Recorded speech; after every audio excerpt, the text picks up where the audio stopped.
at us here today. We see so many flags representing so many nations. We know we are not alone, and we thank you for being with us. For all people around the world who stand today in unity with the Iranian people, this is not just because it's good for us, and you do it out of compassion and care for our rights to liberty and justice and equality and human rights. But understand that it is in your best interest too, to have, unlike this regime that has been propagating terror and radicalism, we the people of Iran are peacemakers and not warmongers. We like to be friends, especially with the free world.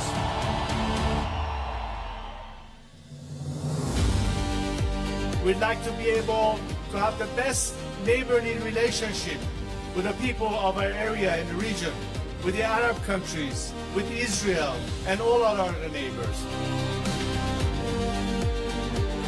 We are fighting for justice, we're fighting for human rights, we are fighting for liberty, we're fighting to put an end to all sorts of discrimination.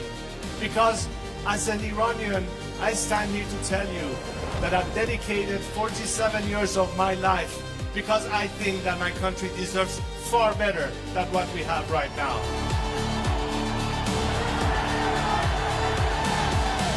To now understand that their best remedy is to support the people of Iran, because ultimately a free Iran will be your best partner, not just to bring stability and peace, but it will be in your best economic interest and opportunities. Together we can prosper again, and the world will be so different once the Iranian people are free. I am here to guarantee a transition to secular democratic future. I am committed to be that leader of transition for you, so we can one day have the final opportunity to decide the fate of our country through a democratic, transparent process, through the ballot box and free elections. And let's make sure that this time, especially the free nations of this world and their governments, stand on the right side of history.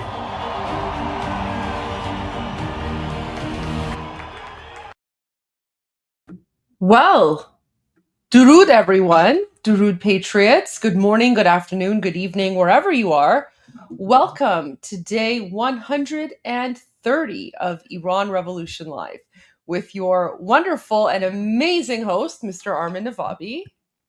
And your wonderful and amazing host, Goldie Ghamari. Thank you so much. Armin, how are you doing today? Oh my God.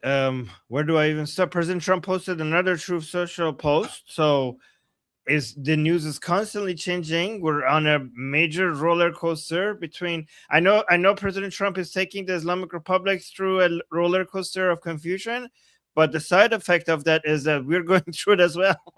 So we are going on the ride that is Are just we like though? all over. Are Yeah. we though? Well, Well, why yeah, don't you- yeah. So why don't you to bring be fair, Murad Vaisi in his analysis, he agrees with what you're saying.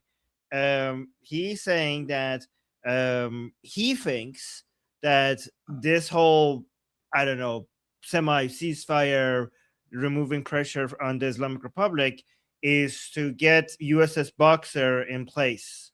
It's basically buying time. That's what he said in his last video. That's what he thinks. Okay. So what do you think? I mean, it could be also, buying time to continue arming the Iranian people. But, when you read President Trump's post, Right. he hasn't actually said that Epic Fury is at an end or that the blockade is going to be lifted. Yeah, But in fact, he's a lot of people are misinterpreting what he said, and they're like, "Oh no, it's over! Oh no, the blockade's going to be lifted." And I'm like, "That's literally not what he's saying. In fact, he's saying the exact opposite." Yeah, the one thing that is not changing is the blockade, which is the most painful part to the Islamic Republic. So that's the main thing. You're so right. That's the main part that we need to pay attention to, because even if different parts are being added or removed, the main part is the blockade. The blockade is even more important than the boom booms, the military, operation. Like, yeah, well, I mean, they're not blockade is a military operation.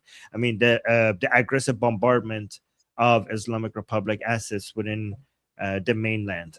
So the blockade is even more important than that, and that is still on. Well, I mean, Epic Fury is still on too. Yep. I mean, he mentioned it in his last point. Yeah. So Post. why don't President you Trump. bring up the post? Oh, okay. Yes. So President Trump posted this, saying, assuming Iran agrees to give what has been agreed to, which is perhaps a big assumption. Okay. So President Trump's like, yep, that's a big assumption. Maybe not happening. The already legendary Epic Fury will be at an end if that happens. If that happens, Epic Fury will come to an end. So that means Goldie is right. That means that it has not ended. Goldie was just saying Epic Fury is still on. So by President Trump saying that if this happens, but doesn't seem likely, only then Epic Fury will end. And then he continues saying, and the highly effective blockade will allow the Hormuz Strait to be open to all, including Iran. If they don't agree, the bombing starts, and it will be sadly at a much higher level and intensity than it was before. Thank you for your attention to this matter, President Donald J. Trump. Here's the thing: when they say if they don't agree, the problem is that how could they even agree, because they can't even agree with each other?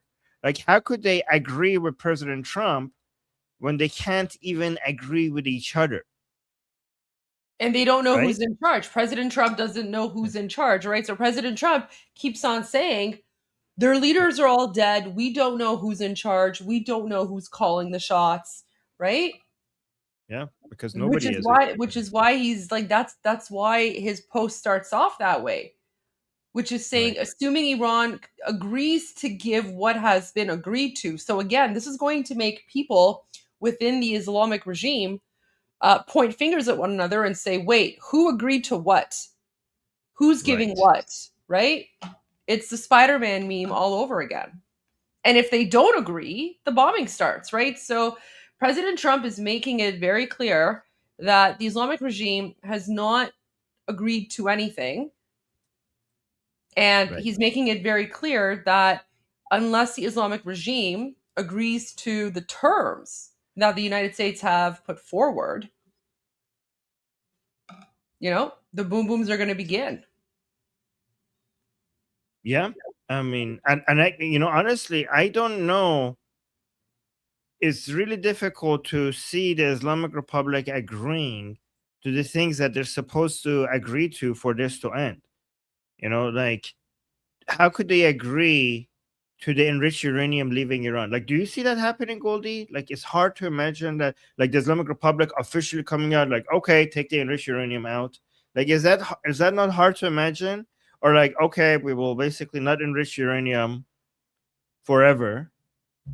And like, is that even like, do you see a united Islamic Republic coming out and taking that position? No. I mean, I nothing. mean, Okay. like even if, let's say, like Arakchi, sorry, not Arakchi, even if like Ghalibaf or Pezeshkian, let's say, were to agree to this, Vahidi and Jalili and Zolgad, they would never get behind this, right? Because we've seen what they're saying on Islamic Regime State TV, and on Islamic Regime State TV, they're saying no appeasement, no ceasefire. They're saying things like uranium enrichment is our right, or Allah given right, or whatever. So yeah, I can't see the Islamic regime agreeing to this. So is it possible So some people, how do you respond to this? Because some people are saying that the Islamic Republic would not agree to that, and President Trump will. Again, I'm not saying this. I'm just saying, how would you respond to this? President Trump will uh, be flexible and agree to something lesser than that. Like he would basically call it off, end to Operation Epic Fury, and just settle for something lesser than complete abandonment of enrichment of uranium with observers and the removal of the enriched uranium from the country. Is that because some people say at some point Trump will basically say, okay, we tried, like let's agree with something in between, and that's pretty good, and then leave.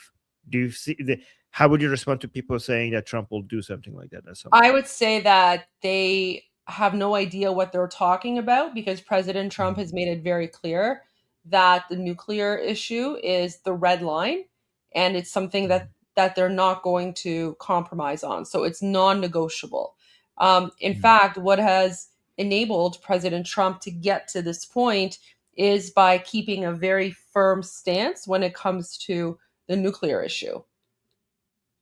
So I would say whoever is making those claims is probably has no idea what they're talking about. Because you have to remember, Armin, many people are going to give their opinions. It doesn't mean that the opinion is necessarily qualified or informed, right? That's the thing with social media. Anyone with a platform can give an opinion, but not all opinions are correct. So I would just say I would probably just ignore those opinions because those people have no idea what they're talking about. Right. CENTCOM posted something new. So should we go to that, or do you want to? Yeah, no, it's okay. Armin Power Hour, so let's go. Okay. So CENTCOM just posted this an hour ago, saying U.S. forces disable vessel in Gulf of Oman attempting to violate blockade. So U.S. forces disable vessel in Gulf of Oman attempting to violate blockade. Okay, that's the same thing. Okay, U.S. forces operating in Gulf of Oman enforced blockade measures by disabling an Iranian-flagged unladen oil. Did I read that right? Oil tanker attempting to sail toward an Iranian port at 9 a.m. Eastern Time, May 6. U.S. Central Command CENTCOM forces observed M/T Hasna as it transited international water en route to an Iranian port on the Gulf of Oman. I'm waiting for them to say Gulf of anything other than Persian to like. I hope they don't say that. Well, I mean, they would if they refer to it. American forces issued multiple warnings and informed the Iranian flagged vessel it was in violation of the U.S. blockade. After Hasna, is that how you read it? Hasna's crew failed to comply with repeated warnings. U.S. forces disabled the tankers. I don't know how to pronounce that, by firing several rounds from the 20 millimeter cannon gun of the U.S. Navy FA-18 Super Hornet launched from USS Abraham Lincoln. Oh, wow. CVN-72. Hasna is no longer transiting to Iran. Yes, the U.S. blockade against the ships attempting to enter or depart Iranian ports remain in full effect. CENTCOM forces continue to act deliberately and professionally to ensure compliance. So this shows that the blockade is in effect and working, and so this is the most important thing that we need to pay attention to, because we're still getting closer and closer to the time where it's going to become very, very devastating for the Islamic Republic. And the only thing that, the main thing that we have to keep an eye on and hope for is for, and maybe use our political power to push for, is for the blockade to continue, because nothing else is as effective. Nothing else is as effective so far, at least. Right? So that was that. I have this video from the Islamic Republic State TV, which shows how out of touch the Islamic Republic is with the Iranian people. Let's watch it. Oh, yeah, I saw this. I actually was hoping you would share this one. This is Yeah. crazy. Look, guys, it's like mullah cooking shows. What in the Allahu Akbar Durka jihad is this? Look, like I would Yes. not touch anything. Like ew, Armin, imagine like eating something a mullah cooked. Like blech. Yeah, more disgusting than even a mullah. I know it's hard to believe, but there's the more disgustingly than that is the fact that they are belittling how important important the high prices are, Yeah. making it seem like so it's a mullah, which is obviously disgusting. But wait until let me actually give the context before we play it. So saying no class in Iranian society is more historically entitled, out of touch. Exactly, that's what I was thinking. Out of touch and deeply hated than the Shia cleric. On a cooking show aired by the Islamic Republic State Television, a cleric appears amid soaring prices, collapsing purchasing power, and deep economic despair, casually claiming that life continues as normal. This is, you guys have no idea how infuriating this is for Iranian people. Like, imagine Iranian people suffering, and then they turn on the TV to say basically a mullah telling them that everything is fine, nothing to see here, life continues. So the clip sparked backlash online, with many Iranians viewing it as deeply tone deaf, saying the Shia cleric remain untouched by the suffering of society because they are the ones ruling over it and looting it. So let's watch this video. در حال آشپزی هستیم با حاج آقا. یک املت قهوه خونه درجه 1 داریم درست می‌کنیم. So she's saying we are cooking with this mullah, with Hajj Agha, and we're making an amazing omelet. پیاز، فلفل دلمه‌ای، گوجه، رب. So she's telling you the ingredients. گوجه حالا یه کوچولو قارچم کنارش میذاریم و نمیدونی چه عطری پیچیده تو استودیو. Like, oh, it smells so good. خوبه که اینجا زندگی در جریانه. خیلی خوبه. Like, isn't it great that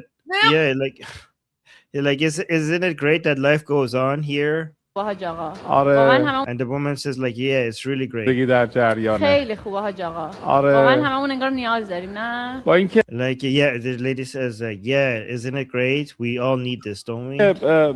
گرونی هم شده. یه ذره اوضاع قیمت Oh my پنیر چرا گرون شده الان؟ Oh, shut the hell up. She's like, even though things are more expensive, and I don't know why cheese is more expensive, تخم مرغ گرون شده، نمیدونم and eggs are more expensive, فلان، ولی یه چیز جالبی but something وجود interesting. داره و اونم اینه که من تو این شبایی هم که تو این تجمعات میرم خیلی زندگی در جریانه. Oh my gosh, shut the hell up. This is so infuriating. Like, even though everything is getting more expensive, one thing I noticed when I go into the street gatherings into the night with the people, I can see that life just continues. Goldie, I think they're trying to find ways for the Iranian people to hate them even more. Yeah. Like, you couldn't have said anything worse than he just said. Like, oh yeah, things are more expensive, but life goes on. Yeah. Like, he's making fun of the fact that prices have increased. And actually, I think it was last week. Last week I played a video from Murad Vaisi where he was talking about the economy, and we were talking about how the price of eggs have gone up, and eggs have become so expensive that a lot of people can't even afford to buy eggs anymore because of the inflation, because of the high, soaring prices. And then now you have this mullah on Islamic regime state TV, and he's like, I'm gonna cook an omelet for you. Like, first of all, since when did mullahs become chefs, right? But guys, this is how insane these people are. They literally think that just because they read the Quran and they believe that like Muhammad rode a flying donkey with like the face of a woman to the moon and back, right? Because they believe this, right? That means that they're good at everything. So not only do we have singing mullahs, not only do we have dancing mullahs, now we have cooking mullahs, right? And then not only is he cooking, he's there and he's just casually making fun of the fact that prices have gone up and people can't even like afford to buy eggs, but he's like, oh, so what? Life goes on. That's right. That's the end of my rant. No, that was a good rant. And yeah, but guys, like, this causes so much outrage. This is like putting salt into the wounds of the Iranian people suffering right now. And I don't know why they don't know that. Like when they were like, what were they thinking? Like when they were making this, like because this has happened so many times. When the Islamic Republic puts a show like this on state TV, and they're like, "Oh, things are hard, but I don't know, like it's okay," and then there was such a backlash by the Iranian people against it, and so they they should know. They should have experience on this, and they don't for some reason. I don't get it. Like they don't know. Like how did they think this is going to be seen? Oh, actually, it gets worse. It gets worse. You know what is more tone deaf than this? Okay. This statement by Ghalibaf. Oh my God, Ghalibaf came out with a statement. Look at this. مردم به خاطر دین و اعتقادات مشکلات اقتصادی رو تحمل میکنن. Wow. Yeah, okay. This is the most tone deaf part. So this is like Ghalibaf is trying to like, I wonder if I could make the Iranian people hate us even more. What do I say? What is the one thing I could say that would make the Iranian people hate me even more? So he said the people, he's speaking on behalf of the people, will tolerate the economical problems because of their religion and their beliefs. Oh my God. Let me actually read the caption. Oh no. This is the best way to make the Iranian people discover new ways to not just hate them, but also Islam. Because like Iranian people, when you hear like, oh, people will tolerate the economic problems because of Islam, the first response in their mind, it would be like, I will shit in Islam. That's the first response. Like whatever hate I had for Islam before, I thought it couldn't get more, but you somehow managed to make it even more. But let me read the translated caption here. Mohammad Baqir Ghalibaf, the Speaker of Parliament, said the likelihood of a military attack is not low, but the enemy, quote unquote, is pinning its hopes on economic pressure and has made decisions based on false reports. He added that the Iranian nation, even under economic pressure, endures hardship for the sake of their faith and beliefs. Wow. Okay. Well, I mean, I have to thank him. As an anti-Islam activist, I couldn't do this much damage to Islam, okay? I could, like, the amount of damage that Ghalibaf is doing to the way people look at Islam in Iran, like whatever I've done in my entire life could not even come close to what these people do. Right? So I think like I don't even need to do anti-Islam activism. I just need to read what these people say, right? So right. So Ghalibaf said the capacities of the Iranians abroad should be utilized to defeat the enemy, and elites should not wait for Iranians are such okay. You want us to fight for you, sure, buddy. And elites should not wait for officials to approach them, but instead present their solution and proposals. He also called for the launch of an empathetic Iran campaign similar to the era of the coronavirus pandemic. Okay, buddy. Okay. Wow. This is so disgusting. I don't even know how to respond to this. Oh my God. Okay, so let's go to Mark Levin highlighted this by Larry Kudlow, saying amen to it. So let's see what this post by Larry Kudlow was that Mark Levin thought that needs to be highlighted. Yeah, as the regime, well, first of all, they believe they can outlast us. They don't care about the suffering of the people. The leaders, all they care about is surviving. Oh, that was such a good transition from what I didn't know this would be such a good, transition, because we were talking about them not caring about the suffering and economic hardship of the Iranian people. I didn't know what they're going to talk about. This is like, I didn't plan this, but it ended up working very well. Okay.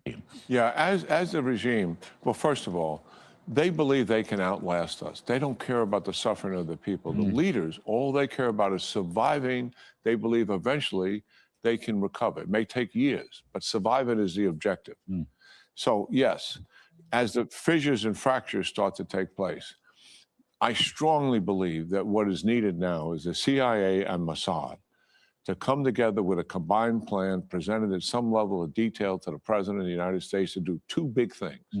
One, undermine the regime, and two, assist the Iranians. There is no internal pressure on them. Oh, guys, look, more people are talking about empowering, going to the phase of empowering the Iranian people against the regime. See, this discussion is getting more and more and more now. You see? And to assist the Iranians. There is no internal pressure on them, and let's apply it. There's huge external pressure. Obviously, we and the Israelis are applying it. Let's get some real internal pressure going. Let's get some chain reaction going on the mind of the people, particularly as the regime becomes weaker and weaker and weaker. We don't have an objective for a regime change publicly, but privately, we should be working our tails off to achieve that end. Wow, Goldie, he's saying the quiet part out loud. He's saying we don't have a plan for regime change. Publicly. I was like, oh no, here's a but. Here's a but coming. I just said, but privately, we do. Oh my God. Oh my God. Let's go. Wait. What? Like, oh my God. Well, it's not very private anymore. But let's Don't have an objective for a regime change publicly, but privately, we should be working our tails off to achieve that end covertly and clandestinely. I mean, think about it. People in the IRGC, they're wondering, are we going to survive or not? Somebody approaches them and say, listen, are you willing to work with me? I got $50,000 in my pocket.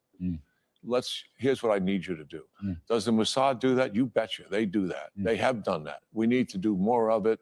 We need to talk to the Iranians. There are people under arms right now in Iran. Kurds, Azaris, and Baluchis. We got to green light them. Well, I mean, okay. When you say Kurds, Baluchis, you're talking as like Iranians, not Kurds, not Baluchis, all of us. Whether we're Kurdish, Baluchi, Azeri, Persian, Bakhtiari, Lord. Yeah, what about the Bakhtiaris? They never talk about the Bakhtiaris. I feel so left out. Yeah, and actually the Bakhtiaris should be the first on the list, given that they're so good with guns. Yeah. Yeah, why do they not mention the Bakhtiaris? Yeah, I don't like this emphasis on different ethnicities. So, I mean, with all due respect, yeah, I think they should just say Iranians. Yeah, I don't know why.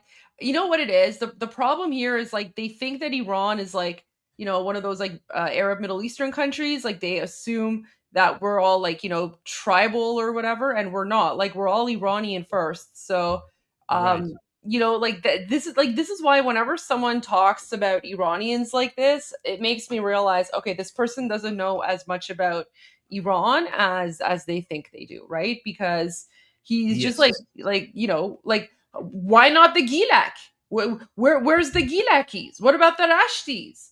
What about the I don't know, Mazandaranis? What about the Shirazis? What about the Persians? What about the, you know, the Lord Bakhtiaris? Yeah. Right? You know, like, the problem is, yeah, exactly. And he's mentioning the three ethnicities that people associate with separatist groups. He's like, that's what, yeah. So yeah, the reason why he's not mentioning your people, Goldie, the Bakhtiaris. Well, yeah, and also because there is no separatist movements within them, right? The three groups that a minority of them, the three ethnicities that have a minority of their population having sub-ethnic parties within them are the Azeris, the Baluchis, and the Kurds. Again, the vast majority of those people hate those separatist groups, and they see themselves as Iranian first and Kurdish, Azeri, or Baluchi second. But the fact that these are the ethnicities that are mentioned is the misunderstanding that those separatist groups represent the vast majority of these ethnic groups. Yeah. Okay. Yeah. All right. Let's continue. talk to the Iranians. There are people under arms right now in Iran. Kurds, Azaris, and Baluchis. We got to green light them. And maybe we get a chain reaction going in the country with people who are not under arms, but also willing to come into the streets. We can keep the adversary off their back because we got we own the sky. I'm talking, we're going back to full combat operations. So it's different than in the past. It's different than in the past. They're not out there alone. The intentions are good, but somebody needs to educate these people, because this type of that type of a language at the end makes the Iranian people nervous, and the Islamic regime likes that language. Like, it takes advantage of that, right? So be careful with that. So guys, we will get to the super chats soon. Thank you. Oh my God! No, actually, we should get to the super chats now, because we got like a big one for Goldie on Goldie's channel. So we should, Goldie, do you want to do the super chats before we do this, or do this before the super chats? Yeah, we could do the super chats if you like. Yeah, because you got a major $100 super chat on your channel. Oh wow. So let's do the super chat. Okay. I'm just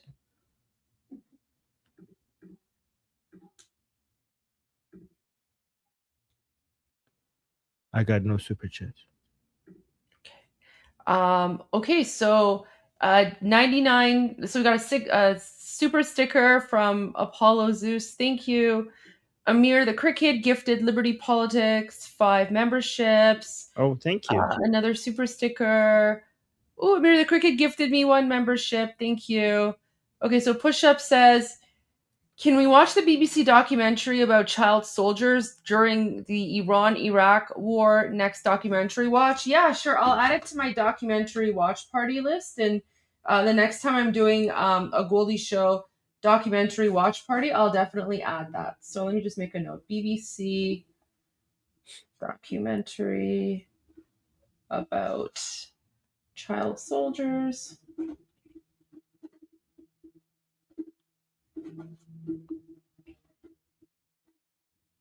Okay. All right. I'll definitely add that to the list. Goldie's kitchen nightmare. Yeah. Look, the mullah. Oh my gosh. It's horrifying. Horrifying to see the mullah. Like, just, good. at that point, like, once the mullah's in that kitchen, like, that kitchen is ruined for life. Just burn it down. Burn it down. Destroy it. Oh my! Goldie's gonna have a nightmare. She's gonna dream going to the kitchen at night to get a snack, and there's a mullah there cooking. No. That is kind of horrifying. That's kind of scary. Kai says Israel needs to take main responsibility of this democracy to Iran operation. I mean, how do we know they're not? How do we know they're not? We don't know what's going on behind the scenes. And Israel has been very quiet the last week or so. So again, kind of giving me similar vibes to what happened last time. Historically, when Israel goes quiet for a while, we've seen them being like, they have been cooking. They have been cooking something, and then they come out with wham. Right? So yeah. Okay. And guys, I will take Israeli cooking over mullah cooking anytime, any day. Yes. Yeah, 100%. Right. So Taufei, for Petito, hopefully it will come in handy soon, Javicha. Thank you so much. Really appreciate that. Thank you. Ninja Rooster. Here is Thank a you. super chat. Oh, is that for you?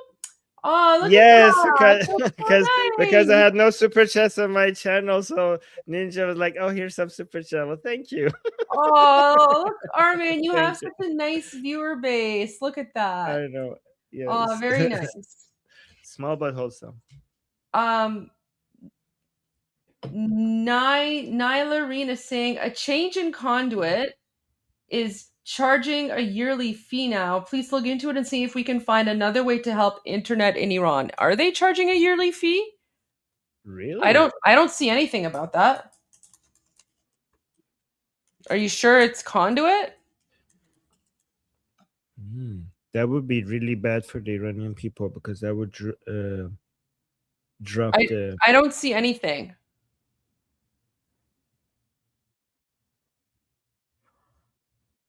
What's this? No, I think you're looking at the wrong app, maybe. You might be looking at like Conduit Pro or something, which is like some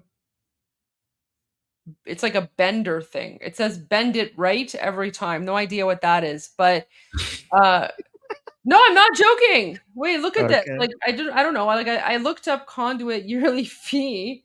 I have no idea what this is, but this is what came up. Wait. So it says like conduit pro, bend it right every time. No idea what this is, but this is not the conduit app. I have no idea what this is. The only conduit app with all 9 bend calculators.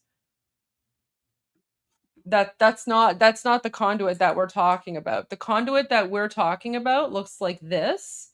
That's the logo. It's like a purple C, and you just search for conduit on the internet and you'll find it, and it's free. It doesn't actually cost you anything.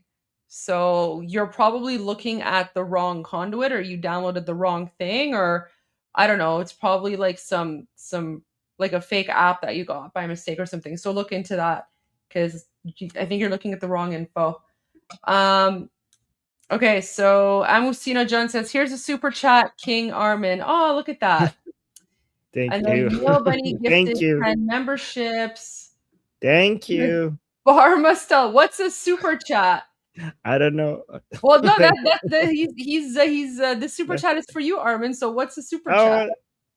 What's a super chat? Super chat is a way to support your favorite content creators on YouTube and support the work that they do by getting your messages highlighted and more likely to read by on a live show.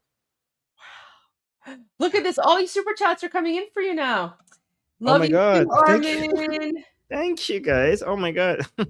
Here's another super chat. Let's effing go. Oh my God, guys. Thank you. That's so sweet. Sarah Ocean gave you a sticker. Wow. And this account gave you a sticker as well. There you go. Wow, Armin. thank you. You guys, a pink one. Thank you so much.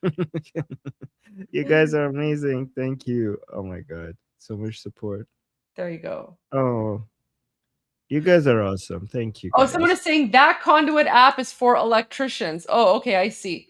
So this app, which has this one is for electricians. Guys, you don't want the electrician one.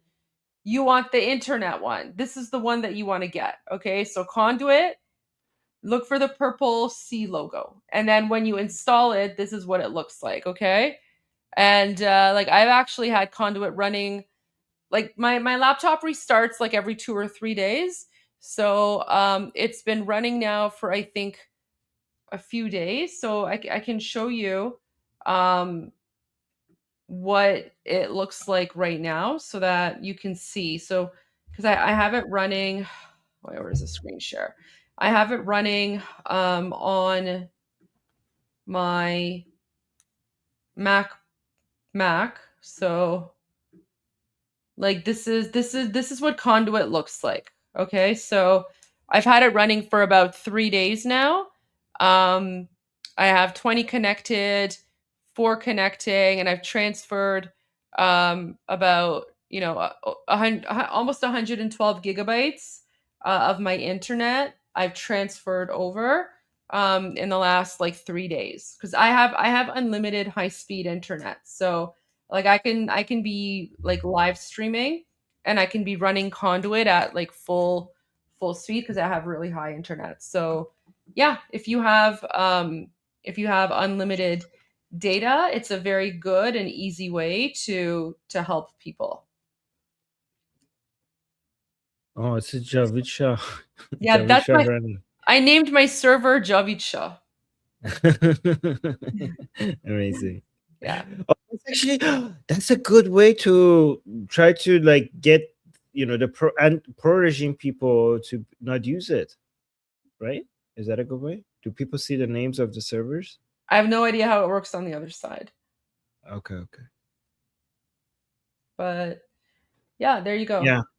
If they have to choose the server that they connect to, maybe we could like pick a name that is insulting the Supreme Leader so that they won't touch it. The pro regime people don't touch it. I don't know if that's where. Yeah. Guys, this was not made in China. For those who are new, we've been speaking about Conduit for the last 3-4 months now. Conduit is 100% safe and secure. It is the fastest, easiest, and cheapest way to help Iranians in occupied Iran. Obviously, it makes sense if you have unlimited data. If you don't have unlimited data, probably best not to use it, or to like limit it to only give a little bit of data, right? So because I have unlimited, I can just keep it running 24/7. So there you go. That's my little response to that. Okay, back to you, Armin. Okay. What's your Conduit and server name? Do you have it? I have my secretary running it on her phone. You should let us know what the server name is called eventually. Well, the reason why I didn't do it on my phone is because I'm No, I didn't ask about worried. that. No, I don't care about that. What I'm saying is, you at some point share the server name so that we know what the server name is. Like, is it Mushali? Is it someone is saying, is it Gayatollah? I'm a paranoid about running it on my own phone, but it's using my internet, so just knowing that. Okay, so before I go to this, hold on. We had Neil Bunny was saying, why did you skip me? Okay, I just want to make sure we did read this, Neil Bunny. I think you missed it, but we did read it. And thank you so much. Always buying memberships. Just quickly, we have 4 more. You're saying, here's the shekel, Armin. Well, thank you. I mean, thank you. No, not that. This one. Here's the shekel, Armin. Thank you so much. And then that was Giles, and then Melissa give us a super sticker, and Tora, wow, Tora, thank you so much for gifting 1 membership. And Sarah saying, Armin, we love you and Goldie, and we appreciate all your hard work. It feels like freedom is near. Praise be to Allah. Yes, okay. So all right, guys, if you're new here, we're not Muslims. We're just like President Trump trolled the Islamic Republic by saying that, so we're doing it as well. Guys, we found Armin's audio clip for the cell phone. Remember how you guys were like, Armin, yes, thing? That's Armin's thing. So if you want like a sound from Armin, it should be the praise be to Allah, the way he says it. Yes, here. Praise be to Allah. No, it didn't work. Your voice cut out. Say it one more time. Praise be to Allah. No, you have to say Allah with the Arabic accent. Okay. Praise be to Allah. Okay. You have to say it, but a little bit quieter because the mic's like cutting out when your voice gets too loud. Okay. I'll just go back here because I can't control my when I'm being aggressive. Okay. Praise be to Allah. Praise be to Allah. You need the mic closer to your mouth, but that's okay. That's good. That was good. We got some good clips there. There we go. Okay. There you go, guys. So there's the audio clip for you guys. Just imagine, like, someone's calling, or anytime you have a notification, it's just Armin's voice saying, "Praise be to Allah." I'm glad I don't have any neighbors that will probably call the cops now. Right. So they're saying, thank you, Armin, for your explanations and all. Well, thank you so much. Thank you so much, you guys. And then oh wait, that was Ron. And then Christian Ronaldo is saying, thank you, Armin and Goldie, you are the best. I'm glad the Trump administration is beginning to understand the danger of separatist groups. Yes, we learned that the hard way, but we're there now. And thank you so much for the support. Thank you so much, everybody. Wow, we got so much support today. All right, let's go back to the news. How do you pronounce this guy? Is great, by the way, Goldie. How do you pronounce his name? Trey Yingst. Yingst. Okay, Trey Yingst. I love his. So he was in the White House Correspondents' Dinner, and he's always in like Tel Aviv. He's always like reporting on like war and guns and things like that. he went to the White House Correspondents' Dinner, and then, the shooting happened. So then he was reporting on it, and people were like, poor Trey can't get a break. Like, he flies from Tel Aviv to Washington, D.C. for a night off, and then he gets there, and then he still has to like do a report on the gun violence. So Yeah. Poor- I don't know. Maybe he loves doing it. It's his passion, anyways. Like, yes, back to work. Okay. All right. Trey posted this is saying U.S. forces fire on Iranian flagged vessel attempting to breach the naval blockade. Oh, guys, that's the CENTCOM update that we just covered, right? Officials reportedly deliver a 14-point memorandum to Iran aimed at ending the war. Well, yeah, we'll see about that. Israel strikes a Hezbollah commander in Beirut as Prime Minister Netanyahu holds a security cabinet meeting. By the way, guys, I see you in the chat making fun of me reading names. I really suck at pronunciation of names, and that's why I avoid them. But when it comes to super chats, I feel like I have to read the names, and I embarrass myself pronouncing them every single time. So I'm sorry about that. Okay, I know. I suck at reading names. But anyways, let's listen to this. Yeah, hey, John, good afternoon. We start with a new development. Central Command says an Iranian-flagged vessel attempted to breach the U.S. naval blockade earlier today. CENTCOM says the vessel was warned multiple times before U.S. forces fired on it. The shots came from the 20-millimeter Gatling gun of an FA-18 Super Hornet that took off from the USS Abraham Lincoln aircraft carrier. This does come as the region is waiting to see if an agreement will be reached between the United States and Iran. And after Axios reported that a 14-point memorandum of understanding was delivered to the Iranians that would include. I'm getting a sense that Axios exaggerates things sometimes. Isn't it? Like, Goldie, are you getting that sense? Because many times Axios has said like, oh my God, this, and this, and then it didn't happen. I don't know. Like, I think we need to be more suspicious. I mean, yeah, I stopped following Axios because Mark Levin says Axios is like the Al Jazeera of the United States. And he says Axios is largely unreliable. So Yeah. I stopped paying attention to Axios. Okay. But so many people use them as source. So I know it's terrible because it ends up being wrong all the time. It's like to me at this point, it's like using Al Jazeera as a source. Okay. Understanding was delivered to the Iranians that would include a uranium enrichment moratorium and eventual opening of the Strait of Hormuz. Though state media in Iran says some Iranian officials dismissed the reports, while others said the proposal was under review. A spokesperson for Iran's foreign ministry posted a cryptic message to X saying the concept of negotiations requires, at the very least, a genuine attempt to engage in discussions with a view to resolving the dispute. It needs good faith, then meaning that negotiations is not disputation, nor is it dictation, deception, extortion. Disputation. Now are they just making up words here? Are these people just making up what's disputation? He's like, let me try to sound clever without saying anything at all. That's what he did. So it says disputation is a formal verbal controversy, debate, or argument regarding a specific topic, often taking place in academic or religious contexts. It involves a structured, reasoned exchange where participants defend positions on a thesis. So he's not even like using it in the right context. Why is he putting these in quotes? Does he not mean them? Like, why is he quoting them? Like, so for example, it needs good faith. Why is he putting it in quotation? Do you not really mean good faith here? Like, do you mean something else? Like what? Goldie, why is he putting quotations around it? So, like, are you being sarcastic or something? Like, I don't know. Idea. Do we have another use for quotations that I'm not aware of?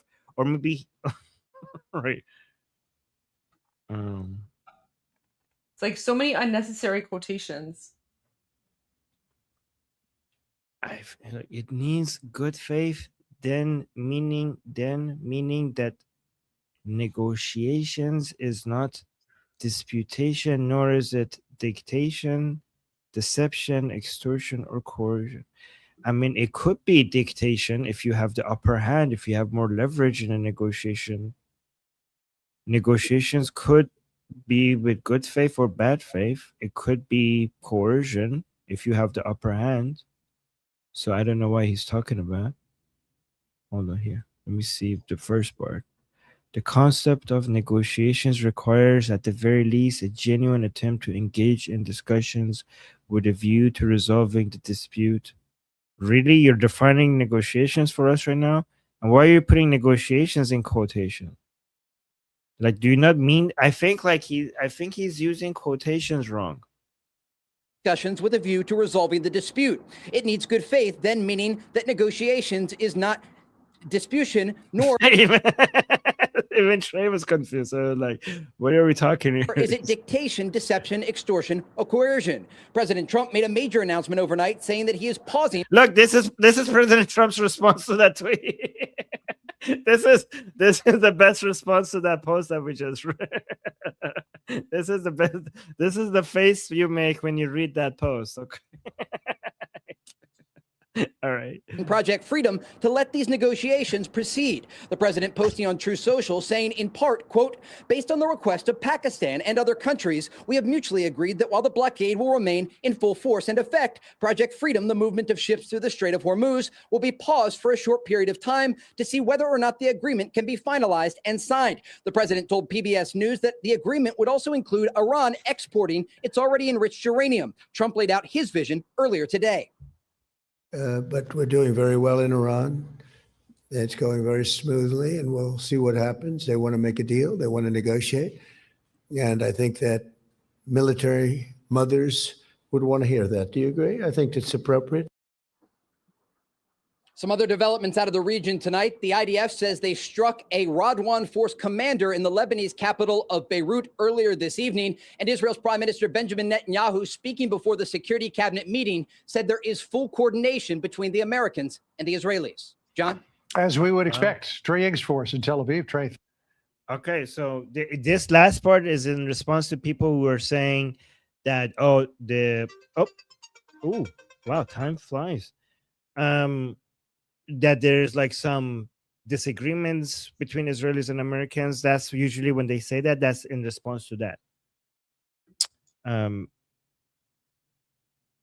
Yes, thank you. Okay. So I actually have to have my discussion group thing say. Oh, okay. We started a little bit later today. That's why I think like time flies. We got 2 more super chats saying you engineer Allah very beautifully.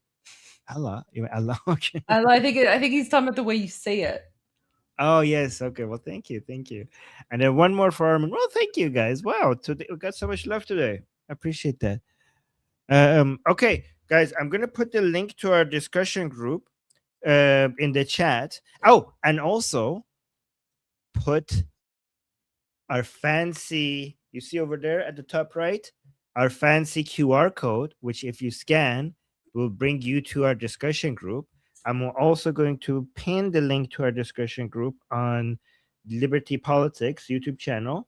So anybody who wants to come talk to me for the next 2 hours or so, I think today is open. Today is open discussion. So it's open to all. You could come talk to me and ask me questions about what the news, Iran, the future of Iran, the Middle East, but also politics in general. Our discussion group is about politics in general. So you could come talk about that. And guys, our discussion group is a great place to meet new people and make friends with people who are interested in politics as a whole.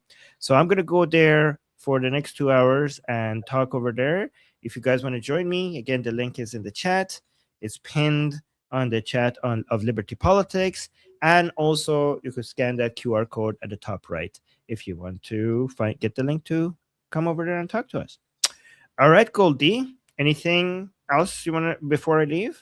No, that was great. Yes.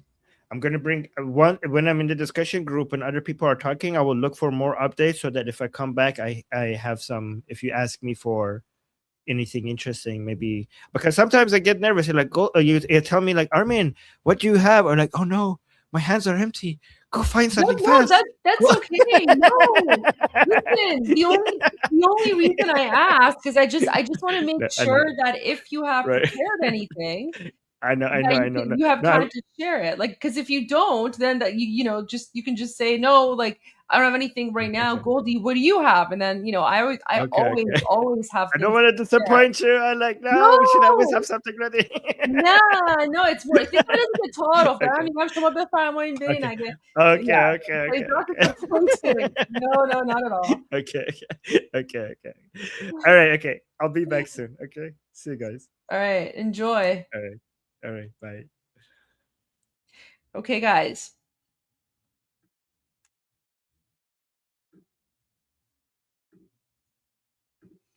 So let's go to this. Man, I don't know what it is. I'm feeling so sleepy today. I think it's the weather. Excuse me. Oh my gosh, I need like a Red Bull. All right. To end the war with Iran's regime appears to be coming together. News of a potential one-page agreement. President Trump is now touting great progress in the push for peace.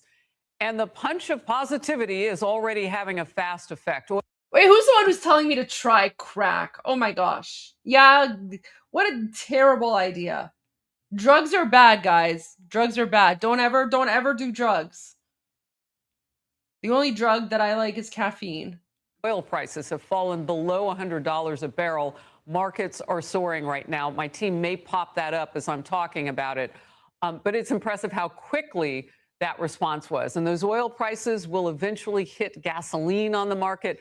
I mean, all of this is positive. Let's see how long this holds. Iran is expected to respond within hours. So that deadline on them is tight. I'm Harris Faulkner. You are in the Faulkner Focus. President Trump posted this on his Truth Social earlier this week. What about the things the Houthis chew? Yeah, no, guys, you don't do that either. You don't want to be the khat guy, right? You don't want that.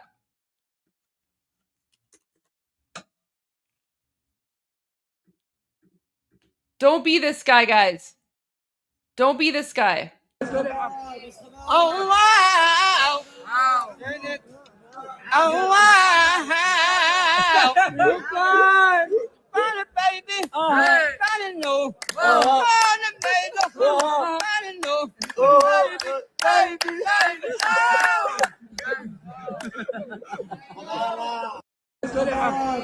They're all high. They're all high. Yeah, it's Houthi. It's Houthi. It's Durka Justin Bieber. Oh wow! Oh wow! Funny, baby. Funny, no. Funny, baby. Funny, no. Baby.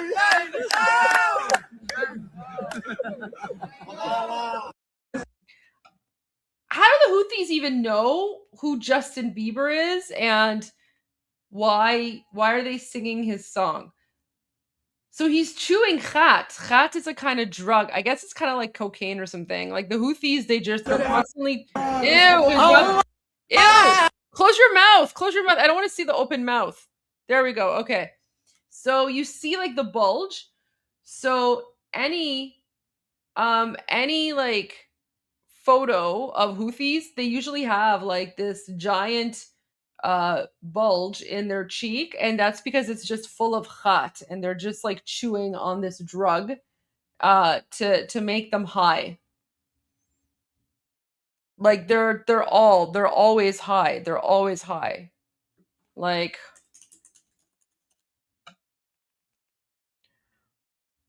right? Like look at this one. Right? Like they're literally the dirkiest of the Durkas. So here they're all sitting around. Like you can tell, like this guy. It's hard to tell, but I can see here on the screen. Oh, this guy. Do you see how like this side of his face is totally bulging?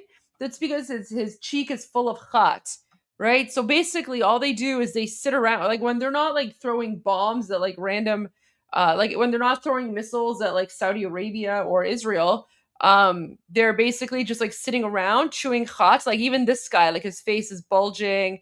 All their faces are bulging, right? They just sit around like getting high and just like dancing like weird jihadi songs over the flag of Israel. I guess what they do.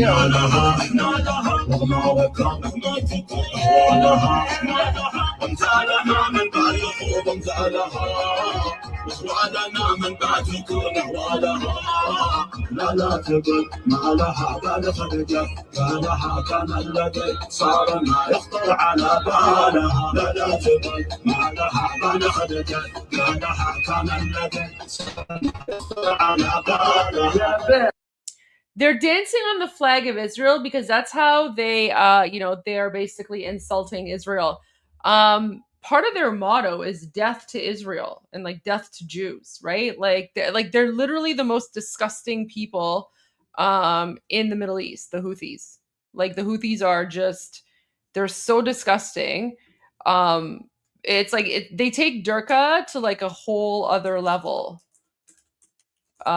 There's more. Like this is literally what they do. Right? It's literally what they do. Wait, let me find another one. Yeah, like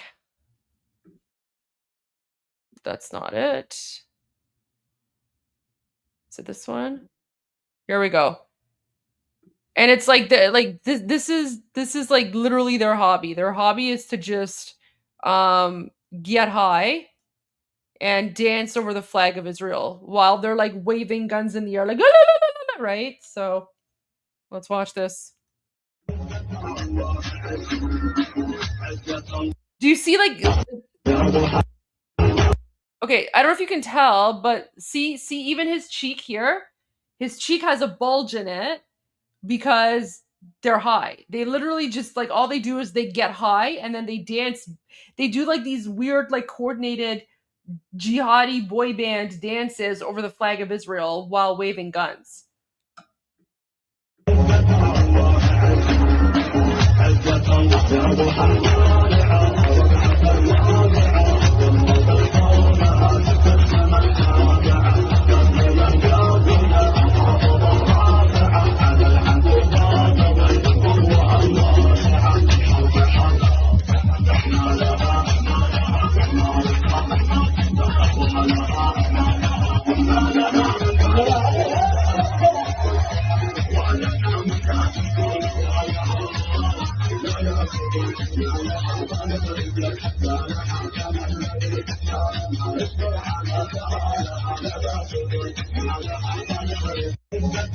So I asked one of my Arab friends. He's Syrian.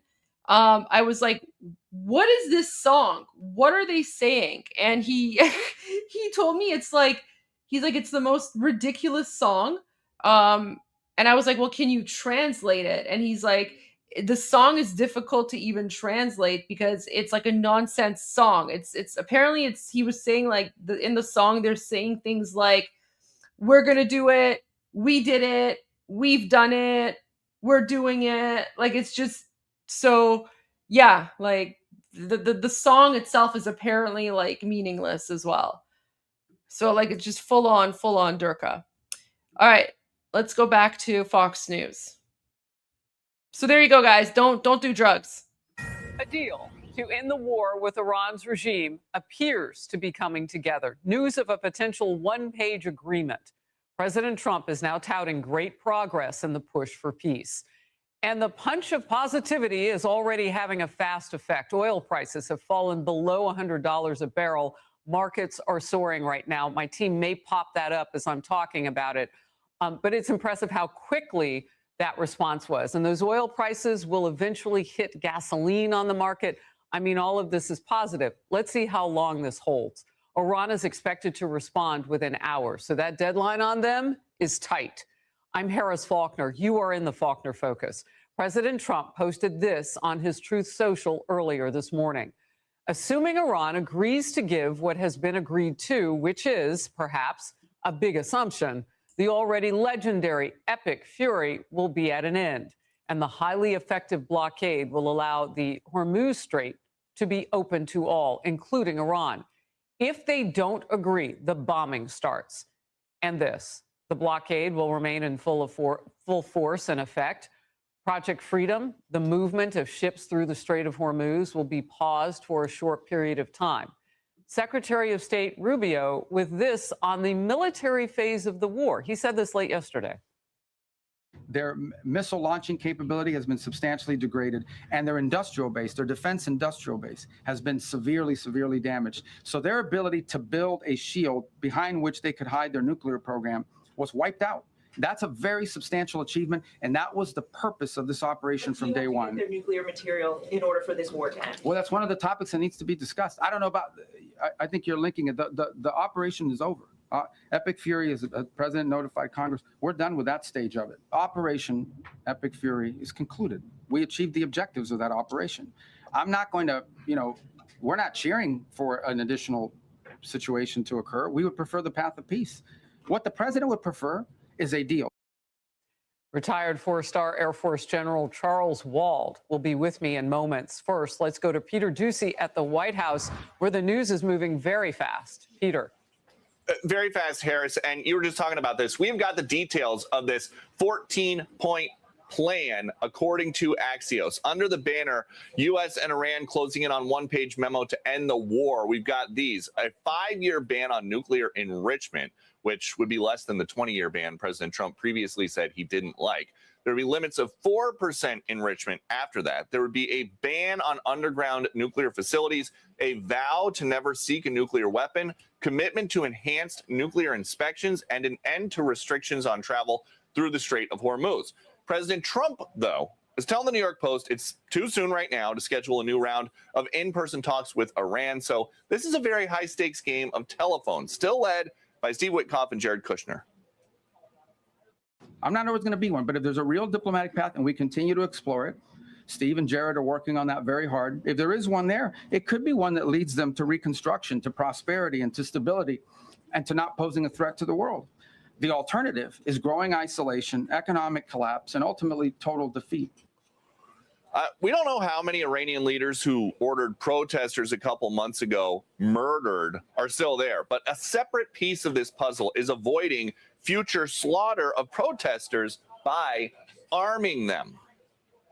Do you plan to arm them soon? Well, I don't want to say that, but yeah, I mean, people say, why aren't they protesting? They want to protest, but they don't have any guns.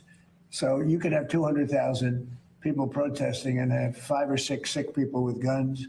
And when they start shooting them right between the eyes. And Reuters is reporting in a bulletin that just crossed that the Israelis did not know folks here at the White House were so close to a deal, if that is in fact where we are, so close to a deal. So the Israelis had been preparing to ramp fighting up with Iran until this morning. Harris. Yeah, I'm looking at that Reuters right now. That seems very significant that they didn't know, because in the beginning it was the Roaring Lion operation and Epic Fury. Epic Fury now, State Secretary Rubio told us, is over. Your last quick one. Yes, remember, Netanyahu and Trump were here at the beginning. Everything was happening together. So it seems like at the end, they are not necessarily coordinating as closely. Peter Doocy, getting us started. I appreciate you. Thank you. And focus now, retired 4-star Air Force General Charles Wald, former Deputy Commander of U.S. European Command. Sir, great to have you. I want to start with that bit of news, with Israel and the United States maybe not being yoked as they were at the beginning of the war. Your reaction? I'd be pretty surprised if the Israelis and the United States aren't in pretty much lockstep. I mean, you hear things in public, but there's a lot of discussion going on. Our main issue, guys, so that's pretty much in line with what Armin and I are telling you about. Notice how Israel is very, very quiet, right?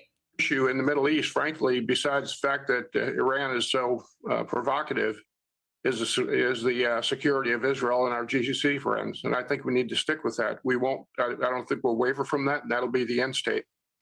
Look, it feels like, and we'll set just aside what happened today for a second. When Secretary of State Marco Rubio said that Operation Epic Fury yesterday was over, we could get a sense, and that's why you saw reporters really leaning in with questions on that perhaps something was on the horizon, and now word of a one-page deal. I want to get your direct thoughts on the strategy that has gotten us here in the last 24 hours. Well, I think from my perspective, there's two things. One is the security of our friends, Israel, I mentioned, and the GCC countries in the Middle East. That's paramount. And then number two is for the Iranians not to have a nuclear capability.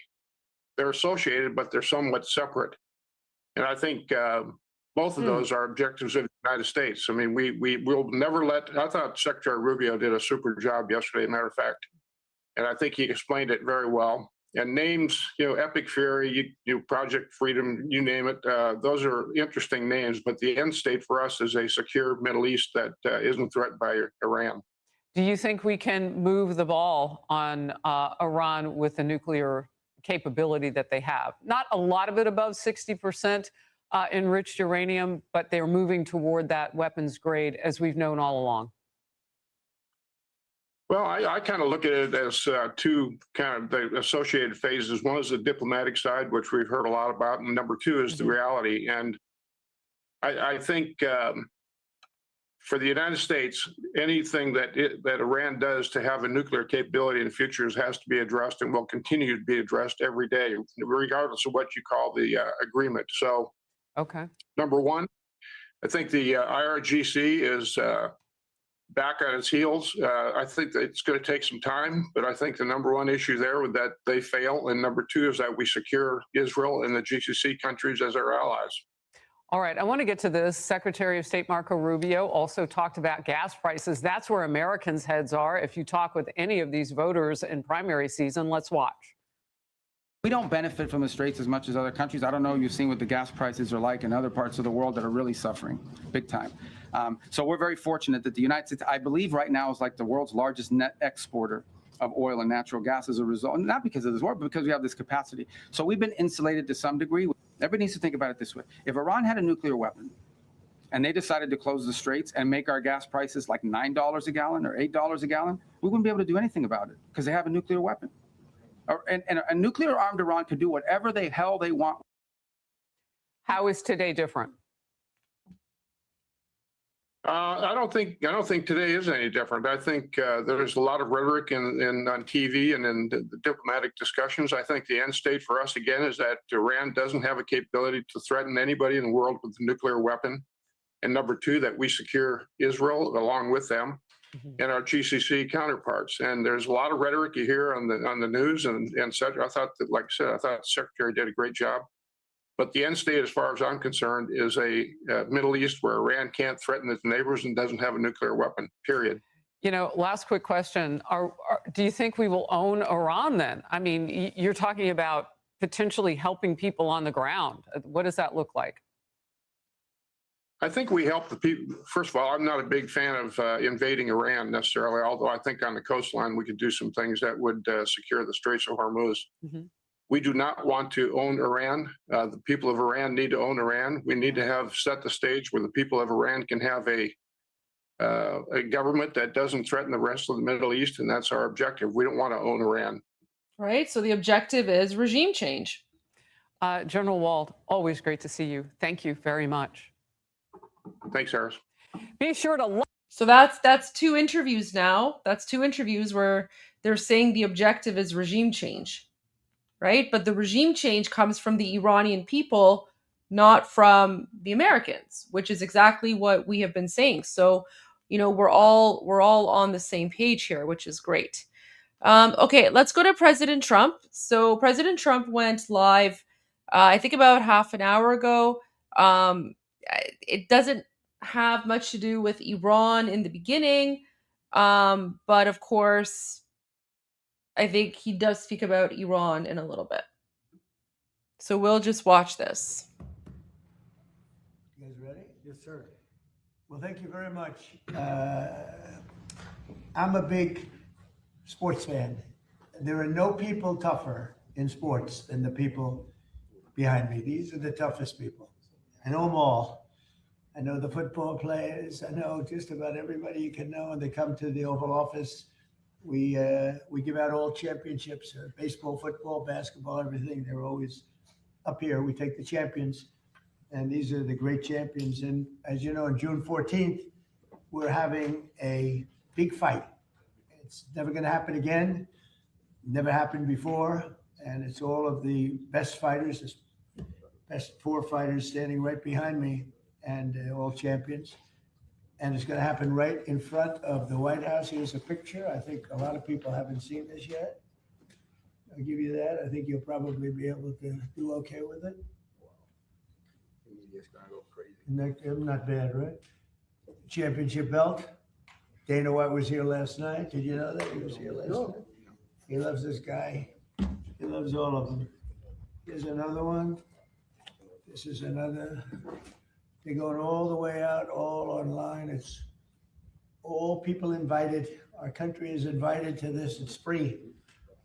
And you know, in the park right across the street, they're going to have, I guess, anywhere from 75 to 100,000 people, free. You're going to set up 8 big screens, and they're going to have the fight. And then out here, we're going to have 4,000 seats right in front of the front door of the White House.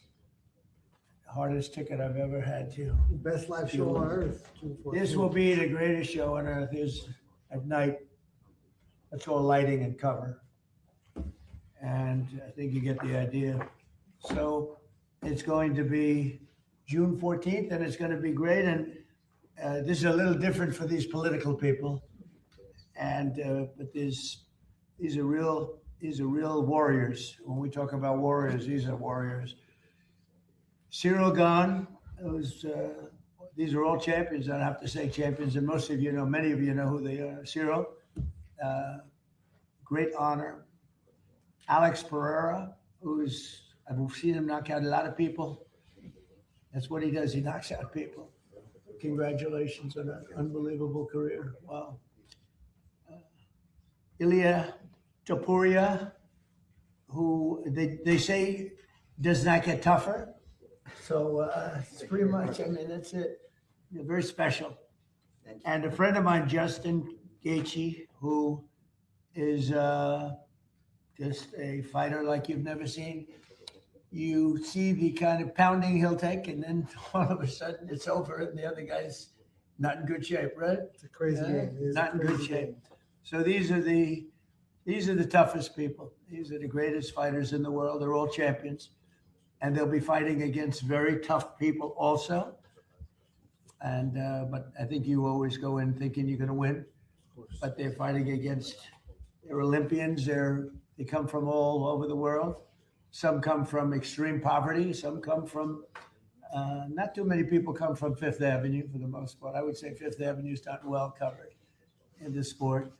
But it's a special group of people with tremendous heart and really tremendous talent. And I really believe you're probably born with the punch, and you're born with an ability to take a punch too. I was talking to Dana White last night. He was talking about that. Some people can take a punch and some people can't. And in life, it's always good to be able to do that. And if you guys want to say anything, I don't want to pick out individual, but if you want to say anything, you could. But we're going to see you all here on June 14th. Yeah, I mean, what an unbelievable honor. I mean, I'm not sure many know how big of a part you were to the UFC coming on and becoming mainstream in the early 90s when nobody. Oh man, UFC. Guys, it's like people fighting. It's like scary. It's scary.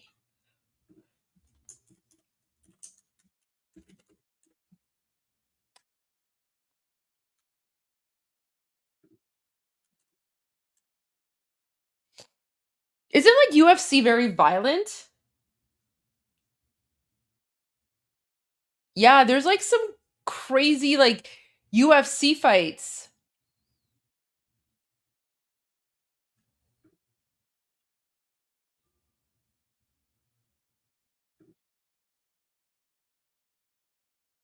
Guys, we even have like we have like an Iranian UFC fighter. Yeah, I remember seeing this dude. Look at this dude. People in Iran, I know you're struggling. I know you're fighting for freedom. I know it's a tough struggle. I want you guys to know we're praying for you and we love you. Let me tell you one more thing. This might be the most important thing you'll ever hear. There is true freedom, a freedom that no one can take from you in the name of Jesus Christ, the Son of God. Don't ever forget that. If you remember one thing I say, remember that. Oh, look at that. We also have an Iranian, I think it's like MMF fighter or something. He's really scary looking. He's a very nice guy. I think he's like the new champion or something, but he's really like scary looking. Is it like MMA, not MMF? I think we follow each other on Instagram.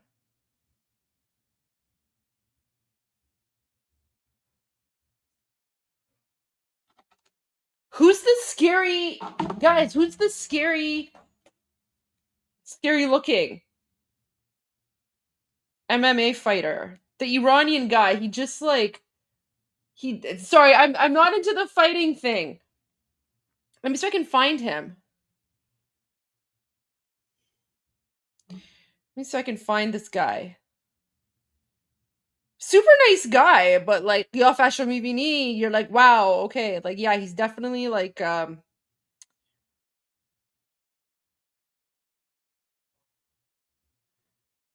going on here?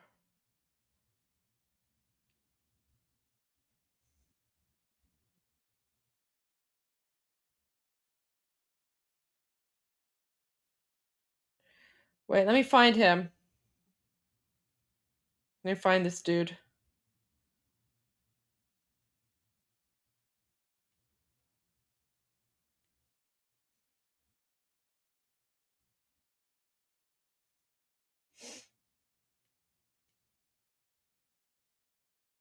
Okay, I can't find it.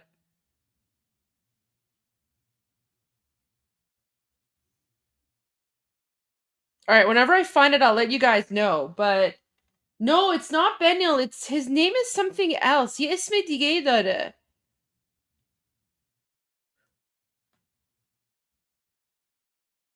I know I follow him.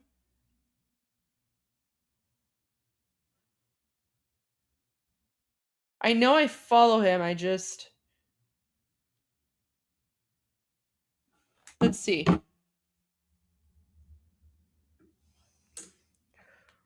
Is it Amir Ali? Is it Amir Ali Akbari? Is that who it is?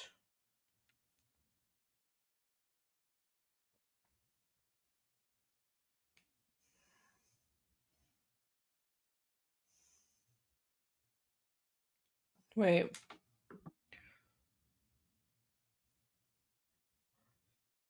Yeah, it is. It is Amir Ali Akbari. I think that's who he is. I don't know. Or I don't know, man. I don't know. Anyways, I'll find him. I'll find him at some point. Whenever I find him, I'll let you guys know. But he's also like super, super intense. But okay. We would let us know we believed in us, and they thought we were just absolutely. Guys. Oh, he's got cauliflower ears. Oh, yeah, you can look. So you can tell like these guys are like the real deal because look, he's got the cauliflower ear. Oh my gosh, so does he. He's got the cauliflower ear. No, he doesn't. I don't think he has the cauliflower ears yet. So he's not legit. But yeah, guys, if you ever like if someone with cauliflower ears like comes up to you, don't ever get into a fight with them, right? You see cauliflower ears, you run. You run. Because these people, they know how to fight. Like they're the real deal. They're like the legit, right? If you're about to get into a fight with someone with cauliflower ears, yeah, you're screwed. And you gave us a chance to fight in your property. Well, they're right about that. Well, yeah. somewhat. We just, yeah, I mean, it's truly an honor. It's awesome. It's your birthday. Awesome. It's Flag Day. Wonderful to represent this country. These guys aren't from this country, but I'm sure it's an honor for them as well. But I think we'd be 10 years behind if it wasn't for you. And so thank you for that. Well, Justin, it's great being with you. You know, what he's saying is right, let's go ahead, we have. I think this is going to be the greatest sport event ever created on planet Earth. It's going to be the most watched sport event on planet Earth. What an honor to fight on the ground, red and white and blue. I know Justin is only American, but he's an honor guy from France, Spain, Brazil. That America's the dream. All those guys live in the American dream, and all of us live in an American dream. It's an honor to be in Oval Office, and it's an honor to have a president actually Someone's saying these fighters are the definition of I agree. I agree. These fighters are the definition of FAFO, right? So don't get into a fight with them because like these guys, they don't care, right? Like you want to start a fight with them, they're going to be like, "All right, let's go." And they'll just like, dive right in. So, yeah. Yeah, you don't want to mess with these guys. welcome the people. Welcome the people. Most of the president is just too good to do other things with other people, but this is the greatest president of all the time in any country, in any world, in any. What's cauliflower ear? Look it up. Look up cauliflower ear. Anyone who has cauliflower ear is like a legit fighter that you don't want to mess with. Time. And thank you, President Trump. I tell you, I like him. That was good. I made a good move by asking him to say that. That was very good. Thank you. I really do. I appreciate it. Well, you're one of the greats and one of the great managers too, and a very good friend of a very special fighter that we know, right? Yes, sir. Khabib, Yes, Khabib. who fought 29 fights. I think he won 29 fights, right? Yes, sir. He had a tough fight with this guy right here. I was his 29th. That was some fight. So they're going to be going outside. Would you guys, anybody like to say something? I mean, if you want. We want to thank you for giving us this opportunity to build the biggest event in sports history. I also want to thank God to give us this beautiful day and to give us the opportunity to experience how it feels to be in an Oval Office. So it's going to be amazing. We want to thank you for this opportunity. Thank you very much. And I never thought you will be so kind. Well, I have a false image. Yeah. I have a And why false you wanted to give the toughest test to you, to friend of To you, which? a friend of you?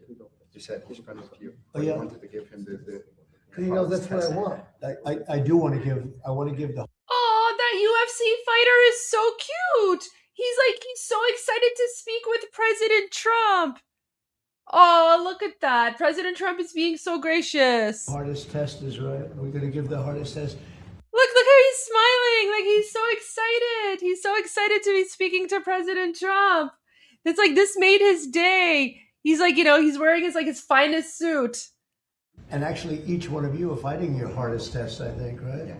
How do you think you know your opponent very well? Very tough. I know How him. do you Very think? tough opponent. Do you feel good? Very good. What are your chances of winning? Me? Yeah. I have complete faith. 100%. 100%. That's why you're here. And they believe that too. Would you like to And say I hope something? he has the same faith. That's right. That's going to make an amazing fight. It's going to be great. Yeah. That's right. Would you like to say Queria agradecer a oportunidade de estar lutando na Casa Branca, como você falou. Evento único, onde todos queriam estar lutando. That's where you need Marco Rubio to translate. E a gente está fazendo parte desse feito tão especial. I like how President Trump is like looking at it even though he doesn't understand what he's Todos saying. queriam estar lutando e a gente está fazendo parte desse feito tão especial. I would like to thank the opportunity to be fighting on the White House. We know it's a special event that everybody would like to be present. It makes me feel special. Thank you. Thank you very much. One of the Oh, he said you make me feel special. greatest punches in the history of the business. And just shook his hand. Here's a large hand. His punches in. I'd like to be present. It makes me feel special. Thank you. Thank you very much. One of the greatest punches in the history of the business. And just shook his hand. Here's a large hand. That's a powerful hand. It's, they're very unusual people, born with great talent, and then they hone the talent. I'll save you for last, okay? Because he loves his country so much, but I'll save you for last. Yes, sir. Please, would you like to say something? Yeah, I just want to say thank you. It's an honor. I'm really proud. It's going to be really special. One time in life, so I just want to say thank you. Thank you very much. It's an honor to have you here. It's an honor, yeah. And we'll all be there watching, and this is something special, so we'll all be there watching. I don't know how the hell you do it, but they wouldn't have it any other way. They love the sport. They really love the sport. They come out of a ring or the most incredible fight you've ever seen, and they say, this is the greatest sport. I could do it. I'd rather think a 3-footer personally, but there's no better thing to watch than this. And Justin is known as just one of the truly, obviously talented and everything else, but he's got more heart and He just has an ability. They call it a motor. He's got a motor that doesn't stop, and that's all starts. It all starts right up here. Yep, here and here. And I mean, I learned that going up to small town Stafford, Arizona, copper, cattle, and cotton. That's what we do down there. 3 generations in the copper mine. So, and like you said, none of us come from opportunity or wealth. And this is one of the truest merit-based systems in the world, this sport right here. Everybody has an opportunity, and we all get a chance, and we will get a chance. And so, of course, my faith is as strong as his. And I've committed my whole life to this. And so to have a president that's willing to go against an upstream and against the norms is truly special. It's why you got my vote. And it's why we're such a great nation right now compared to where we were. Okay. All right. I'm gonna fast forward a little bit because we want to get to the parts about Iran. We all love you. White was here last night. Was that they all said we don't. They cried on the what happened. Here you go. Now in Iran. Okay. A couple of other things. Here we go. I can try on Iran. Go ahead. Go ahead. Let me. I'll bridge this. Here you go. Yes, You're facing. Well, try it. Wait. This will work. You're facing an opponent right now in Iran that has refused to submit. You seem optimistic now that you may be closer to a deal. What's different about this moment now than in other moments where a deal has seemed close? Well, why do you say they refused to submit? You don't know that. You don't know what's going on. They were firing on U.S. ships a few days ago. Yeah, no, a few days ago is a long time ago. You know, in the world of war, a few days ago. No, they want to make a deal badly, and we'll see if we get there. If we get there, they can't have nuclear weapons. You know, it's very simple. But what's not to submit? So they had a Navy with 159 ships, and now every ship is blown to pieces and lying at the bottom of the water. They had an Air Force, lots of planes, and they don't have any planes. They don't have any anti-aircraft. They don't have any radar left. Their missiles are mostly decimated. They have some, they have probably 18, 19%, but not a lot by comparison to what they had. And their leaders are all dead. So I think we won. Now it's only a question of, look, if we left right now Iran, it would take them 20 years to rebuild. You would call that, we're in good shape, right? Fantastic. We're in good shape. And now we're doing well. Now we have to get what we have to get. If we don't do that, we'll have to go a big step further. But with that being said, they want to make a deal. We've had very good talks over the last 24 hours. And it's very possible that we'll make a deal. So, Yeah, Mr. please. President, thank you, Mr. President. Good to see you. What are the status of these talks? They're very good. Just give some insight as to where Well, we are with them at this point. talks, and we've had some good talks before, as you know. Right. And all of a sudden, the next day, they're like, they forgot what happened. You know, they're proud, like these guys are proud. Nobody more proud than these guys. Sometimes they fight on pride because, you know, they're injured, they're hurt. No matter how great you are, you get hit by somebody else that looks like them. It's very tough, but they have great pride. These people have great pride. The others do too. Enemies have great pride. We went into Venezuela, smart people, great people, a really strong military. We won it very quickly, and we have a fantastic, it's been a great thing for Venezuela. The people are really happy. They're dancing in the streets because they have a lot of money coming in through the big oil companies that are all moving in. I was with ExxonMobil last night. The chairman was here, and we were talking about Venezuela, along with a lot of them. Chevron, they were all here last night. They all want to go there and elsewhere. We just hit a new high in the stock market. The stock market's the highest it's ever been. And I expected that the market would be down 20, 25%. I was willing to do that to get rid of a crazy country, crazy. The people, look, you know, you talk about regime change. Their first level leaders are dead. Their second level leaders are dead. Some of their third level leaders are dead. I call that regime change. But I thought we'd be down maybe 20%, and we're up. The stock market's higher now than when we started this war. And I thought oil prices would go to $200, $250. It's at $100 now. And I think you're surprised, and I'm surprised. But even if it went to 200, it would have been worth it. I understood that. We had just set a record, 50,000 on the Dow, 7,000 on the S&P, a record. And I said, I hate to do this, but we have to make an excursion down to Iran because we can't let them have a nuclear weapon. Look, and this is very simple. Iran cannot have a nuclear weapon because as tough as they are, we want to keep them alive. We want to keep all of you alive. Iran cannot have a nuclear weapon, and they won't. And they've agreed to that, among other things. Yeah. Mr. President, you've had some recent back and forth with Pope Leo. I understand Secretary of State Marco Rubio is going to meet with the Pope tomorrow. What message do you hope he delivers to the Holy Father? Well, I can tell you this, that as far as the Pope is concerned, it's very simple. Whether I make him happy or I don't make him happy, Iran cannot have a nuclear weapon. And he seemed to be saying that they can. And I say they cannot. Because if that happened, the entire world would be hostage, and we're not going to let that happen. That's my only message. Okay, so they're going to go out now, and they're going to have some great pictures taken, and we'll see you guys on June 14th. But I know in your case, we're going to see a lot more. We'll see you probably tomorrow. Of all the events on the South Lawn, why this event? I think it's going to be the biggest event we've ever had at the White House. I mean, the White House doesn't really do athletic events for the most part. And these are all the greatest champions in the world. They're the greatest fighters in the world. You can tell by looking at them. These are the greatest fighters in the world. How do you think if you went into heavy training? Do you think you'd be? I think those days are behind me. It'd be a little tough. Have a good time, everybody. Thank you. Deadline Never a deadline. Thank you, It'll happen. It'll happen, but never a guys. deadline. Thank you. Thank you. Thank you very much. Thank you, Press. Thank you. Thank you. Okay, so that was interesting.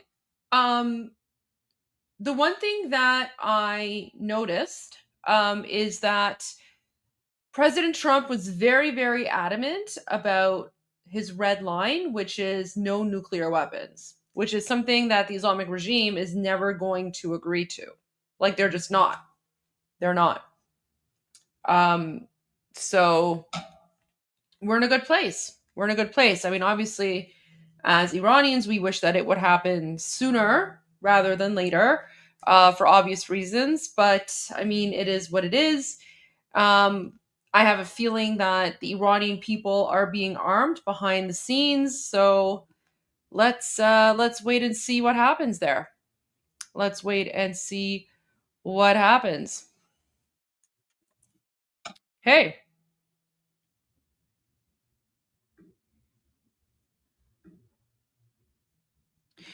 This is interesting. Morad Vesi hasn't live streamed this morning. So we're going to have to go to his live stream from yesterday.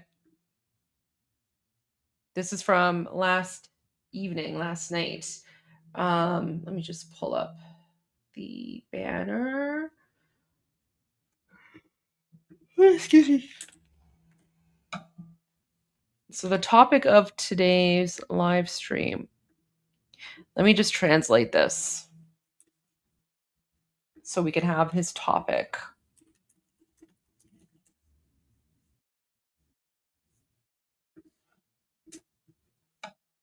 Ooh. Interesting.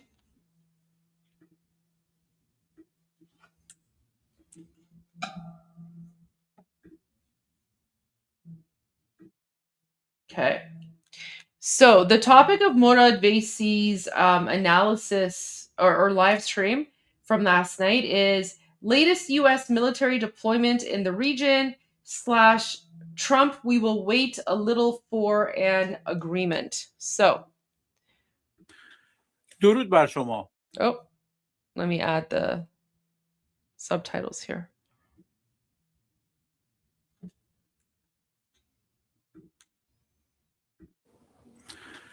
درود بر شما.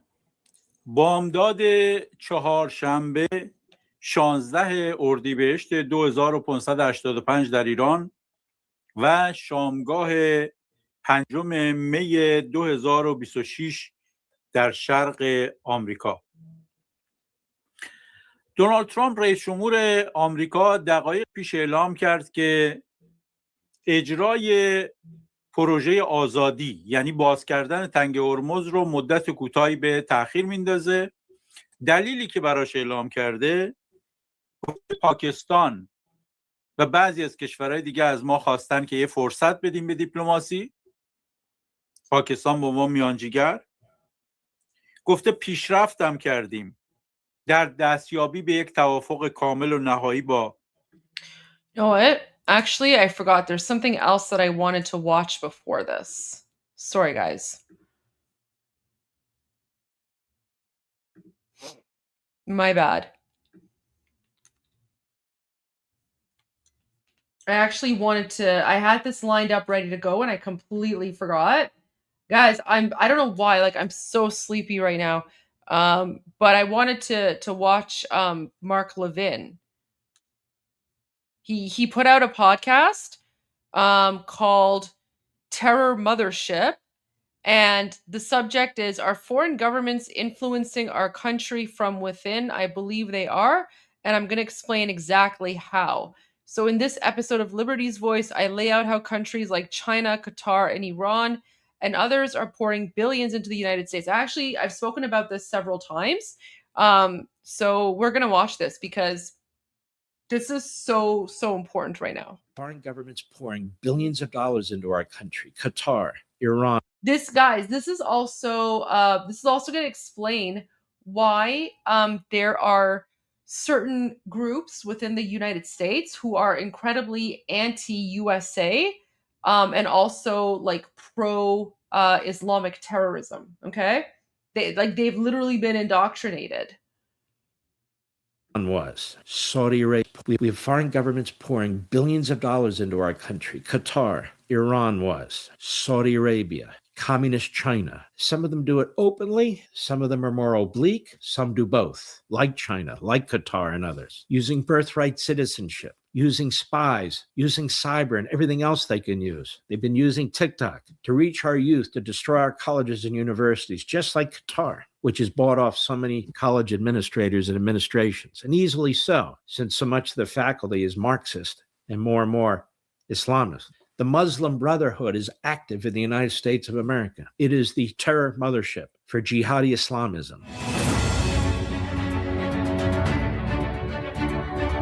Guys, so these are the sorts of things that I would talk about on my podcast, The Goldie Show, before the Iranian Revolution started. Like, so for several months, I was like every day I was holding like, small, short live streams where I was speaking about stuff like this and raising awareness about this exact topic. So this is like literally my bread and butter.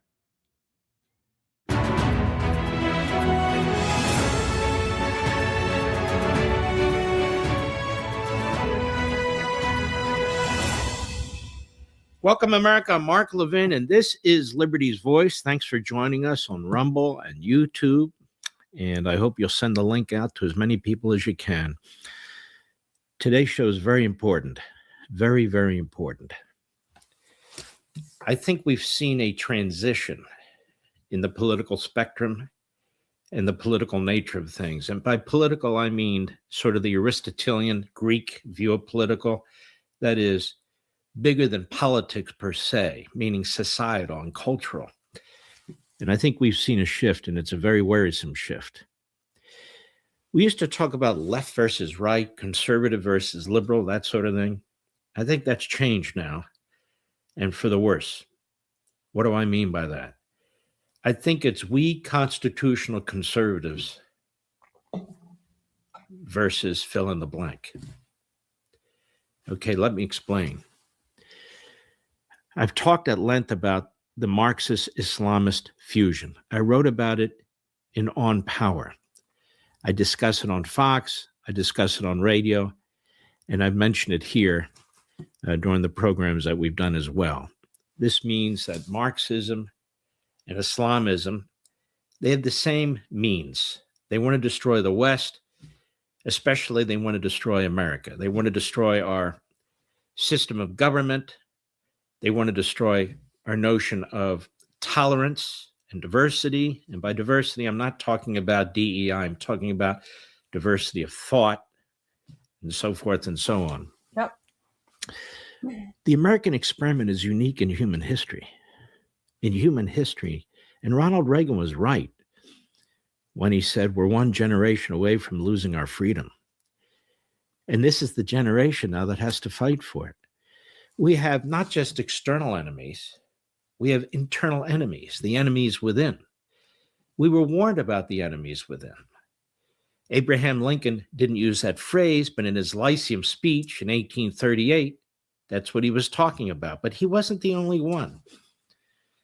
Most of our founders wrote at some point or another that if the American people lose their virtue, if any people lose their virtue, there's nothing we can write. There's no government we can create that will protect the people from the people.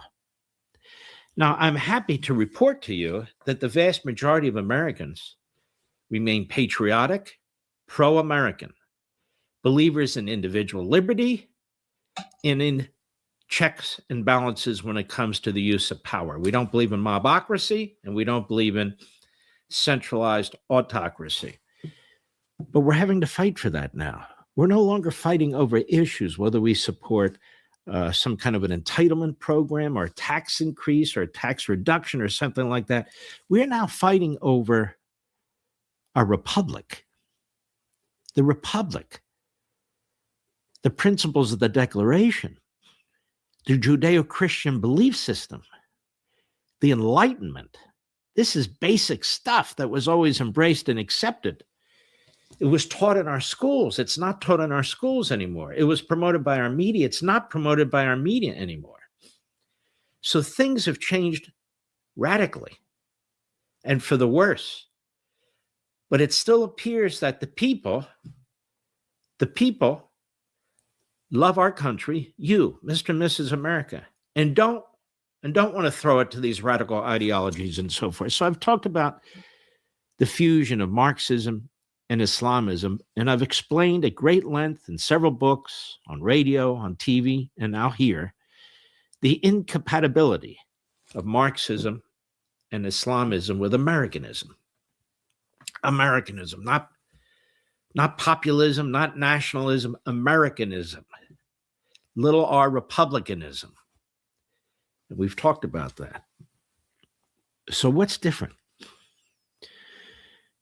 What's different is if you go back and you look at Bill Buckley and National Review, or you go back and look at Barry Goldwater and really the birth of the conservative political movement in so many respects, you go back and you look a little later in time, closer to our time, to Ronald Reagan and his principles and what he campaigned on, and you look at that. That's Americanism. That was the conservative movement, or what I call constitutional conservatism.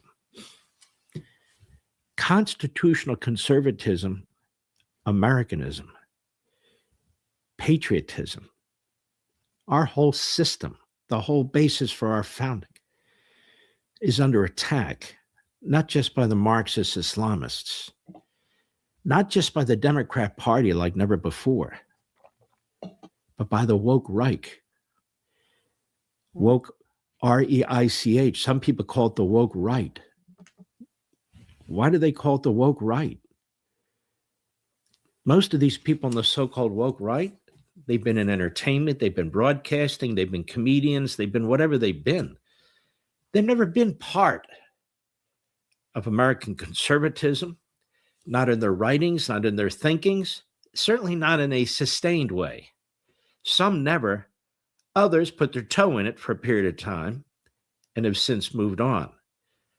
My point to you is this: we are now battling Marxism, fascism, and Islamism. This fascism, or neo-fascist, to be more accurate, element embraces Putin, embraces monarchies, embraces even terror regimes. They insist that the United States effectively disarm, and I don't just mean militarily, but I mean diplomatically and every other way, disengage. Sort of an extreme pacifism, or extreme isolationism that Ronald Reagan warned us about. Fortress America can't work, he pointed out. Not with nuclear missiles, not with trade, not with all these other things. It may be a quaint idea, but it won't work because our enemies don't think that way, do they? They're constantly at the gates. And now many are in the gates. They're in the country. So you have these movements, these ideologies, these faith-based fundamentalist ideas and so forth and so on coalescing. Not around one idea, but against America. Against America.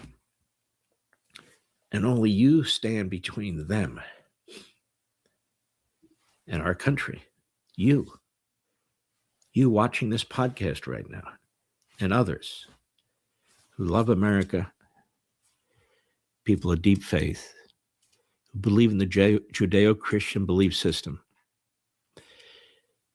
who embrace our Declaration and what it means, embrace our Constitution, which is our top governing document, and how it sets and constructs our government to do what? To nurture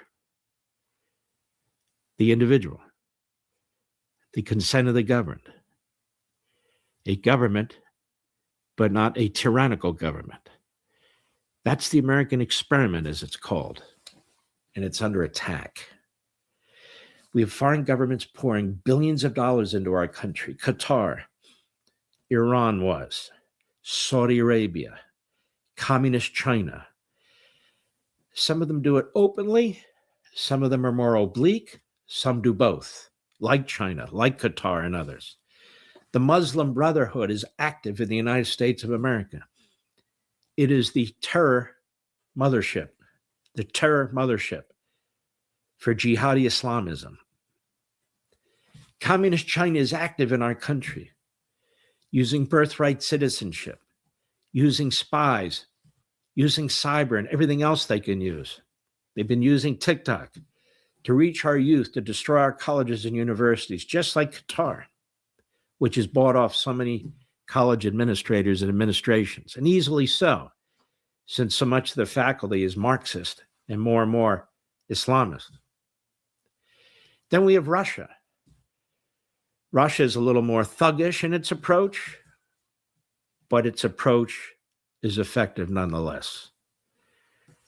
We have these foreign governments that have decided the best way to defeat the United States is not through military action, although it could come to that with communist China and or Russia, but especially China, but through subversion. How to use our liberty to destroy liberty, how to use our Constitution, the Bill of Rights, the First Amendment, to destroy the Bill of Rights, the First Amendment, and our Constitution. They've also borrowed from the past, the Jewish libel, which they know is the foot in the door. It's the canary in the cave, in the mine, that leads to all other kinds of societal destruction and cultural rot. All this swirling around and overlapping is intended to destroy our civil society. You destroy the civil society, you destroy the politics, you destroy everything associated with the culture, you destroy the American people. It all starts with the civil society, as John Locke explained. So we have these forces at play that are trying to destroy the civil society. There's nothing civil about Jew hatred. There's nothing civil about attacking Christianity. There's nothing civil about these violent riots that we see in our streets almost every day. There's nothing civil about attacking synagogues and Jewish communities. There's nothing civil about trying to assassinate the president of the United States or to use the kind of language that the Democrat Party knows, that the radical left knows, and now the woke right knows, triggers some people to do things that are horrific. They're trying to destroy the civil society that undergirds everything else. And so it's not just conservative versus liberal. It's not just that anymore. I mentioned Bill Buckley. In effect, he excommunicated a number of people from the conservative movement, Pat Buchanan being an example. But he wasn't alone. Joseph Sobran being another example. The John Birch Society being a third example. And he wrote an entire book on this. And in that book, he explained he took some heat. There's no question about it. But it needed to be done because this kind of racism and bigotry and anti-Semitism is anti-Americanism. It will destroy the fabric of the country. It leads to other things. It's filled with hate. It's filled with emotion. And that's not what we're about in the conservative movement. And the left, back then liberalism, they will use it to paint us as these kinds of people, to undermine support, popular support for the conservative movement and our conservative ideals, and hence the country. Because basically, conservatism comes down to what? Defending the principles, the beliefs, the values behind Americanism. That's basically what it comes down to. I say constitutional conservatism to put a fine point on it, that we must adhere to the Constitution if we're going to retain our republic. Because without a constitution, you look around the world and what happens? You have authoritarianism in one form or another. You have mobocracy in one form or another. Our Constitution is really so crucially important to everything we do in our society. It protects the society. It's intended to protect the individual. There's a reason why the Marxists attack it, the Islamists attack it, and other woke right attacks it. And so what I'm trying to say here is the political spectrum, politico being the broad term that I mentioned before, not just government, but societal, cultural, and so forth, is not just left versus right. It's we conservatives, constitutional conservatives, versus the Islamists, the Marxists, and the woke right. We hold the Declaration dear. We hold the Constitution dear. These are the manifestations of our belief system, our value systems, Judeo-Christian value and belief systems. The Enlightenment overlaid on top of the Judeo-Christian belief systems. This is who we are. This is what we believe. And they're under attack by all of these three generally mentioned elements. There's sub-elements too. And I want to get into this more deeply in a moment. But before I do, Donald Trump's biggest adversaries is the number 2 Democrat in the Senate, Dick Durbin. And he's leading the charge to derail President Trump's agenda at every turn. And now Senator Durbin has a new scheme, a government takeover of your credit cards. Have you ever heard anything so outrageous? Right now, Americans have thousands of credit card options, all with equal, strong security. But Durbin's plan could result in less security, access to your data, to your financial information, even the potential stealing of the rewards that you gain over time from your credit card. That means more risk to you, to your identity, and your financial future, of course. Durbin's bill isn't about helping consumers. It's a giveaway to corporate megastores who could shift costs onto you while putting your rewards and fraud protections in jeopardy. Just too much access to you is what it is. We've seen Durbin's failed policies before. His last big banking regulation backfired, leading to higher costs and fewer benefits for American families. Tell Republican senators, stop Durbin's government takeover of your credit cards before it's too late. You want to learn more? Check it out. Go to guardyourcard.com, guardyourcard.com. It's in your own best interest to check out this site. Guardyourcard.com. I swear to God, I heard him say Durka. Did he say Durka at some point? Am I hearing things? Regulation backfired, leading to higher costs and fewer benefits for American families. Tell Republican senators, stop Durbin's government takeover of your credit card. Oh, stop Durbin's government takeover. I literally heard stop Durka government takeover. Durbin. Okay, I heard Durka. I don't know. I think because I'm all about like the Islamic regime and that stuff. I heard stop the Durka takeover of your government. All right, so it wasn't that. Okay, back to the show. It's important under these circumstances to be very discerning. Voices you thought were reliable, that you enjoyed, that you embraced, you maybe even shared with others. You ought to listen to so-and-so. Some of them aren't the voices you think they are. Some of them are no longer the voices that they were. Yeah, guys, I do have Durka on the brain because it's like I've been on like Durka alert, right? And then also like we go Durka hunting, and then there's a lot of Durka translations. So yeah. There's a lot of reasons for this, of course, but most of it is grift. Yeah, that's so true. That's so true. Like, so I'm not really following like all the stuff that's going on because like I'm not really into the whole like podcaster drama thing. But this is so bizarre. Like guys, this is one of the weirdest things I've ever seen, right? Like look at this. This is a span of 6 months. Islam is not consistent with the values of America, of the West. They should stay in countries that don't care about keeping church and state separated. They should stay in countries that don't care about protecting free speech. They should stay in countries that don't care about women's rights. That's where Islam can fester and grow. It's great. I mean, I'm sure if that's like your thing and you don't care about like genital mutilation, you might really enjoy living in an Islamic country. If you don't mind living in a life as a woman where you have to keep every inch of your body except for your eyeballs covered, yeah, it's someplace in the Middle East could be for you. It's not my thing. It's not America's thing.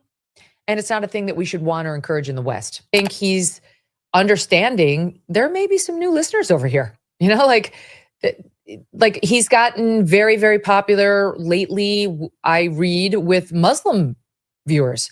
Yeah, I wonder why that is, because he's literally spreading jihadi propaganda. So obviously he's become popular with the jihadis. Because he's been standing up for Islam, you know, and I have to tell you, Mark, it's been something I've noticed just since I've gotten sort of more clear-eyed on Israel, that a lot of the anti-Muslim rhetoric that's put out there originates with people who are very, very pro-Israel, who kind of need us to demonize them.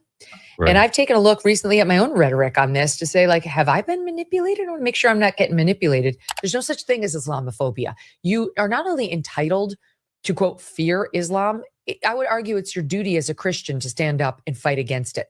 He's having a lot of Muslim viewers flock to him. And so while he may have lost some contingent of the Fox News audience that's very, very pro-Israel and, pro-Trump, and you can't say anything about Trump, for every one of those who leaves, there is another newer, younger audience member who does want to hear these traditional lines challenged and hear just new independent thinking. I mean, I'm she's making it seem as if traditional lines are a bad thing. No, traditional lines are traditional because they are sound. They've been tested and they've been proven to be true and accurate. So, like, this is insane. So this is like an example of what Mark Levin is speaking about, right? Like these people who have it's basically the grift. It's all about the grift. They just go where the money is. Them are no longer the voices that they were. There's a lot of reasons for this, of course, but most of it is grift. If it's ideological, that's even a bigger problem.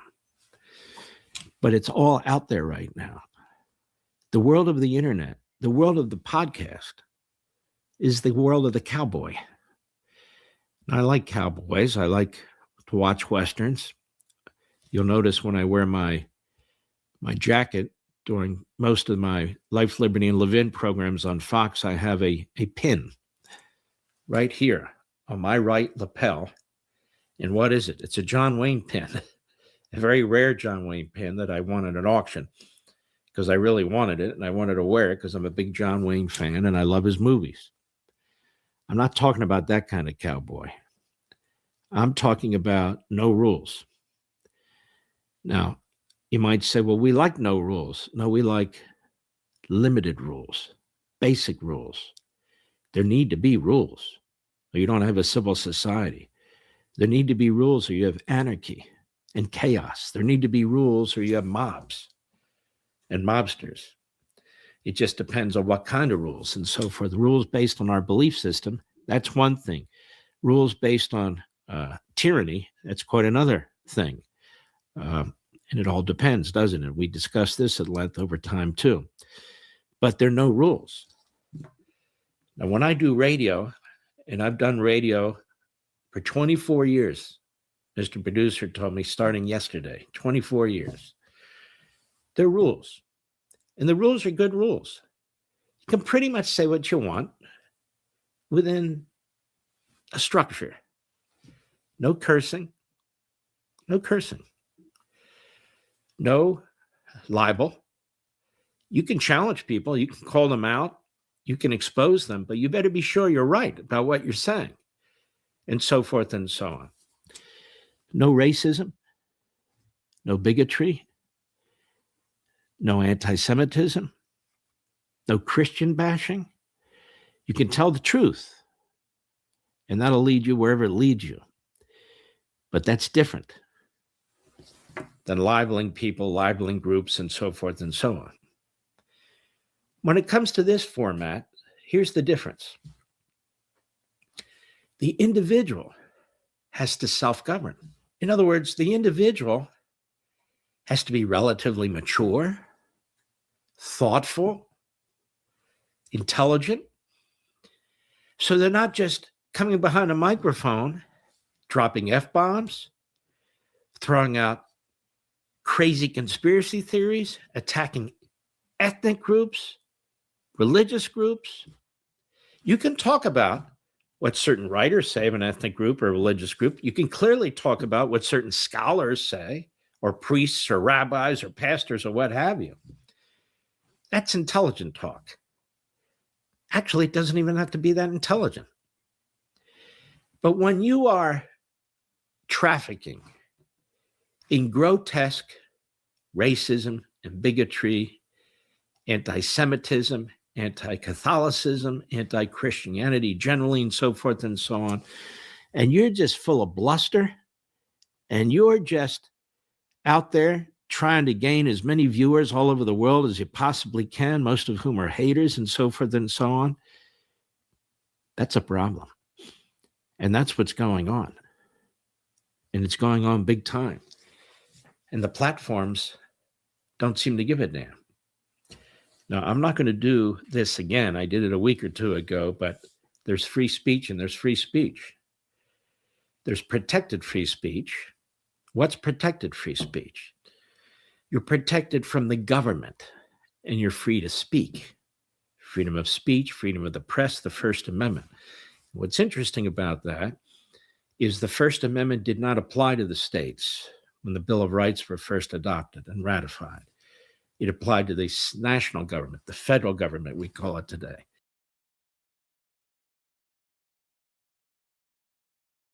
I was muted. So this is a really good comment that Jonathan is making here. You know, he writes, so strange these podcasters and broadcasters pick, the first time in 80 years when the Arab League and Israel are on the same side with peace treaty possible. Yeah, because I have a feeling that these podcasters and broadcasters are influenced by the Muslim Brotherhood and the jihadis, right? So, and Qatar.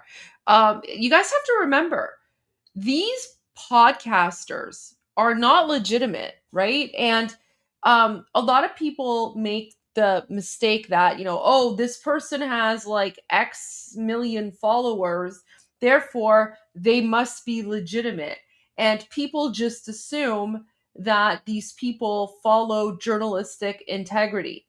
They don't, because they're not real journalists, right? They call themselves, what's the word I'm looking for?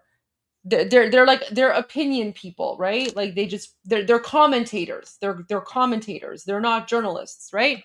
So they can comment on whatever they want, and that's why you see them, say the most ridiculous thing, and they don't care, right? Because they're not bound by the same ethical framework as journalists, and they don't have to answer to anyone. So they just basically say whatever they want to say, zero accountability. They don't answer to anyone, and they make a lot of money off of it. It's the grift, right?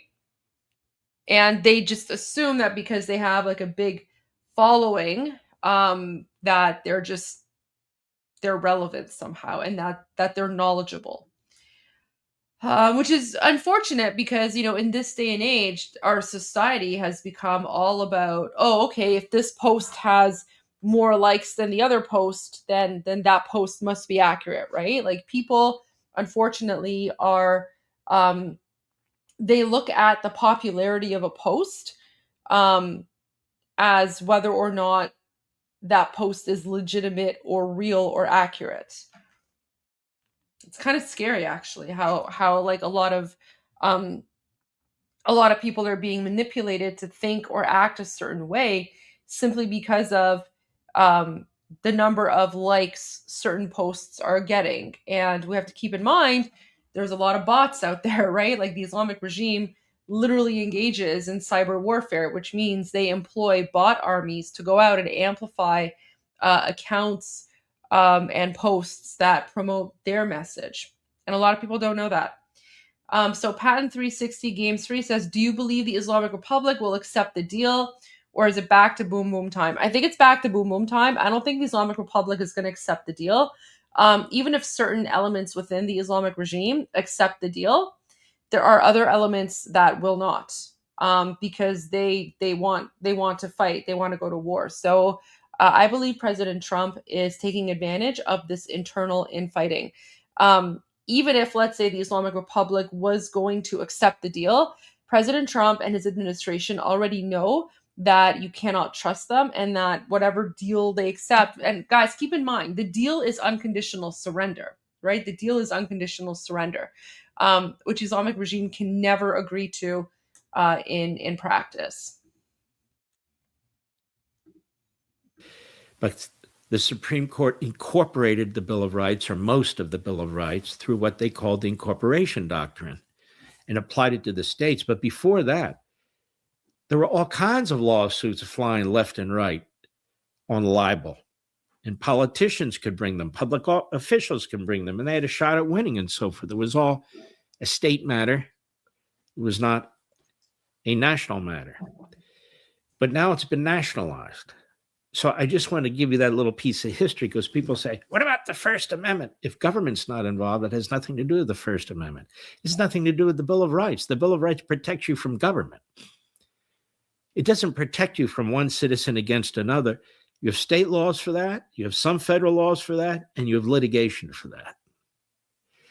So a platform like this platform, if you're watching us on Rumble or YouTube, or you follow us on X or whatever it is, or on radio or TV, those aren't government entities. Those are not government entities. So what does that mean? That means the platform has rules. They're private businesses. They're private property. You can't come in.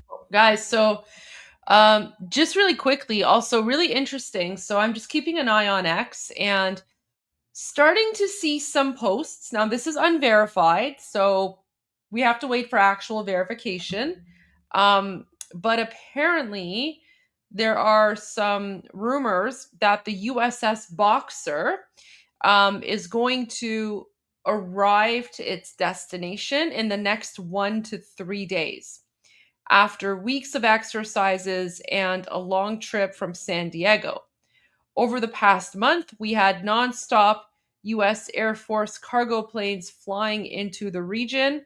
Don't listen to Trump that much. Just watch the logistics. We're nearing the end. So apparently the USS Boxer is coming very close and reaching its destination in the next 1 to 3 days. And yes, Casey Pierce, you're right. This is why. Yes, that's exactly why I can and I do ban any idiot that I want to, because yeah, if you wanna say like stupid stuff or anti-Israel or anti-America or anti-Iran stuff, like just go do it on another channel. Because this is not like, your right to free speech is not protected on a private YouTube channel.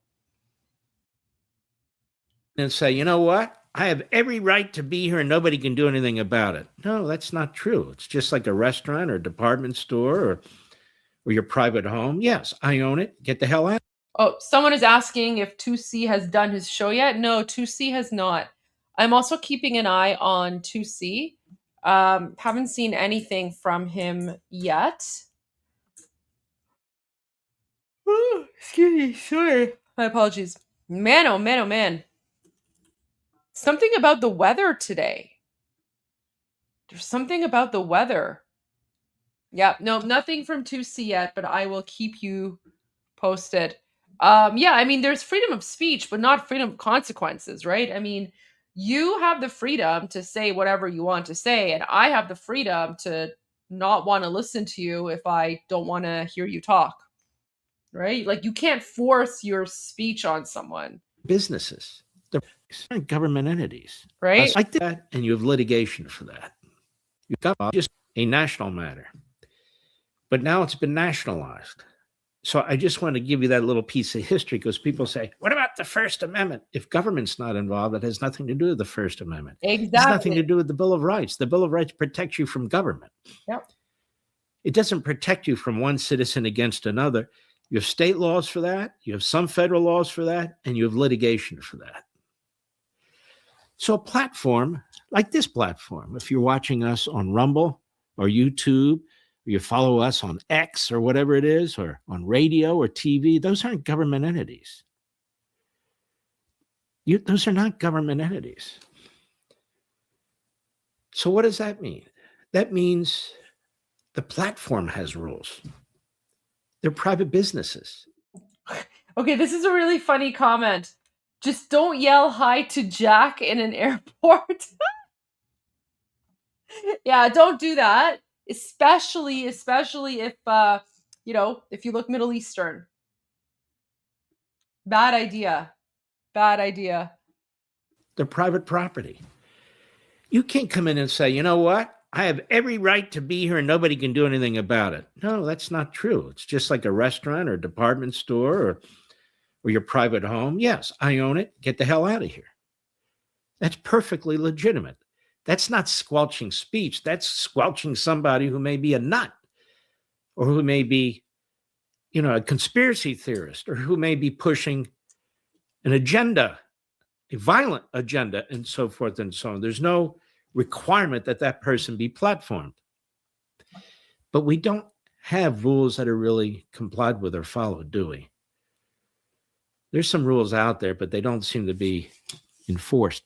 So that's where you come in. We the people. That's a good thing. You determine whether somebody's speaking behind a microphone and in front of a camera and you're watching them and listening to them, or you've turned them off because there's thousands of options out there, whether they're podcasts, whether they're radio, whether they're TV, whether they're streaming, whatever it is. There's an enormous number of opportunities to see and hear all kinds of things. But if you know somebody is a false prophet, if you know somebody is off, they're not particularly well, if you know somebody is a grifter, that their positions are shifting hard one way or another and something and so forth, you need to, and I think you do in many cases, this audience, be very discerning about this. But if they're out there attacking your country, attacking the president, undermining our military, joining with the Islamists, joining with the Marxists, promoting their own candidates, not because they're more conservative, not because they're the more of your liking, but in order to create power for themselves as they grift. That's a whole different story. That's a whole different story. I think the question in many minds should be, what are these people doing for the country? Yeah. And what are they doing for you as individuals? What are they doing? What are they preaching? What are their influences, and why are they trying to influence me? What are their principles? Have they written something interesting? A column? Maybe a one-off article? Maybe a book? Have they said something interesting? Something that makes me feel good about my country, that inspires me? Are they doing anything to unite Americans, especially in this 250th anniversary? Do they ever talk up our country? Do they ever promote patriotism? Are they taking on the people who are trying to destroy the country from within? Or do they sound a lot like them? Go back to first principles. Your first principles, our first. Yeah, I mean, like, guys, look at this. Look at this. Like, again, I don't really talk about like podcasters because I don't know, maybe it's because I come from a political background, right? So I know politicians. I prefer dealing with politicians and, you know, speaking about politicians. So I really couldn't care less what like podcasters say or think or anything like that. But given that Mark Levin is like speaking about this, I mean, like, just look how insane these people are. Look how insane these people are. And Tucker Carlson interviewed the Islamic regime, like he interviewed Pezeshkian back in the summer, and I was so frustrated by this, right? You've been talking on your show about whether Trump is the Antichrist. I have not said that. On your show, the day after Easter, you noted he did not put his hand on the Bible during his swearing-in ceremony as president. You said, and I'm quoting, maybe he didn't put his hand on the Bible because he affirmatively rejects what's inside that book. And then on a recent show, you went further saying, here's a leader who's mocking the gods of his ancestors, mocking the God of gods and exalting himself above them. Could this be the Antichrist? I actually did not say, could this be the Antichrist? Here's a leader who's mocking the gods of his ancestors, mocking the God of gods, and exalting himself above them. Could this be the Antichrist? Well, who knows? I don't know where that comes from, but I know that those words never left my lips because I'm not sure I fully understand what the Antichrist is. If there's just one, I actually tried. Like, how insane do you have to be? How insane do you have to be? Like, it's wild. It's wild. You've been talking on your show about whether Trump is the Antichrist. I have not said that. On your show, the day after Easter, you noted he did not put his hand on the Bible during his swearing-in ceremony as president. You said, and I'm quoting, maybe he didn't put his hand on the Bible because he affirmatively rejects what's inside that book. And then on a recent show, you went further saying, here's a leader who's mocking the gods of his ancestors, mocking the God of gods and exalting himself above them. Could this be the Antichrist? I actually did not say, could this be the Antichrist? Here's a leader who's mocking the gods of his ancestors, mocking the God of gods, and exalting himself above them. Could this be the Antichrist? Well, who knows? I don't know where that comes from, but I know that those words never left my lips because I'm not sure I fully understand what the Antichrist is. If there's just one, I actually tried to understand it. I may have said some are asking that. I'm not weighing in on that because I don't understand it. Like, how insane do you have to be? Like, literally insane. And then at one point, he even said that like Iran is one of the most liberal countries. Like, it's crazy.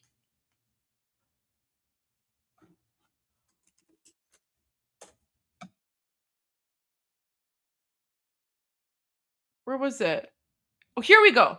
Like, look at this. This, like, he's insane. He's insane. He's literally spouting Islamic regime propaganda. Oh, it's actually one of the most liberal countries in the entire region. You know what? It is. I think you and I are the only ones who haven't people been... who know that. Why is he laughing like that? Like, why? What? So he lies. He lies saying that Iran is one of the most liberal countries in the region. even though the Islamic regime murdered over 40,000 people in 2 days in January. And then he starts laughing. Like, the way he laughs is so creepy. It's actually one of the most liberal countries in the entire region. You know what? It is. I think you and I are the only ones who haven't been. People would know that.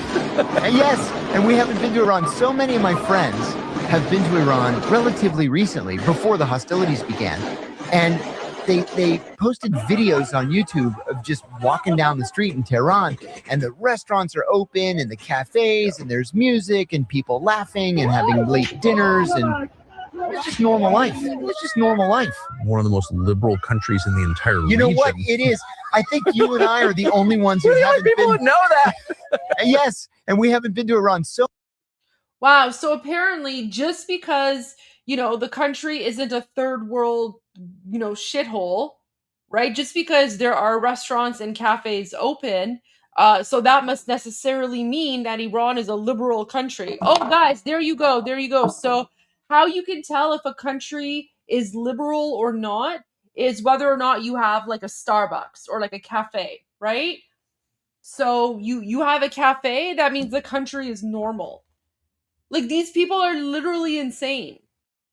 Literally insane. They're demons. They're making fun of, right? Oh, it's actually one of the most liberal countries in the entire region. you know what? It is. I think you and I are the only ones who haven't people been. would know that. Like, that laugh, like, guys, that is a laugh of someone who is clinically insane. Like, he needs to be in a mental. It's like someone take away his microphone and force him into like an insane asylum. Like, make insane asylums great again. Actually, one of the most liberal countries in the entire region. You know what? It is. I think you and I are the only ones who haven't people been. would know that. Yes, and we haven't been to Iran. So many of my friends have been to Iran relatively recently, Yeah, so that means your friends are all IRGC agents, you idiot. before the hostilities began, and they posted videos on YouTube of just walking down the street in Tehran, and the restaurants are open, and the cafes, and there's music, and people laughing, and having late dinners, and it's just normal life. It's just normal life. One of the most liberal countries in the entire region. You know what? It is. I think you and I are the only ones who haven't people been. would know that. Yes, and we haven't been to Iran. So Sick people. Sick people.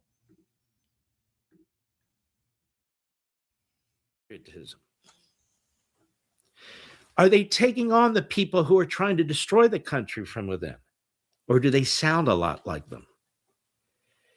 Go back to first principles. Your first principles, our first principles, our nation's first principles. Go back to conservatism, to constitutionalism, to small r republicanism, or what I call generally Americanism. What are they doing to advance it, or are they undermining it? Are they giving aid and comfort to the enemy in Iran, in Moscow, in Beijing?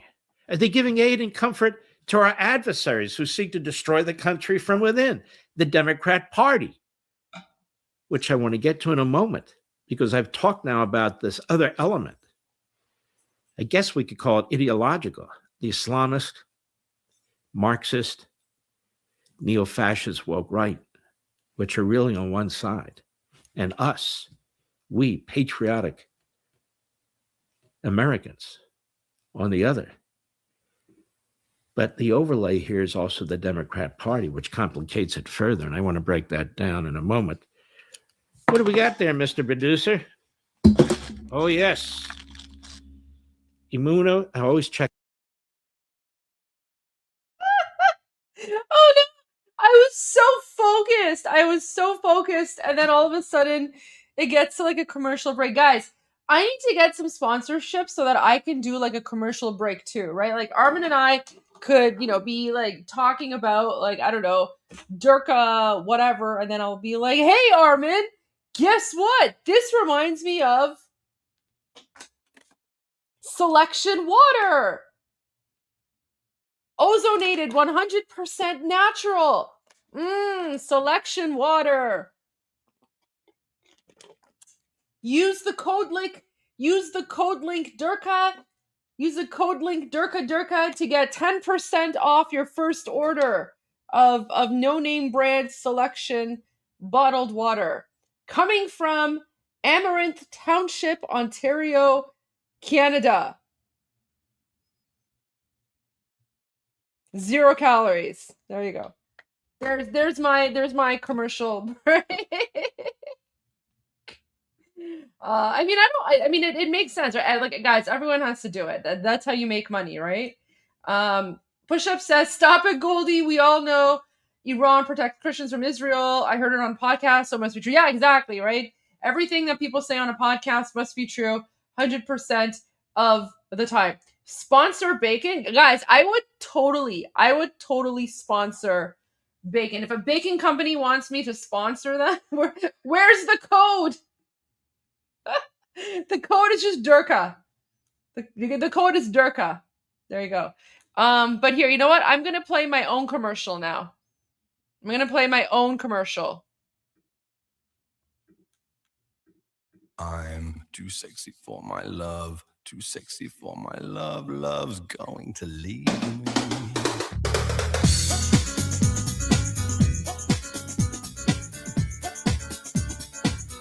I'm gonna be copyright striked though. I can't play this music. We'll have to just listen to it. We'll have to play it without the music.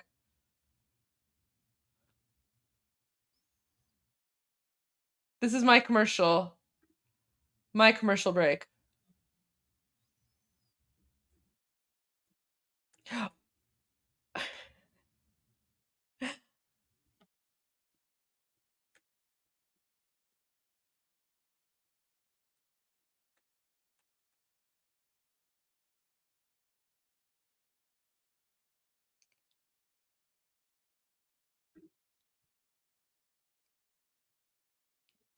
What's that one? All right, there we go. Okay, so commercial break is done. We can go back to Mark Levin. You should be a wide receiver. Do they have a senior football league? I don't think so. Nobody makes it to that. All right. Now, the Democrat Party. You know, it's interesting. I wrote a book called The Democrat Party Hates America. It's right over my shoulder. I wrote a book called American Marxism. These are two of the most substantive books I've ever written, the longest books I've ever written. If you read those two, or at least read aspects of it, you'll have the complete, comprehensive understanding of this sort of Marxist, Islamist fusion and the role of the Democrat Party. And I'm undertaking a new project. I'm not going to get into it. It's also going to include now this woke Reich, because you and I are not neo-fascists. You and I do not believe that Islam is somehow superior to the Judeo-Christian belief system under which this nation has been founded. And we will get into these things. I will in the days, months, years ahead, hopefully. But the Democrat Party, you don't find Islamism, Marxism, and this woke rightism, this neo-fascism in the Republican Party. The neo-fascist movement, the woke right movement, really started with a handful of podcasters, has not been able to secrete itself within the Republican Party. The Republican Party has rejected it. The President of the United States has condemned it. I have condemned it as among the first to do so. And others are condemning it now, and that's significant. And they now know they don't have a home in the Republican Party. I'm not doing an advertisement for the Republican Party. I'm stating the facts. They don't have a home in the Republican Party. They have a home with extremist libertarians who have never been constitutional conservatives, extremist libertarians. You know, I like to think when it comes to economics, in many respects, I'm libertarian. But the Constitution is not a libertarian document. It's not even a conservative document. That's why I call us constitutional conservatives. It is a document based on the Declaration of Independence and the Enlightenment, the sovereignty of the people and the sovereignty of the individual and how best to organize that society. That's what it is. Conservatism is about Americanism, but it's about conserving our constitutional construct. It's about conserving our principles, and even more, advancing them, nurturing them. That's what we're about. When you listen to the Marxists, when you listen to the Islamists, when you listen to the woke right or these neo-fascists, they're not about advancing Americanism. They are constantly trashing our country, all of them. All of them are undermining our institutions. I talked about this early on in my new video podcast platform, but I've talked about it all the time on radio, all the time. They're attacking Donald Trump. He's not even good enough for them. An outsider, a man who is viciously attacked by the establishment, by the media, by academia. He's not good enough for them.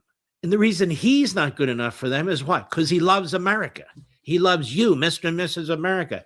They do not. They use you. They manipulate you. You know, Rush Limbaugh told me a long time ago, like a brother, best friends, respect your audience, especially conservative audiences. They're intelligent, they're patriotic. Respect them, and they will respect you. And I've always taken that to heart, always have taken that to heart.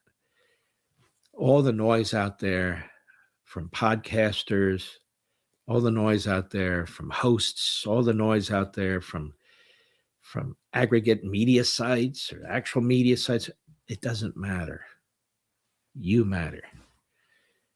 You matter, Mr. and Mrs. America. And so we have a Democrat Party. Now, here's the problem. The Islamist movement is real. The Marxist movement is real. This neo-fascist movement I speak of, it's So, as an Iranian, I can speak on behalf of like all the Iranians watching. Yes, 100% accurate and true. The Islamist movement is real. It's called jihad. It's literally called jihad. Jihad has been going on for 1400 years. The Islamist movement is real. The communist movement is real, right? Guys, take these threats seriously. And so we have a Democrat Party. Now, here's the problem. The Islamist movement is real. Yeah, jihad. The Marxist movement is real. Yep. This neo-fascist movement I speak of, it's real. They're chewing at our society's foundations as I speak. Yeah. They're trying to convince you, the neo-fascist woke right, that they are America first. They're not America first. They're grifting first. And they have determined that trashing America has a bigger worldwide audience than supporting America. There's a lot more people overseas, and they get paid by how many people watch what they do.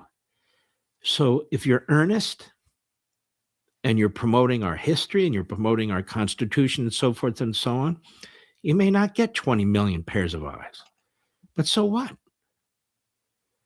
So what to them means everything. Because I mean, that's basically like Iran Revolution Live, right? Like Armin and I have been doing this nonstop for 130 days. And we don't have millions and millions of views, right? I mean, if we wanted to, let's say, like if we actually cared about grifting, I mean, we would take the other side and just, put out like really like crazy, grifter type things that, the grifters are doing. And I'm sure the channel would grow like crazy because we would attract the jihadi, anti-America, anti-Israel audience. But we haven't done that, right? Like we focus on the truth. We focus on raising awareness. And, for us, it's not about the views. I mean, obviously, we would like to see a bigger audience, but, the fact that you guys are here and you guys help share the message, you guys have been very impactful, and you've allowed us to, use Iran Revolution Live as like a launch pad to get onto other media outlets, right? And so both Armin and I have been on the news thanks to you guys for helping us keep this channel going. So it is like, you know, your assistance has been way more impactful. But Mark's absolutely right. I mean, for the grifters, it's about the views, it's about the eyes, because that's how they make their money. So that's why they say like the most outrageous things. And yeah, someone said it's also because I don't have that Demon Tucker laugh. Yeah, no, that's true. And someone's like, you have us and we're that old man says, you have us, we're worth 10 apiece. 100%, guys, 100%. Listen, like I'm not complaining. What I'm saying is that, you know, compare like Iran Revolution Live to those live streams, right? Like Armin and I, we're not here for the grift. We're here to, you know, give you the real news, the real analysis. And we appreciate you guys very much. We love you guys. We love our audience. Like you guys are 99.9% at the head of the curve, right? So we, you know, very, very well informed. And that's why, you know, after 130 days, we're able to have these like high level discussions with you guys, whether it's about the unholy alliance of the red and the black, or whether it's about like Durka, or whether it's about the history of Iran or things like that, because we've talked about this so much. You guys are pretty much like Iran experts, right? So yeah. Most of them have failed in broadcasting and so forth. But the Democrat Party now, you'll note that some of them are saying vote Democrat. Some of them may not say that outwardly, but they're saying don't vote Republican. Some of them, as I said earlier, are promoting their own candidates. Now, look, I don't care if you promote conservatives in Republican primaries or in Democrat primaries. I'm all for it. No. They're promoting people who are unabashedly anti-American. Well, you can't even tell the difference between the candidates they're supporting and the candidates now the Democrat Party is supporting, the Islamists and the Marxists. You can't really tell the difference. Maybe they have a bigotry for a different group. They all seem to be anti-Semitic. Wait, this is the comment. You need to have the demon laugh too. I'm not going to do the demon laugh. I gave you guys Baby Yoda instead. So instead of the demon laugh, you guys have Baby Yoda. I think Baby Yoda's probably a little bit nicer than the demon laugh. But yeah, I need to have some sort of demon laugh. Although, you know what? I do have like the right? So I do say that once in a while when I'm like calling out the Durkas. I'm like, oh guys, look, it's Aloha Akbar Jihad, right? So there you go. Medic and anti-Christian. And by anti-Christian, I mean real Christianity, not their perverse depiction of Christianity. And the other thing about these people I notice is they say that they're Christian, but most of them don't even practice the faith. That's why you have pastors coming out condemning them. Thousands. You know what? That emoji right there, like the alligator emoji with like the tongue going like that, that's like the perfect depiction of the right?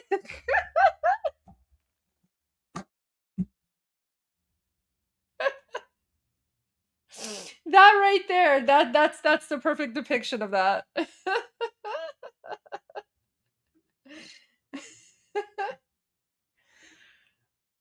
Oh no, I can ululate fine. That's just my impression of how the Durka jihadis like do it. Thousands of them coming out condemning them, saying, no, they don't speak to me, for me. They don't speak for our faith. So they're using Christianity, yet they're attacking Christianity. They're attacking Judaism. They're trying to create a division between Judeo and Christian, which is what undergirds our society. The Democrat Party is all in. They're not going to outwardly embrace the neo-fascist woke right, but they're going to encourage them, keep poking them, keep stirring the pot. That's why when you go to websites like Mediaite or the Drudge Report or some of these news platforms, they keep promoting them. They don't promote these people because they're intelligent, they're profound, they have something really worth reading. It's because they're attacking Trump, or they're undermining our military, or they're embracing, quote unquote, Islam over Christianity, or whatever. So the media, part of the Democrat Party effectively, they're using these people to try and undermine, if not destroy, the Republican Party, but at least get more Democrats elected who are more radicalized than ever before. So this is a problem. With the Marxist, Islamist, woke right overlap, they have the same desire in the end, the destruction of our society. You have that overlap. And then you have the political party umbrella of the Democrat Party, which has now been devoured by two of these three, ideologies, and is now using that third ideology to try and undermine President Trump, the conservative movement, MAGA, whatever you want to call us. And that's what's going on. It's a network that's also funded by billionaires. It's funded by foreign governments. It's promoted by billionaires and foreign governments, as well as our media, of course. And this is the problem I think we face. So no longer can we have a simple political spectrum. Well, there is the left versus the right, conservatism versus liberalism. It just isn't that way anymore. It's much more drastic. You, Mr. and Mrs. America, we're the only thing standing between absolute tyranny and our republic. And I don't know if any other time in history we've had neo-fascists, Islamists, and Marxists joining one another. Although if you really look back hard and really dig in the 19th. Guys, what do you think happened in 1979 that turned Iran into a 7th century Islamic hellhole? It was the unholy alliance of the red and the black. Oh, maybe he's speaking about the history of the United States, because if we're looking at the history of the world, there was that unity in the 60s and 70s in Iran that turned Iran into the 7th century Islamic hellhole that it is today. Will Armin join? No, actually, so I banned Armin. Armin is banned from his channel and my channel. So Armin's not joining anymore. Sorry, guys. It's just me for the rest of Iran Revolution Live moving forward. I've actually locked Armin out of his account. Armin's on a timeout. He was sounding too much like Tucker Carlson. He had like the Tucker Carlson laugh. I didn't like it. So yeah, Armin's gone. I'm taking over his channel. Liberty Politics. Yeah, too much Durka from Armin. So Armin's never coming back. Ever. Like Armin is just done. Yeah. I'm just merging the channels. It's just me from now on. Yeah, even Armin's X accounts, I'm taking over Armin's X accounts. Yeah, I'm taking over Armin's X accounts. Armin went no. Yeah. 30s, I think we did. It's a hostile takeover. It's a merger. It's a hostile takeover. We're taking over Armin's channels. So where's Armin? I don't know. He's probably like I can't tell you where Armin is because then you're gonna go save him. Armin's in a timeout. Exactly. It's Goldie Revolution Live, guys. Team Goldie conquered. Team Armin, and all of Armin's channels now belong to me. I control them all. When you look at the German Republic, it was on its back economically after World War I. Don't DM Armin. Wait, guys, don't DM Armin. Don't DM him. He can't respond to you. I control his DMs. Armin's never coming back. It's too late. I control all his channels. I changed all the passwords. So yeah, Armin's never coming back. Guys, from now on, anyone who says, where is Armin? And is Armin coming back? If anyone says, where is Armin? I'm just going to be like, he's gone. It's just me. I've taken over. It's done. And when he was in prison, You're so Ninja Rooster. You are good at making a joke sound serious, guys. I'm not joking. I just because I'm laughing doesn't mean I'm joking, guys. This is like, you know how Tucker Carlson laughs. This is my Tucker Carlson laugh.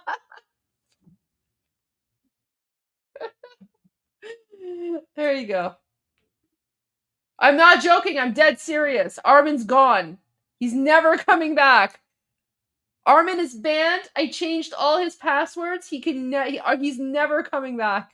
he wrote Mein Kampf, fascist, but they called themselves National Socialists.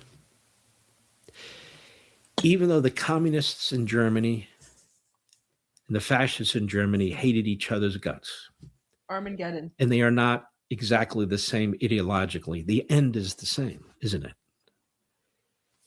Destroy the republic. Wait, someone's like, are you serious? آره مست همه اکانت های آرمین مال منن و همه پسورداشو عوض کردن و آرمین دیگه اجازه نداره برگرده. از آرمین خوشم نمیاد. ازش خسته شدم. I just got tired of Armin. Like, it's 130 days. Like, I'm tired. I'm gonna take over his channels and I'll just run it myself.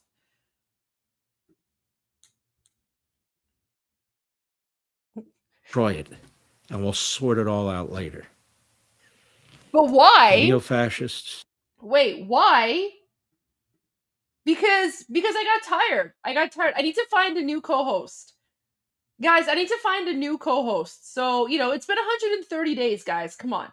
It's been 130 days. Like, aren't we tired of Armin? Like, we need to find someone new. Like, we need to find a new host. Like, who should we replace Armin with, guys? Like, who should we have as a new co-host?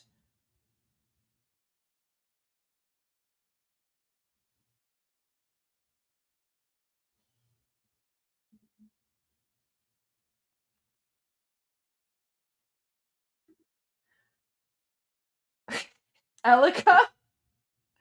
No. Wait, you're like, you want Armin back? No. Yeah, you know what? Let's see if who's this person here? Someone said it. Where is it? Yeah, we can get 2C. Like, we could do 2C. Brett Beer, sure. Yeah, Mark Levin, Nux, Cardboard 2C, Nux, Petito. Oh, someone is saying there's no replacement for Armin? My sister, maybe. Yeah. Oh, yeah, you know what? I should reach out to Chunky Yogurt, right? Maybe Chunky Yogurt. Ooh, Emily, Elika, Cardboard Armin. Yeah, I mean, I'm still trying to figure it out, right? But I don't know. Like, we just, you know, our guys, we're over Armin. Like, Armin was so last season, right? Armin was last season. We're now getting into, like, you know, Iran Revolution Live Plus, and so we just need, like, you know, we guys, we need some fresh voices. We need some fresh faces, right? Like, Armin's not coming back. I'm sorry, guys. We're kind of done. We're over Armin. In our country, the Marxists in our country, and now the Islamists in our country, all have the same goal. And 2 of the 3 have the protection, yeah, exactly, and the embrace of the Democrat Party. The woke right is approaching this differently. They're trying to create some kind of a third entity or sabotage the Republican Party. And in last night's elections, as they came through, they were crushed by the Republican Party and Donald Trump in virtually every single election, if not every single election in which they attempted to get a foothold. But don't be misled. They are real and they are dangerous. All of these entities are real and dangerous. You, Mr. and Mrs. America, as I said, you need to be very discerning in who you watch and listen to and embrace and give money to, as well as their surrogates. That is think tanks, political action committees, candidates. You can't sit on the fence anymore. Candidates can't sit on the fence anymore. They're either with America and you, Mr. and Mrs. America, or they're not. It's black and white. It's not complicated. It's one or the other. Summertime expenses right now, they're starting to stack up, aren't they? You have family vacations. You have looming tuition. You have camp fees.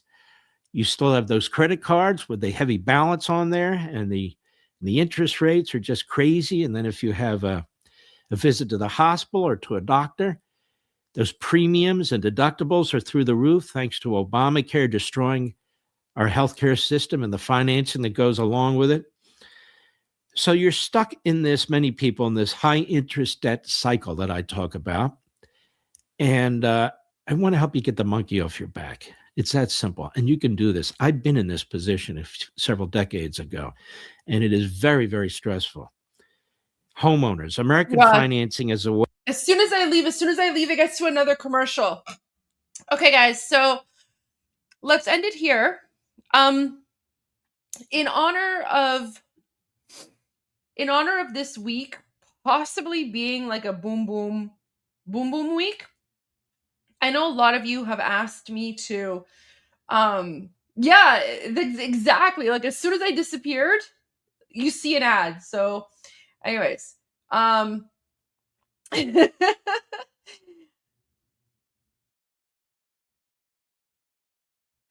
so what I'll do is I'm going to share a cutlet recipe with you guys, because we speak about cutlets a lot.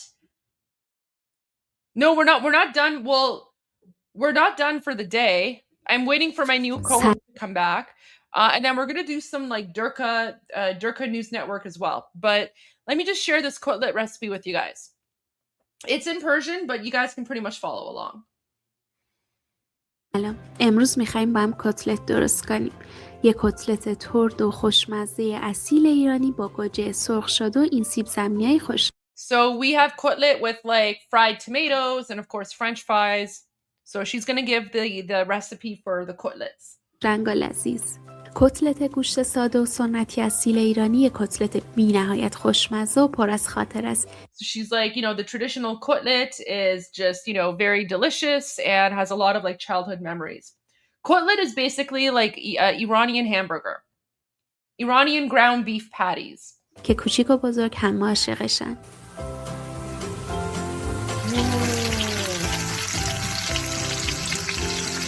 بریم با هم مرحله به مرحله طرز تهیه این So she's like, let's go and I'm going to show you how to make cutlets step by step. Oh yeah, we have French fries with that. کتلت سنتی کانال چاشنی آشپزی رو ببینیم.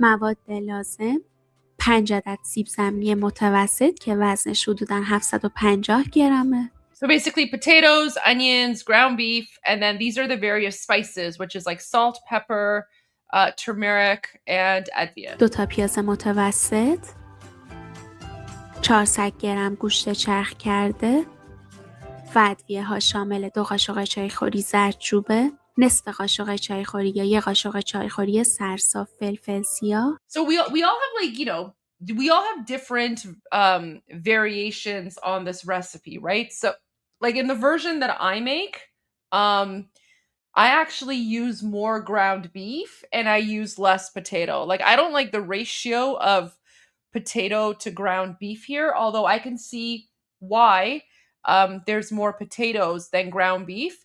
That's because, unfortunately, one of the unfortunate realities in occupied Iran is that things are very, very expensive. So meat is incredibly expensive, right? So that's why people, when they're making meals like this, when you're in Iran, a lot of people who live below the poverty line they can't afford meat, so they, you know, add more vegetables to the meal to, you know, make more food, basically. Advia. Advia, let me show you what Advia is. I spoke about Advia the other time. Advia is basically, it's like a mix of different spices put together, and we use it in everything. So this is Advia. Advia is basically a combination of cumin, cloves, cinnamon, dried rose petals, black pepper, turmeric, and cardamom. So we mix all of these different spices and herbs together, and it's called Advia. So again, it's you know how like curry is like a mix of different like spices. It's the same thing with Advia, but the thing is though, like Iranian food, it's not spicy. It's not inherently spicy. So it's spices, right? So there's like, you know, various spices, but it's aromatic. Yeah, exactly. Yeah. It's like our version of allspice. Exactly.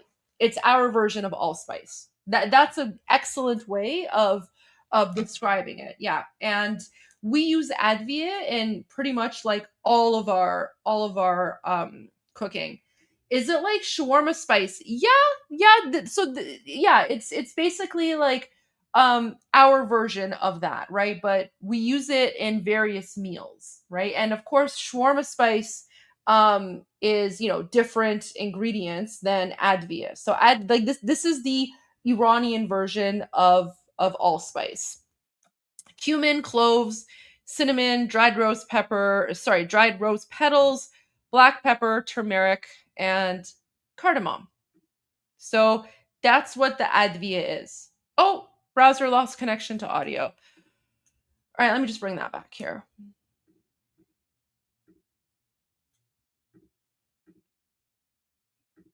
Let me just bring that back. I mean, we show you guys a lot of doom and gloom and stuff, so, you know, once in a while I like sharing things like this because you know, it lets you guys know that we are also normal, even though like we're fighting to overthrow the Islamic regime. There's, you know, there's a lot to Iran. So yeah, so this here is the Advia, salt, pepper, and turmeric. یه قاشق چایخوری پر ادویه کاری و حدوداً 3 قاشق چایخوری سرصاف نمک. برای درست کردن کتلت سنتی و اصیل ایرانی هم نیازی به تخم مرغ نداریم. نگران وارفتنش هم نباشیم. به هیچ عنوان وا نمیره و فوق‌العاده خوشمزه. So then she's like, we don't have access to eggs or something, because like I also use like one or two eggs when I'm making cutlet. Can you eat cutlet cold? Yeah, you can. این کتلت. خب اول میریم سراغ پیاز و سیب زمینی و سیب زمینی‌ها رو با قسمت ریز رنده می‌کنیم. شما هم حتما ریز رنده کنی سیب زمینی رو تا خوب بپزه و خام نمونه. So guys, I don't know if you have this. So this is called a grater, right? Like, so this is a grater, and then we use this to like grate like vegetables into like fine little pieces because it's just easier than chopping it up, right? So when you grate it, that makes it easier for the mixing, right? So yeah, this is called a grater. I don't know if you guys have those, but this is a grater. Oh, you guys have graters.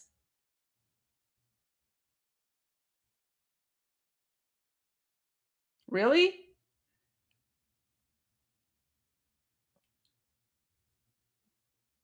You guys have graters? Come on. No, you don't.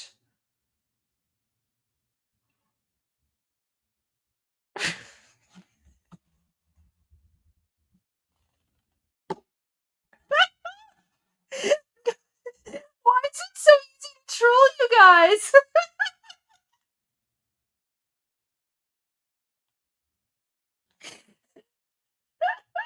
Come on.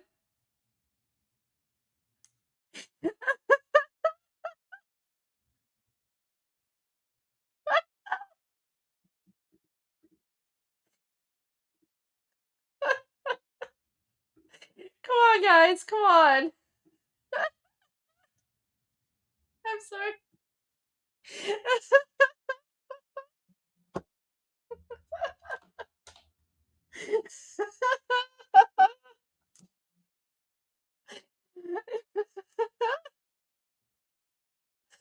Oh no, I can't believe you guys. I can't believe you guys thought.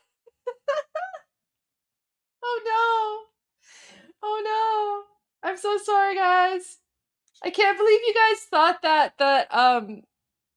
I thought that there was no graders. Well, you know what it is? It's not your fault. It's not your fault. It's my fault because I say it very seriously, right? So I'm saying it with a straight face. I'm like, oh my gosh. Okay, so guys, this is a grater. I don't know if you have this in United States, but okay, anyways, all right, let's continue. So anyway, she's grating the potatoes. حالا آب اضافی سیب زمینی رنده شده رو میگیرم.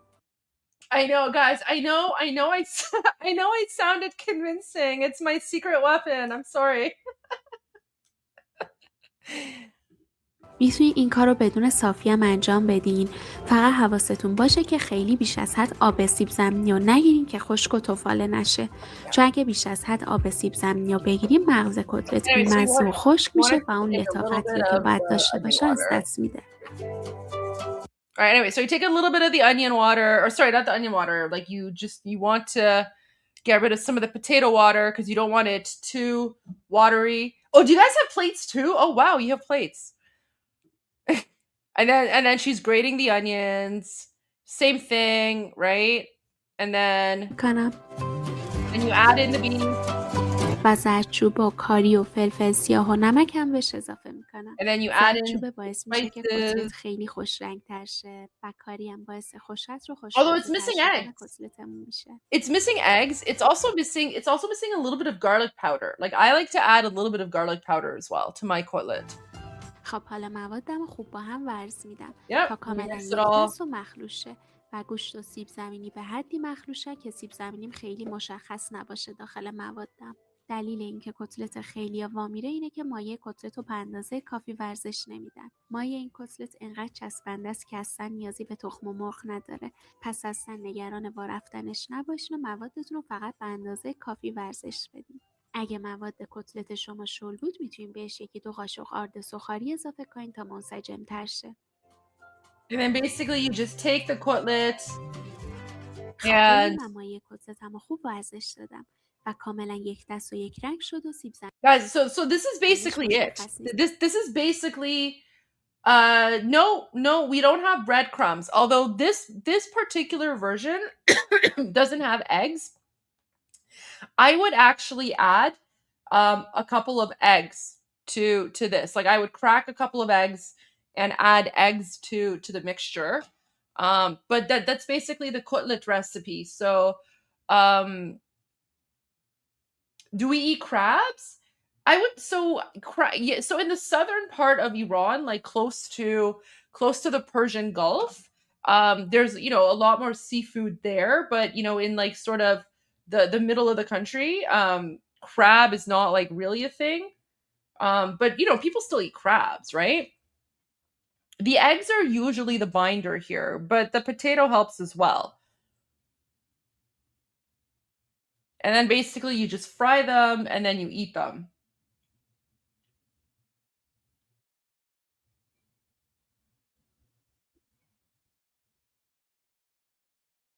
Yeah, and then someone's like, now that Armin is banned from the stream, we can get our cooking interludes now. Yeah, exactly. So there you go. This is your Persian cutlet recipe. And it's really good. So guys, so cutlets are really, really easy to make. And yeah, it's basically it's like a hamburger. It's like a hamburger, but with like, potatoes and onions mixed in. So you can call it like a hamburger with potatoes and onions, or you could call it like a hash brown with beef. Or kind of like a croquette, I guess. Kind of like a croquette.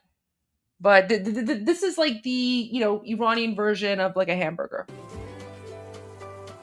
And then you could eat it fresh, or you could, you could have it like the day after, if like in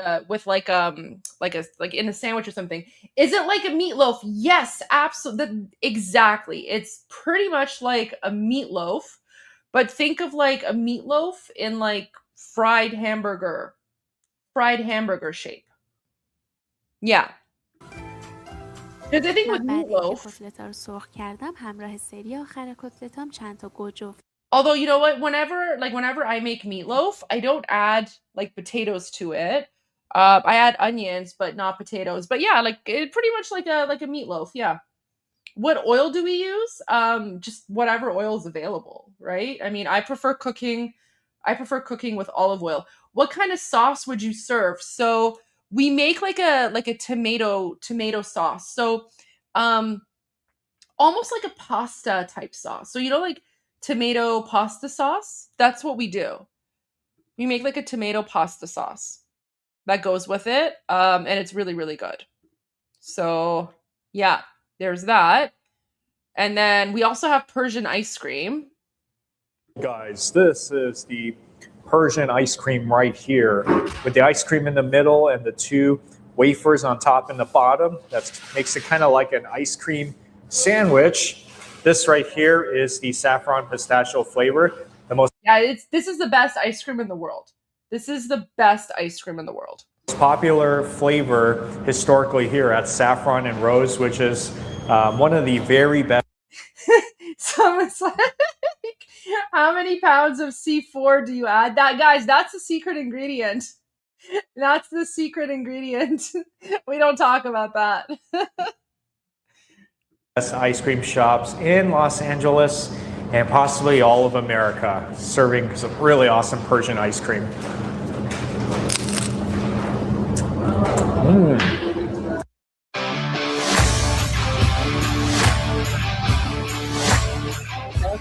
There, this is Steve from Rockstar Eater coming to you with another rockin' episode.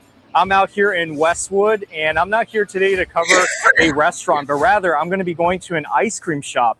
This isn't any ordinary ice cream shop, but rather this is a ice cream shop that some consider of a battery. It's very popular with the community, and it really represents Persian ice cream at its best. Yeah. So if you guys want to see what Persian ice cream is like, then stick all the way to the end of this episode so that you can get an overview of Persian ice cream, especially here in Los Angeles. And of course, if you're new to this channel, then please subscribe to Rockstar Eater, because I release these food episodes on a weekly basis that you don't want to miss out on. So hey, sis.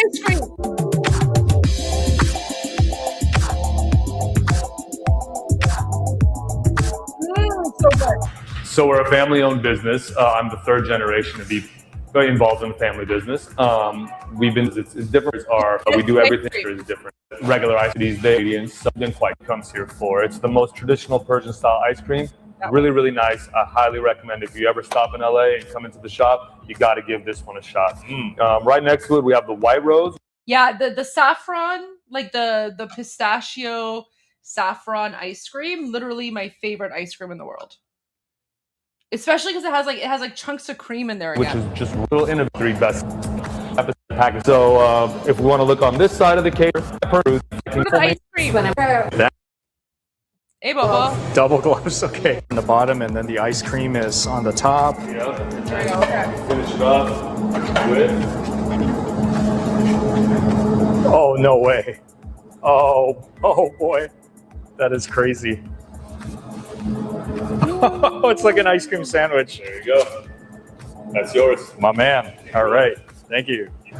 So the first one I got today is pretty much the saffron pistachio, which I have also got in the other one as well. But this one is unique because this is like the Persian style ice cream with the wafers on the top and the bottom. You see, it looks like an ice cream sandwich, but that's the way that they eat it. And then the second one I got today has 4 different flavors. So this is the large one. I decided to get like saffron, pistachios, like raw flavor, fresh. I don't care about this. I just want the traditional ice cream. Okay, whatever. I just want the traditional ice cream. I don't care about that one. Oh, he's not even eating it. Whatever. What? What was that?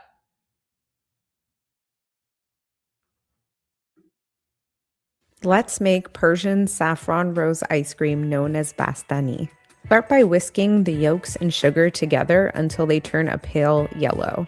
Then warm the milk, rosewater, and vanilla until it just barely simmers. Temper the egg-sugar mixture with this milk vanilla mix. Start cooking your mixture back. Chill this in the base. No, I don't want. I just want a video that shows the ice cream. I don't want like a cooking recipe. I guess it's all just like.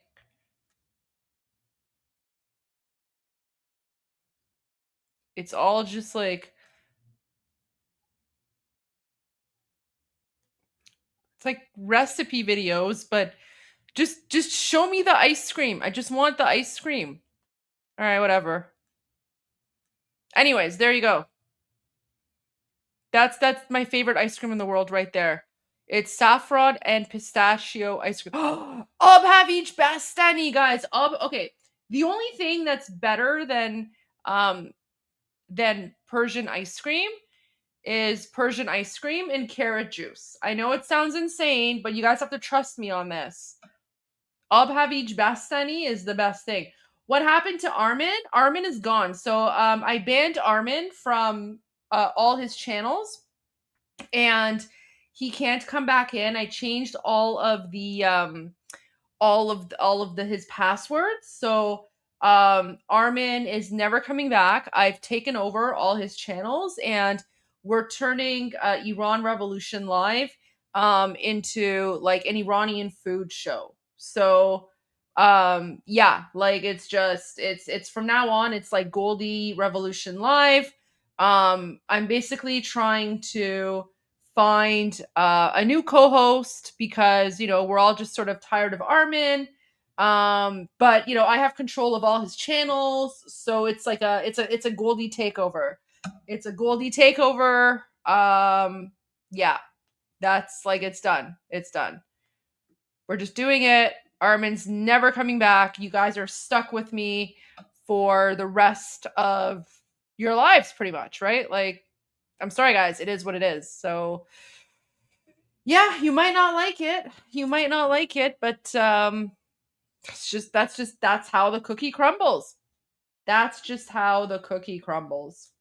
So, all right, let's see what's happening on Durka News Network. Well,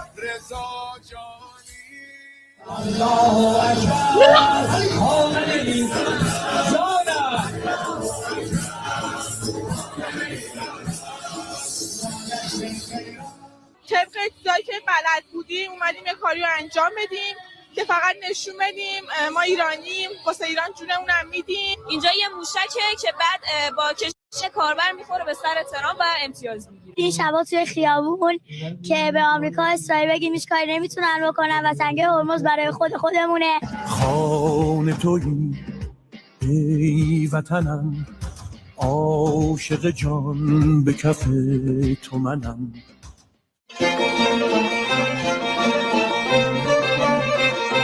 اگر این خاک امروز زخمی باشد فردا جوانه میزنند.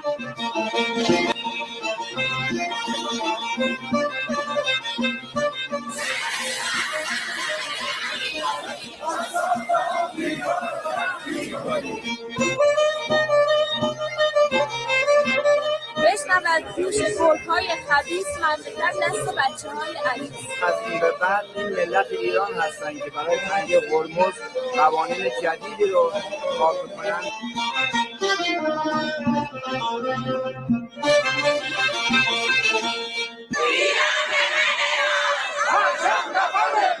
ما فرزندان ایرانی و دشمن بدونه نمیتونه مقابل ملت ایران قرار بگیره.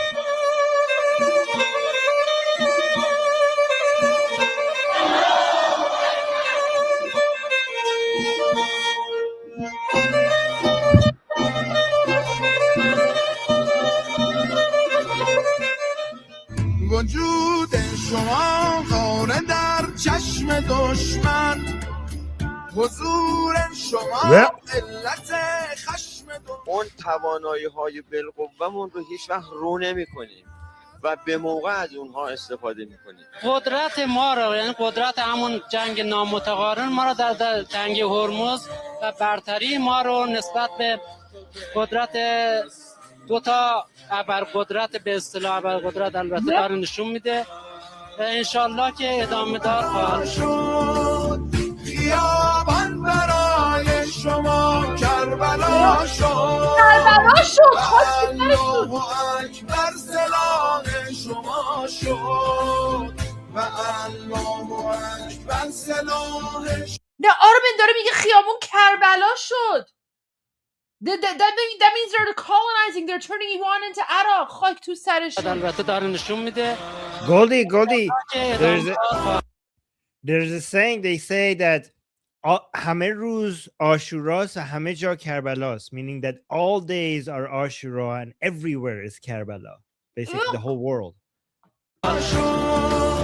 خیابان برای شما کربلا شد و الله اکبر سلاح شما شد و الله اکبر سلاح شما شد. الله اکبر الله اکبر الله اکبر الله اکبر الله اکبر لا اله الا الله الله اکبر. ما هم نباید کف میدون خالی کنیم و دشمن شاهد بشیم. ما کارمون اینه، شغلمون این شده.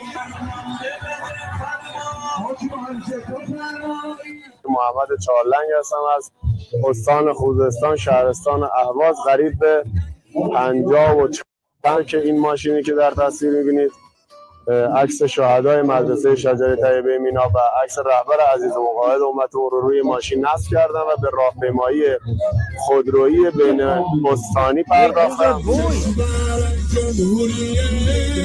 What?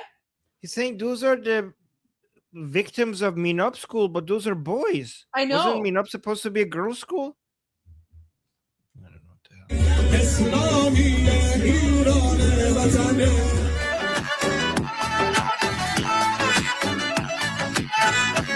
اما آمده ایم بگیم آمریکا پشت نیروهای مسلح هستیم. هم غصه با تو دیدم، هم شادیاتو دیدم، از جنگلای گیلان تا گریه های کارون. من قلبمو کارونو خوش کردین بی‌ناموسا. گریه‌های خودتون کارونو خوش کردین. اصلا دیگه کارون وجود نداره. خشکش کردین. سپردم بی حرف و بی گلایه، کاری نداره پایه عشقت گذشتن از جون. آمریکا باعث شد که ما تنگه هرمز را ببندیم و ما این قانون رو براش گذاشتیم که تا زمانی که عوارضی به ما پرداخت نکنه. I can't anymore. Armin, welcome back. Welcome back. Why are people talking about ice cream and me getting my channel back? I don't understand the chat. The chat is weird.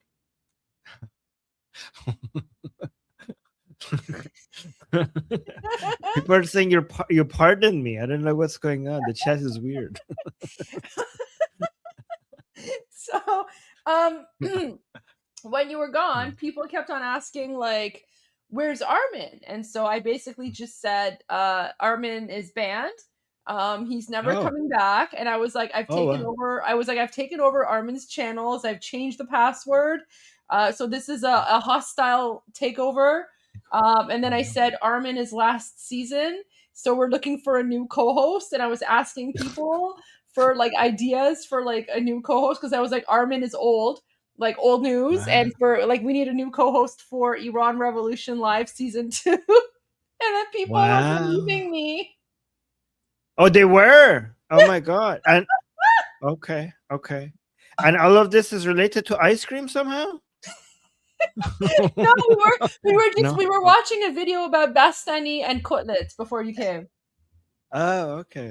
It's not related to that at all, but basically people were like, where's Armin? I'm like, Armin's never coming back. I've turned this into a Food Network channel and we're just going to watch Iranian food recipes. So in honor of like the upcoming cutlets, I was like, you know what? Yeah, Javid Saffron. There you go. So in honor of the upcoming potential cutlets this weekend, I shared a cutlet video, and then I shared a Bastani video, and then some people were like, Goldie, like you're lying. We want Armin. Where's Armin? And then I think one of your mods, Alex, was like, I'm gonna DM Armin right now. Like when I said, oh no! Oh my god! I was like, I changed all of Armin's passwords. I've taken over his X account. I've taken over all his YouTube channels. I'm gonna merge them together. Armin's never coming back. Well, you know what? This serves you right because these people. You know what? You Goldie trolling you. Now you know how it feels. You know, you guys were all making fun of me when Goldie was trolling me with the saluting of Reza Shah beating up a mullah. And now you're being trolled, okay? So see, now you're on the other side of this. I trolled them before that as well, Armin. So during the cutlet video recipe, داشتن پیاز رنده میکردن. So then I paused the video and I was like, oh, do you see the rande? So rande is a grater in English, right? So I was like, guys, this is a grater. I don't know if you have this in the United States, but you know, like I was like in Iranian cuisine, in Persian cuisine, we have something called a grater, and you use the grater to like, you know, cut up potatoes and onions into like, you know, small pieces, and then all the Americans were like, what, we have graters, we use them to make hash browns, we have graters. Wow, you do? Amazing. So yeah, I for like a few seconds the chat believed that I thought that Americans don't know what graters are, and that there are no graters in the United States. Yes. And I said, oh yeah, of course, poker face. Yeah. Wow, Goldie, you must be really good at poker, actually. Well, I mean, I was a politician, so there you go. Okay, there we go. Did she actually get you guys? Oh my god, you guys fell for it. Wow. Oh my god. I know people were very confused. So there you go. But yeah, so we were just watching a little bit of Durka TV. It's like literally as soon as I turned to the Durka, you came back. So this was just the first channel that we turned into, and it was just, you know, guys, so this is the Islamic regime's like 24-hour news channel. There's no news, as you can tell. They've gone full Durka, full Hey Dad. It's just propaganda. Like there's no news here. There's no news. So yeah, Armin, how was your discussion group? Oh, it was pretty good. We were talking about, you know, the different, whether Congress would be able to stop President Trump even if they wanted to. And some people were saying, like, constitutionally, they don't have any ability other than the power of the purse. We had somebody who was an expert in constitutional law who was going over that for us to tell us about the limitations on Congress when it comes to trying to limit President Trump's ability when it comes to military operations. So that was very interesting. And yeah, we're talking about arming the Iranian people. So it was fun. It was really fun. Yeah. Wow. Okay. Yeah. We're analyzing President Trump's recent statements and stuff. Goldie, we should, you know what's fun? What would be fun is if we have the chat bet on who's next on the bingo card. Like, see eventually, and then see, oh wow, oh my god, I love that, thank you. See, Armin, people were freaking out when I said Armin's never coming back and I'm gonna replace you. People were upset. They were like, Goldie, you can't do that. Like, yo, people were defending you. Oh yeah, really? Yes. Oh my People god, in the sorry, chat. I was making fun. I'm sorry, I was making fun of you for falling for Goldie's trolls. I'm sorry. Okay. I love you guys. Thank you. I love you. Thank you. But you know what? People in the chat, like, they really appreciate you a lot. They were like, no, like, we need Armin. Like the show's not the show without Armin. So, but I was like, but guys, we can just replace Armin. Like Armin is so last season. We want like, new host. And people were like, no, Goldie, you traitor. So there you go. Oh wow. It feels so good to be appreciated. Thank you, Yeah, guys. people were really upset. They were like, Oh, what? Thank you. Thank you, Tim. So, there you Oh my go. God. So, well, you know what, Armin? Why don't you bring up the Boom Boom Bingo chart, and then why don't we make a poll? Okay. And then we could come back to this and see. Yeah, how we can keep the poll up for a little bit. So looking at the Boom Boom Bingo chart, like if I had to pick, 4 people as potentially being next, I mean Vahidi would definitely be one of the people. Right. Who else do you think? Well, I mean, we would like AJ and Salavati as Iranians. We would love that, but we don't know if that's a priority for the Americans and Israelis, even though it's a priority for us Iranians, right?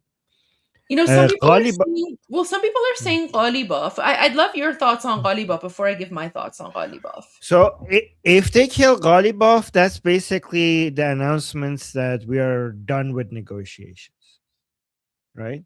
Like that is an Arakchi, for example. If Arakchi is killed, that is basically an announcement that we're going for full regime change and nothing else. I don't think they're gonna. It's unlikely for them to take out Arakchi, but one can dream. So here's the thing, like the way that I understand it, Arakchi is with Vahidi, okay? So yes, Ghalibaf seems to be more trying to appease. So wouldn't it make sense from like a strategic perspective for the United States and Israel to target those IRGC leaders or whoever on the Boom Boom Bingo sheet who are preventing the deal being signed, whatever that deal is, right? Which the deal is unconditional surrender. So that's why, as much as I would love to see AJE and Salavati and Ghalibaf boom boomed, I don't know if they would be the priority. Like I feel like it would be Vahidi, Zolqad, Jalili, and Radon. Arakchi. Radon. Or Arakchi. Yeah. Well, Radon's not really involved in the negotiations. Yeah, but he's the main person right now when it comes to suppressing the Iranian people. Okay, yeah. Okay, so there you go. Like I would say Radon, Vahidi, the two on top, Zolqad and Jalili. Yes. Yeah. Also, there is some new guys. Let me see if I could find them. There. Who's the main person in charge in Bandar Abbas now?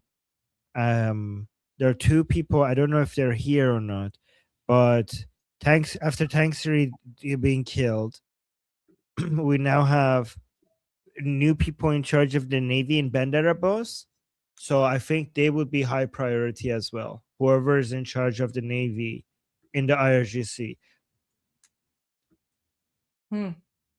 Yeah, so that's going to because the American priorities is not just getting to a surrender deal, but also freeing up the Strait of Hormuz. So any IRGC commander in charge of Navy operations in Bandar Abbas is going to be on a high priority list, in my opinion. Also, one of the most important people is Musavi. This guy. Oh, yeah. There's 2 people in charge of the missiles and drones in the IRGC. One of them is Farmandeh Hava Faza, or the airspace commander, which is Musavi. And the other person is the commander of the missiles. They're saying like missile commander. And that person's name is secret. So we don't know who that person is. But Israel probably knows who that person is. Well, we don't know who that person is. So Musavi and that other guy, who we don't have his name, are also on a high priority list. I think actually Mousavi is like a very high priority target. Very high priority target. Vahidi hasn't been seen. So one thing that might be an obstacle is that Vahidi seems to have taken extreme measures in protecting himself. Like he's hiding like extra hard. like he is like in deep hiding. So I don't know if that's going to stop the Israelis. So far, nothing has been able to stop the Israelis from finding people.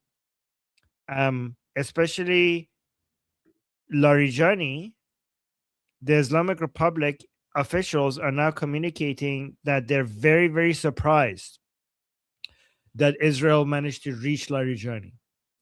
They're saying that the way he was hiding made it impossible for Israelis to find him. And now they're looking for a spy or an informant or somebody that betrayed him. There is because they're saying Larijani took extreme measures to protect himself, and then he died. He now dead. So, but now Vahidi is taking extreme measures to hide himself, but that didn't work out very well for Larijani. We'll say if it works out well for Vahidi.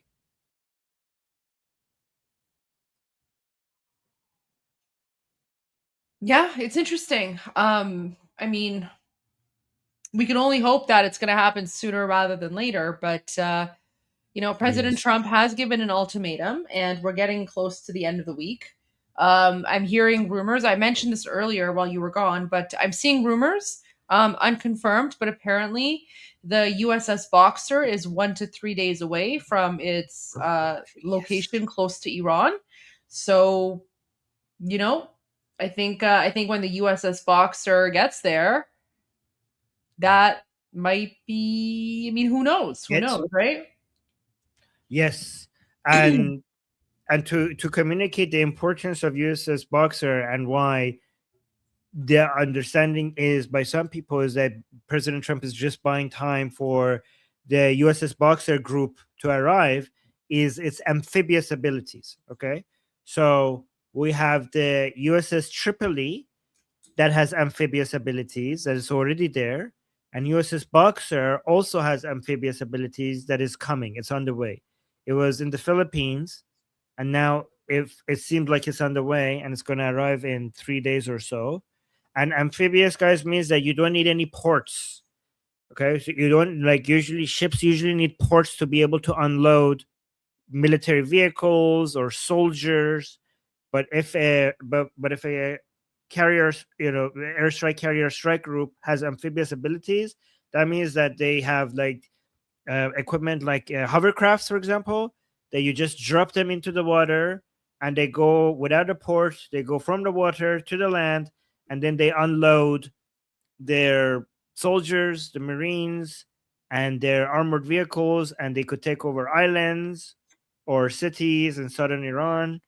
And that's why that's very significant if it arrives.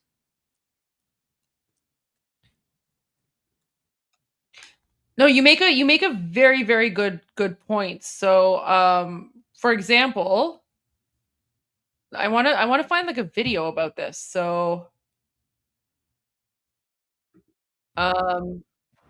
let's look at this really quick. Because guys, again, President Trump is not sending, a ship like the USS Boxer to Iran for no reason, right? It's not like he's going there to get the latest cutlet recipe. There's obviously something much bigger going on. Is an amphibious assault ship the same as an aircraft carrier? This question may leave some scratching their heads, while others, particularly military enthusiasts, might already be formulating their arguments. Today, we dive into the heart of this fascinating debate, comparing and contrasting these two naval titans, the amphibious assault ship and the aircraft carrier. First, it's essential to understand what each of these ships is and the roles they play within a naval fleet. An amphibious assault ship, often referred to as a big deck amphibious, is designed to launch and support ground forces in amphibious assaults. This means it carries a mix of helicopters, hovercraft landing craft, and marines. It's a floating base that brings the battle to the enemy's shores. On the other hand, an aircraft carrier is a warship that serves as a seagoing airbase. It's equipped with a full-length flight deck and facilities for carrying, arming, deploying, and recovering aircraft. The primary functions of an aircraft carrier are power projection, air superiority, and maintaining aerial blockade. Now, let's delve into the similarities between these two vessels. Both ships are among the largest in a naval fleet and are capable of carrying and launching aircraft. They both serve as floating cities, housing thousands of crew members, and both can project force, albeit in different ways. Yet, despite these similarities, there are significant differences. While both can launch aircraft, the types of aircraft they carry and their capacities are different. Aircraft carriers carry more fixed-wing aircraft like fighter jets, whereas amphibious assault ships primarily carry helicopters and tilt-rotor aircraft like the MV-22 Osprey, which are more suitable for transporting troops and equipment to shore. Another key difference lies in their mission profiles. An aircraft carrier's primary mission is sea control and power projection achieved through air superiority and striking targets at long range. An amphibious assault ship, however, is designed for shore invasion and support of ground forces. Simply put, an amphibious assault ship is like a Swiss Army knife. It's a multi-purpose tool capable of launching aircraft, landing troops, and providing command and control for large-scale operations. An aircraft carrier, on the other hand, is like a finely honed sword, designed for one purpose: to dominate the skies and seas around it. We've journeyed through the similarities and differences between amphibious assault ships and aircraft carriers, and it's clear that while they may have some common characteristics, they are indeed different beasts, each with their unique strengths and roles within a naval fleet. In conclusion, an amphibious assault ship is not the same as an aircraft carrier. They may look similar to the untrained eye, and both are undoubtedly vital components of a modern navy, but their roles, capabilities, and missions set them apart. So the next time someone asks you if an amphibious assault ship is the same as an aircraft carrier, you'll know what to say. Until next time, keep exploring, keep learning, and keep asking questions. That was pretty good. I mean, for me anyway, like, because I'm not familiar with these sorts of things. But I mean, Armin, watching that video, that makes me even more convinced that there's going to be something happening, especially now that the USS Boxer is almost there, right? Like, why would President Trump be sending the USS Boxer to Iran? You know, like, it's not like he's just doing it because he's bored, right? He's not just sending ships there because he's bored, right? So there's something going on behind the scenes. Yes, exactly. And Goldie, I think one thing that, if you find another video to show, is the bottom part of the amphibious assault ship, because it's just showing the top. But the most interesting part is this thing that they have at the bottom that opens up, and the whole point of amphibious assaults is these things that come, yeah, exactly, from the bottom, that goes from water to land. Like, it's not amphibious unless it has the deployment capability of things like hovercrafts. So okay. Oh wait, Yeah, this one and he is this showed one that. is life inside the amphibious assault. Okay, maybe this one. So I don't know if this is gonna explain it though. This one might explain. I don't know. Do you want me to play this? Is this interesting for you, Armin, and for our viewers? I mean, it's interesting to me.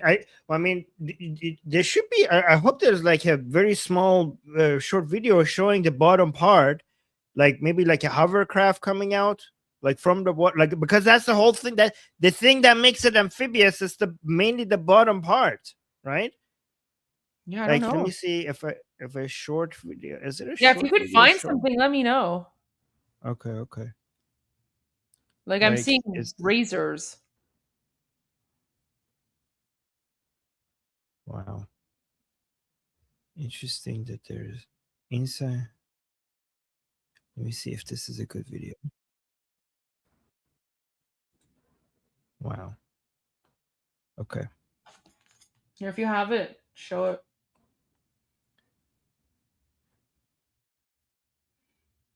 Interesting how there's very little video.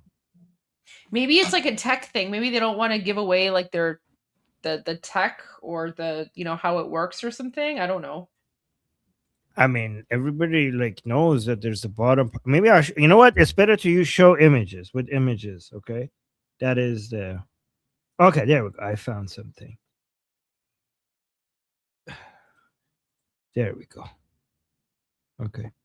I mean, it only requires like 5 seconds of explanation. Here. This one. So here, this part. Okay. This bottom part where things come out of it. That's the interesting. Wow. Oh, Goldie. Oh, Goldie. Okay. Ale ci nie tam. Okay. Okay. All right. Here. This is a better picture.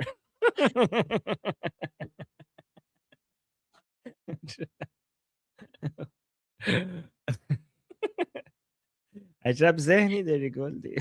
You're the one that's like, I can't even repeat it. It's rude. It's rude to say. Terbiyetti بود. Okay.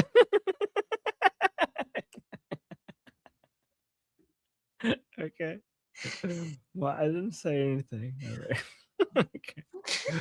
All right. Well, how do I say this? Just repeat what you said. Just repeat what you said. Okay. Well, this bottom part that things come out of, okay, okay, is this door opens, and this is a hovercraft. Armin, it's called the well deck. Oh, okay. Well, and things like hovercrafts come out, and this one is this is not a hovercraft, okay, but this one is a hovercraft. But whatever it is, it's basically meant to deploy assets from sea to land, hence the name amphibious. And the most favorite example is hovercrafts. Hovercrafts are these things that military, they have these. They look like this. So these are hovercrafts. So they work on both sea and land, and they're really good for deploying people and other assets from sea into land. And guys, this is very significant. Like, it might seem like not that big of a deal, but this gives your military so much mobility, okay?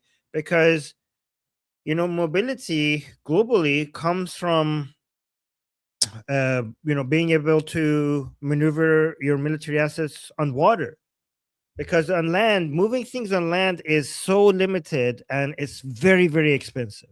So if you want to have a global reach, you need a strong navy and you need to dominate the seas.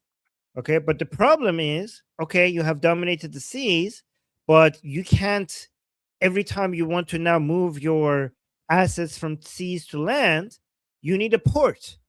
And that port could be taken, but is controlled by your enemy, and it limits your ability to deploy your assets in different places on land. So by having amphibious capabilities, either these these amphibious strike groups and stuff like hovercrafts, like if, for example, this hovercraft is shown here to have like some cars on it, some armored vehicles on it, or stuff like that, then that means that you could just deploy your military anywhere. So you could use the sea to get to anywhere in the world, and then you could use your amphibious capabilities to deploy your military assets. Like, it's very hard to explain how big of a deal this capability is and what it makes you able to do. Armin, like, I found a 12-minute video about the USS Boxer. So when you're done your explanation, there you go. Maybe we can watch that. It's 12 minutes, but I know I want you to finish your explanation. But after that, I found a 12-minute video that I think would be interesting to watch, especially like, for me and, people like me who are not as familiar with, these military assets, let's say. Yeah, I mean, that video is probably going to be much better than anything else I could expect. But just one last thing before our video, and the top part of these ships are meant to have the type of helicopters or planes that have a supporting role for the assets, the Marines and the armored vehicles that you're deploying from the bottom here, right? So you can see that it's not very big at the top, because you don't need that much of a runway to take off, because these are not like fighter jets. And even if you have fighter jets here, are the type of F-35s that could basically go up like a helicopter and then go. So you don't need much of a runway to take off with helicopters and the type of planes that you have here. And then the type of air equipment, military assets that you have here is more of a supporting role. So like, for example, helicopters that will provide some air cover for the Marines that you're deploying from the bottom here. All right, let's go to the video. Yeah, before we do that, Armin, one of our viewers on Twitch sent me a link to some like high quality images that you might appreciate. So I just sent you the link if you want to pull it up and share some of those photos, and then we can go to the video. Yeah, because I know you like the high quality images. So yes, like scroll down to the bottom, you'll see a whole bunch of images. Yeah. Look at these Beautiful. high So quality. This was from V Spec, who's watching on Twitch. Oh, thank you so much. So yeah, guys, like this back door here, this one, that's oh my god, oh my god. Wow. Okay. Why is this, Armin? Why does this remind me of like this? I know this is real, but this reminds me of the AI videos. Remember those weird AI videos we were sharing like a few months ago, with like the weird Pakistanis were making like AI videos of like these like Islamic regime ships, and then Oh yeah.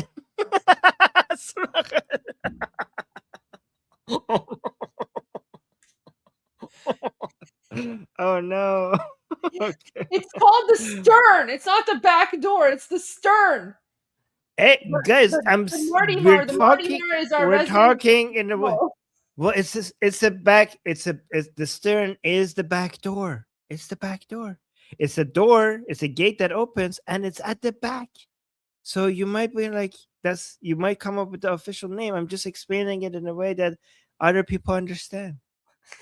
Like if I say, first of all, I mean, I'm not familiar with the military terminology for this. I'm just going based on what I'm hearing other people say. But even if I said, oh, this the stern, people are like, what's the stern? Then I would have to be like, oh, the stern is the back door here.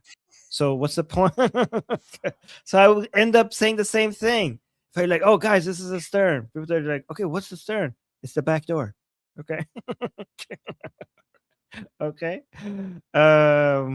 All right, or gate or whatever. So look at this. See, guys, this is too short. This is too short for like a airstrike. So for like a fighter jet to take off. Okay, that's why we need those airstrike carrier groups. Like for example, USS Abraham Lincoln, that has enough of a runway for a fighter jet to be able to take off. But this is too short for that. Okay. It has a big hole, but it's too short. Okay. So, and then this is again here. You can see, oh, these are beautiful. Beautiful. Gorgeous. Beautiful. You can see the stern here, stern. And then this. Wow. I wanted to go on a tour in one of these. Oh, this is the best picture. Look, these are all the different types of armored vehicles that they have. Oh, look at that back there. You see the big fans? Those are the hovercrafts, I think. Guys, am I right? Military people in the chat. Is the big fans the hovercrafts? Because the hovercrafts have this, I don't know what it's called in English. The black thing at the bottom, what is that called in English? You know, the thing that makes it able to float in water but also operate on land. So they could recognize the hovercrafts, but I don't know if these are hovercrafts back there because I can't see it. Oh, yes, yes. People are saying yes. Yep, yep. Okay, so you could tell that, you know, the hovercrafts usually have big fans behind them. Well, not always. Ooh, okay, and this is another. Wow, look at this. Wait, can these swim? Really? Are these also amphibious? What? Okay. I said that on purpose for you. They can swim? What? Yeah, these are amphibious. I think I don't know if guys are these amphibious. Can they? Can these? So you mean swim? float, not swim? When they say swim, I've heard people talk about hovercrafts being able to. Did they swim? That's like saying, can a boat swim? No, that's the language people use. I just checked. Is it? Okay, okay. Yeah. That's just see that's me. That's me being a landlubber and not knowing the proper terminology. Yeah. It just sounds funny. Yeah. Oh no. Oh no. See, I'm saying yes, hovercrafts can travel over water and in that sense swim and glide, swim. Yeah. But they don't go under if that's what you're getting. But guys, are these also the type of vehicles because they're not hovercrafts, so they don't have that black thing under them. I don't know what that English term is. I should stop watching these in Persian and watch them in English. You know, this is my fault for watching Murad Vaisi and other Persian analysts because now on the English channel, I don't know what the black thing is called under them. But what are these? Anybody know? Because they look like they're also operate on water and land at the same time, right? Oh, LAV. Let me see. They're amphibious assault vehicles. Yes, So, I mean, they get to shore and they unload the Marines. So the Marines will travel in those. okay, these are LAVs. So just like hovercrafts, they're also amphibious. And look, yes, they can also operate on water as well. Okay, cool. So it's not just hovercrafts that can operate both on land and water. These LAVs can do as well. So here, two types of amphibious vehicles. One is the hovercraft, and you can see that they have this big fans behind them. Guys, by the way, we're just talking about these without expert military language. We're talking about it as non-military people in simple ways so that other non-military people could relate with, right? So if you're like somebody who's been following these, like, oh no, this is what that's called. This is how you refer to this. Like, okay, we're just basically simplifying it. But look at this. These LAVs, they don't look like they could float, but they do. Like, look at this. Like if you looked at a vehicle like this thing looks like it will sink like a rock, like a hovercraft. Given that it has this inflatable, like this black thing underneath it, you're like, oh, when you look at this, you're like, yeah, okay, that thing floats. That thing definitely floats. But then when you look at the LAV, you're like, oh, that would sink like a rock. But apparently it doesn't. It also floats. I want one. How do I get one? I want one.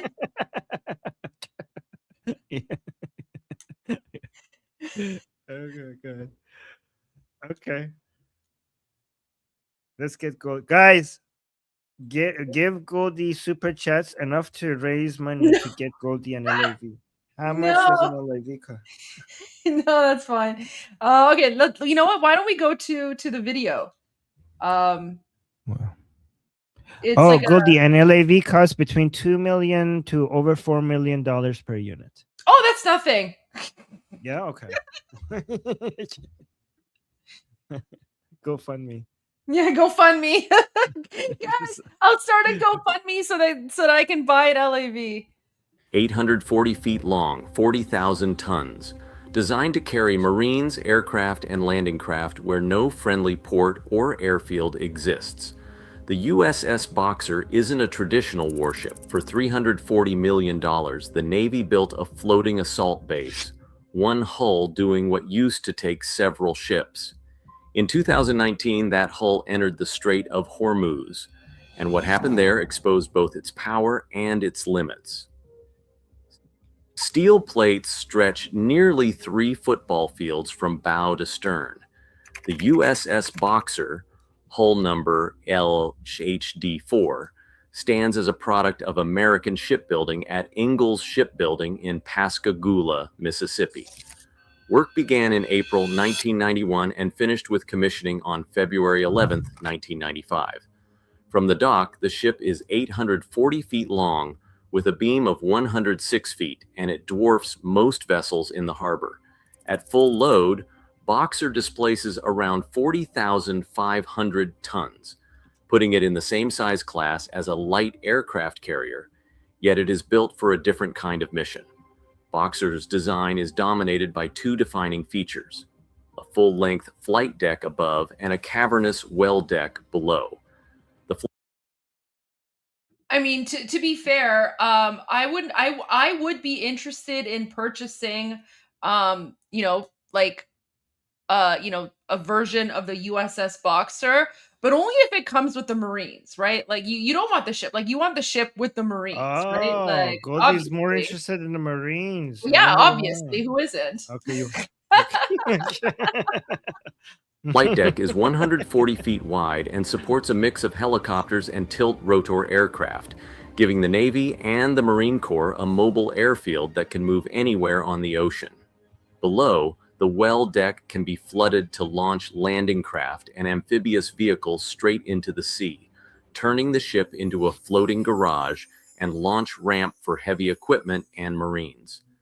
The sheer volume inside allows Boxer to carry almost 3,000 people at once, more than 1,000 sailors to run the ship, and nearly 1,900 Marines ready for operations ashore. Living quarters, medical facilities, command centers, and maintenance shops are all layered within the hull. This floating base can sail for weeks without resupply, holding enough fuel, food, and water to support an embarked force far from any friendly port. Boxer's scale is not about size for its own sake. Every inch is used to combine aviation, amphibious, and command capabilities in a single platform. Where earlier generations needed several ships to deliver this mix of forces and tools, Boxer does it all in one hull. That blend, more than any single weapon or system, defines why the ship matters in modern operations. Congressional records from the early 1990s show precisely where the money went. $340 million, not for luxury, but to solve a problem that had no easy answer. The Navy wanted a single ship that could launch both aircraft and landing craft, 2 completely different operations, each demanding its own infrastructure. The solution was what engineers called the 2 highways approach, a full-length flight deck stacked above a floodable well deck. This design choice did not just add cost, it forced a series of trade-offs inside the hull. Vehicle storage was reduced compared to earlier ships, and the internal layout became far more complex, with fuel and ballast systems rerouted to serve both decks.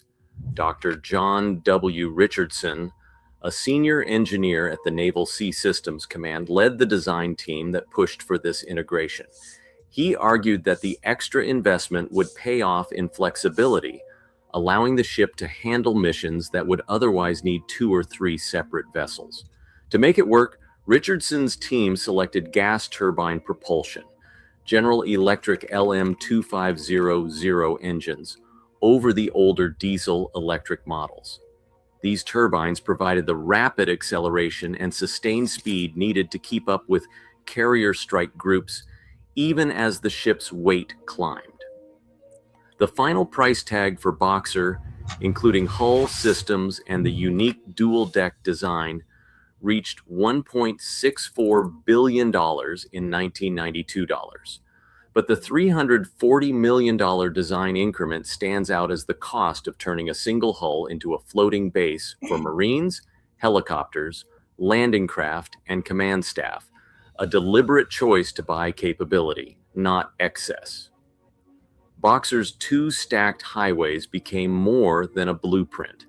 They became the core of what the ship could do offshore wherever access was uncertain. Rotors and tilt rotors crowd the flight deck, their blades churning the air above steel that stretches nearly 840 feet. Boxer's upper deck is more than a landing zone. It's a moving airfield that can be positioned wherever the mission demands. At full capacity, the ship can support over 30 aircraft, including the MV-22 Osprey. Wait. Hold on. Here, look what I made. So I made you an LAV with the lion and sun flag behind you. And here it's you're with your Farvahar. Oh, it doesn't look like your Farvahar. So that's okay. It kind of looks like... Yeah, this is here with an LAV, more serious. Here you are again with your LAV. And here you are with your tiny LAV as well. That's a mini. That's a mini. I can't even like. Yeah, that. It's a small one because I thought this would be more affordable. But like you have your Farvahar. I love that. I like the first few because that one comes with the Marines, right? So it's not just. Oh my yes, this one. Yeah, you this include one. the Marines So, here. yeah, I like the one that comes with the Marines. Yes. That's so funny. Oh my gosh. Oh my gosh. AI is great. Wow. Yeah.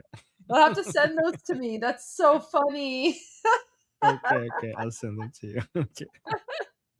Oh wow, thank you for sharing. Oh my gosh. CH-53E Super Stallion, MH-60 Seahawk, and when needed, the F-35B Lightning II.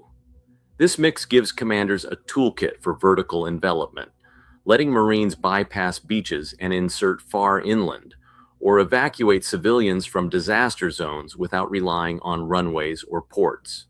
The deck's width, 140 feet, matters as much as its length. It allows simultaneous launch and recovery cycles, with aircraft taking off and landing in rapid succession. The tempo is relentless. Ospreys lift off in waves. Super Stallions bring heavy cargo.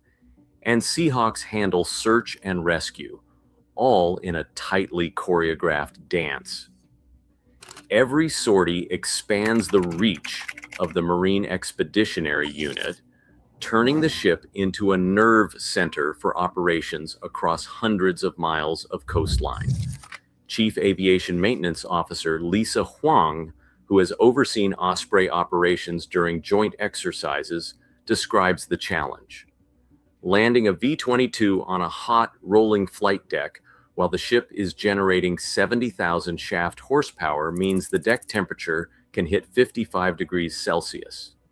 We rely on cool-down periods and engine checks to avoid heat-related wear on the landing gear. The coordination with the ship's flight deck officer is relentless. Every minute counts. This aviation hub isn't just about moving people and gear, it's about tempo and flexibility.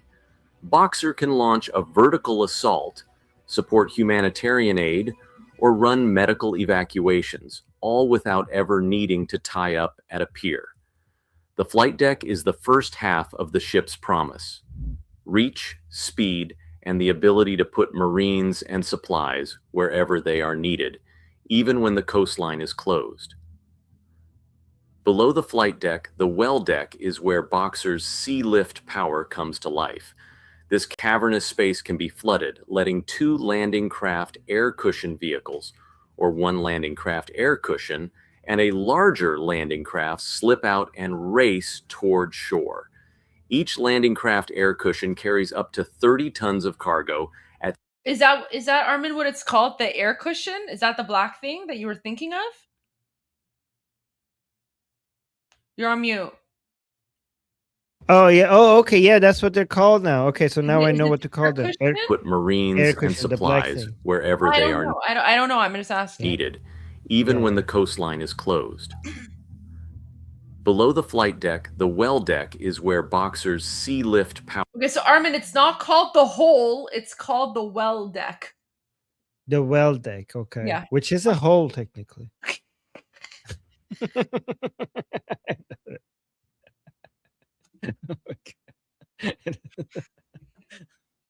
But it is. Can't argue with that, can you? Power comes to life. This cavernous space can be flooded, letting 2 landing craft air cushion vehicles, or 1 landing craft air cushion, and a larger landing craft slip out and race toward shore.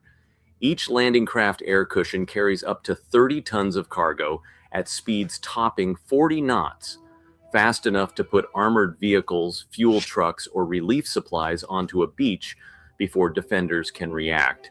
With the well deck operating in tandem with the flight deck above, Boxer can move Marines and their gear from ship to shore in less than 24 hours, across the horizon, out of sight, and straight onto contested or devastated coastline.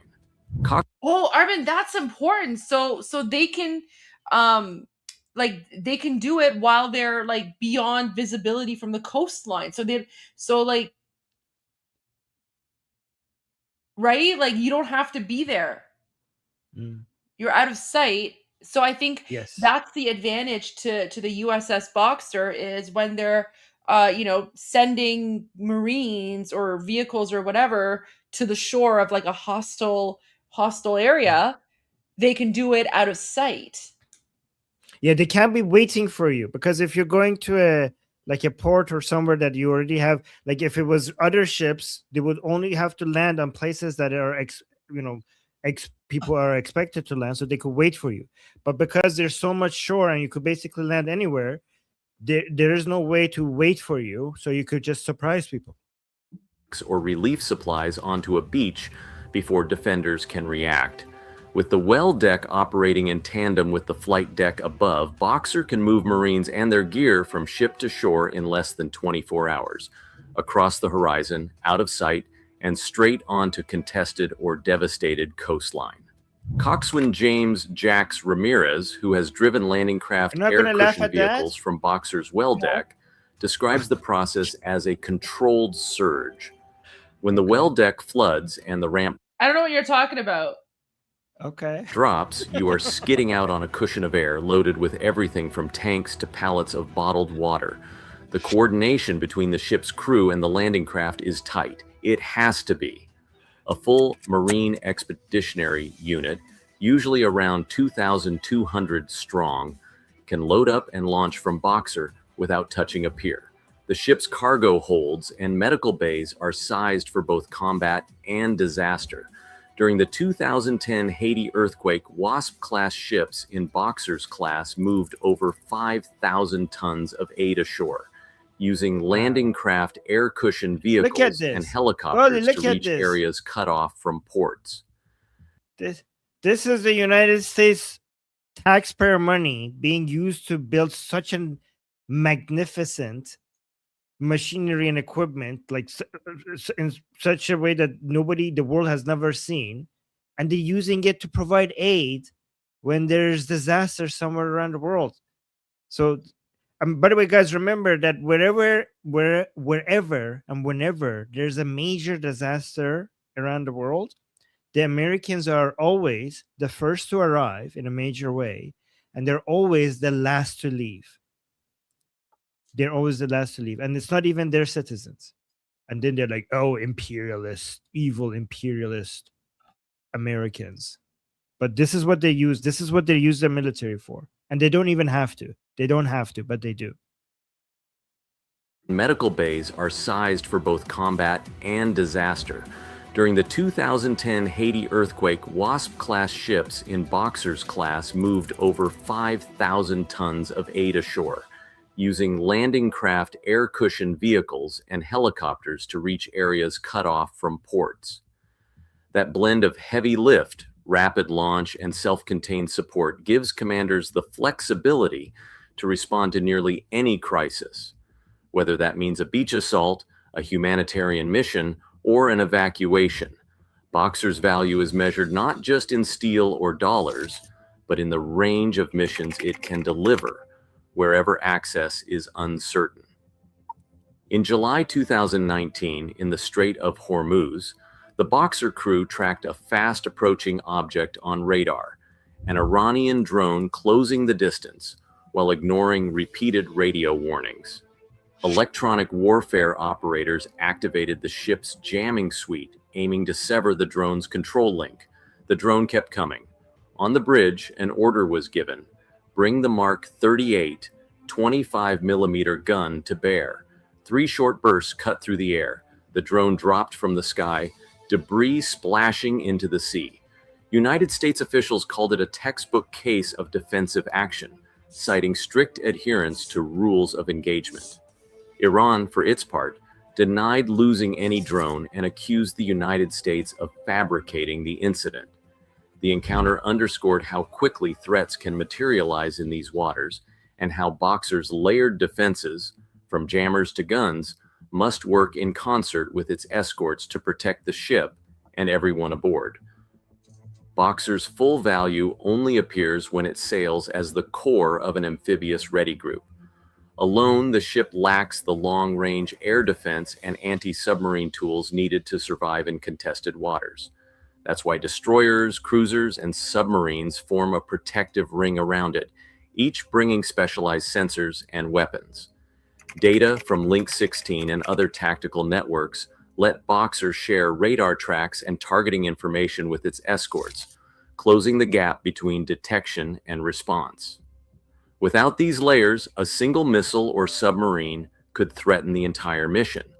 The latest readiness figures show Boxer at 78% mission capable for fiscal year 2024, below the class average, underscoring how much it relies on the group for protection and operational reach. Right now, the real weight of a ship like Boxer is its flexibility, delivering Marines, aircraft, and command capability where access is uncertain. In a world where threats shift fast and alliances are tested, that versatility is not just impressive, it is strategic. Thanks for watching. Share your thoughts below. So that was pretty interesting. I just want to say though, I think boxers are great. Yeah, boxers are 100% good boys too. So whenever I hear like in the video they're like boxers this, boxers that, and I'm just like, okay, but yeah, boxers are good boys and boxers are good puppies. So there you go. But yeah, on a more serious note, going back to the video, I mean, this was like really helpful for me to understand the significance of the USS Boxer making its way to the Middle East, right? Right. Yes, exactly. And guys, whenever we say USS Boxer, we're talking about a group. Okay, so the USS Boxer is never alone. So it comes up with a whole bunch of other ships around it.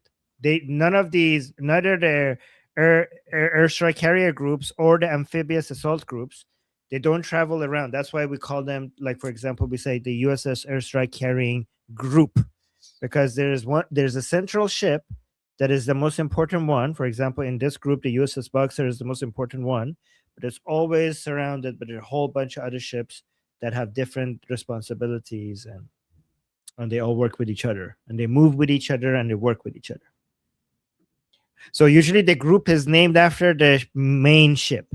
So, for example, if the main ship here is the USS Boxer, they say like the USS Boxer group, or when we say like the USS USS Abraham Lincoln group. So the Abraham Lincoln is the main ship. It's surrounded by a whole bunch of other ships, and the ship in the middle is used to name the entire group. What is that? USS Banana Hammock. Oh my god. Oh my god. Oh, people are talking about boxer briefs now in the chat. They're talking about boxers. They're talking about boxer briefs. They're talking about boxer dogs. Yes. There you go. But the boxer that we care about is this ship, and no, that was really helpful. So, you know, Armin, just watching this video, it makes me like, why would President Trump be spending all these millions of like American taxpayer dollars, you know, sending the USS Boxer to the Middle East? For what? Like, he's not doing it because he's bored, right? Yes. So you're right, because I mean, so there's two ways of looking at it. One perspective says, oh, maybe he's bringing it there as an intimidation so that they capitulate and surrender. It's not necessarily for usage. It's mostly for intimidation so that the Islamic Republic bends the knee. But to your point, historically, we never had this much military assets concentrated in one area without military operations following. You know, so just like we said this exact same thing with Operation Epic Fury. So we were predicting that Operation Epic Fury will start, and we didn't know the name for it, but we knew that it was going to start because historically, before Operation Epic Fury, we saw the military assets concentrating in the area, and we said here on Iran Revolution Live, we said that if this doesn't lead to military operations, it would be the first time in history where this much military assets were in one place and it didn't lead to military operations. So if we follow the same logic, right now we have double the concentration of military assets in the same area compared to what we had that led to the start of Operation Epic Fury. So we have double the amount, which is crazy if this doesn't lead to a very intense military operation. I agree 100%.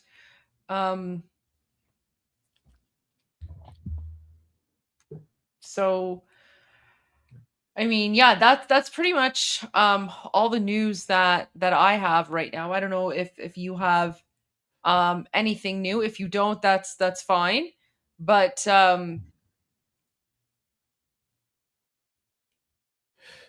I only have the update from the Islamic Republic saying that, yep, nope, we haven't agreed to anything, and there's no way that we're going to allow the enriched uranium to leave Iran. And that will never happen. That's the only update I have. So I just saw this from Mark Levin. I have to believe the Axios report is largely fake. Remember, that was the one we were sharing earlier today. And then, you know, we were basically saying, you know, Axios is like the Al Jazeera of the United States.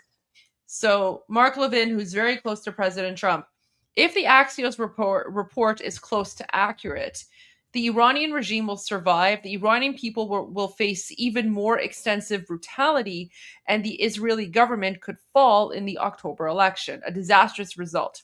And here at home, despite all the blather about exit ramps and deals as the best political outcome for the president and Republicans, the opposite is true. The Democrats, the media, and the isolationists will declare the operation a failure. Of course, the details will be crucial, especially monitoring and enforcement, and not just the nuclear development and enriched uranium, but ICBMs, proxies, and yes, the Iranian people. I start from the proposition that terrorists lie and cheat, that these terrorists have lied and cheated for 47 years, and that they have no intention of changing based on their stated Islamist ideology.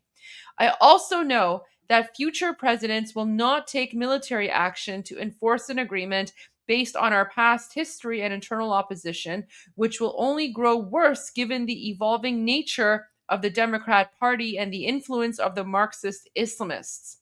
I have to believe this is a largely fake report for the reasons I stated and more.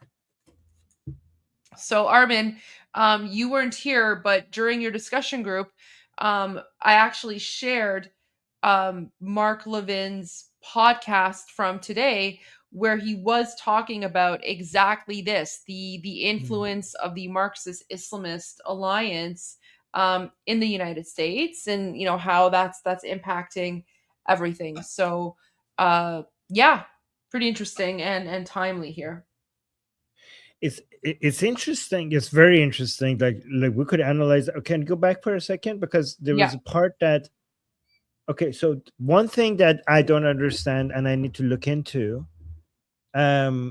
is the Israeli part. The Israeli government could fail in the October election, because maybe I misunderstood this, but some of my Israeli friends, they say that in Israel, it doesn't really matter who is in government, because Israel is united, and whatever government is in Israel, they want to do maximum aggression towards the Islamic Republic, regardless of who's in charge. Like most of the Israeli people are united on that. So a government change wouldn't affect that. But I need to look into that and see whether that is not true or it is true. Okay. Armin, I found my browser lost connection here. Let me just reshare this. Wait, let me just reshare this, because I found the usual Durkas that rely on posts from the left. So let me just pull this up, and then maybe you can translate a little bit for us. Let me go back a little bit. So guys, Armin's going to translate a little bit of Durka News Network for us. روی دریای ایران مواجه میشن، فرار رو به قرار ترجیح میدن. تصاویر مربوط به قرار دادن کشتی‌های نظامی امریکا خیلی سریع از سوی روابط عمومی ارتش منتشر و در فضای مجازی دست به دست میشه. Oh my God, he said that when they see our navy, when they see our military, they'd rather run away than confront us. So the Americans would rather run away. Yes, they would rather not confront us. When they see us, they'd rather run away. Okay. Amazing.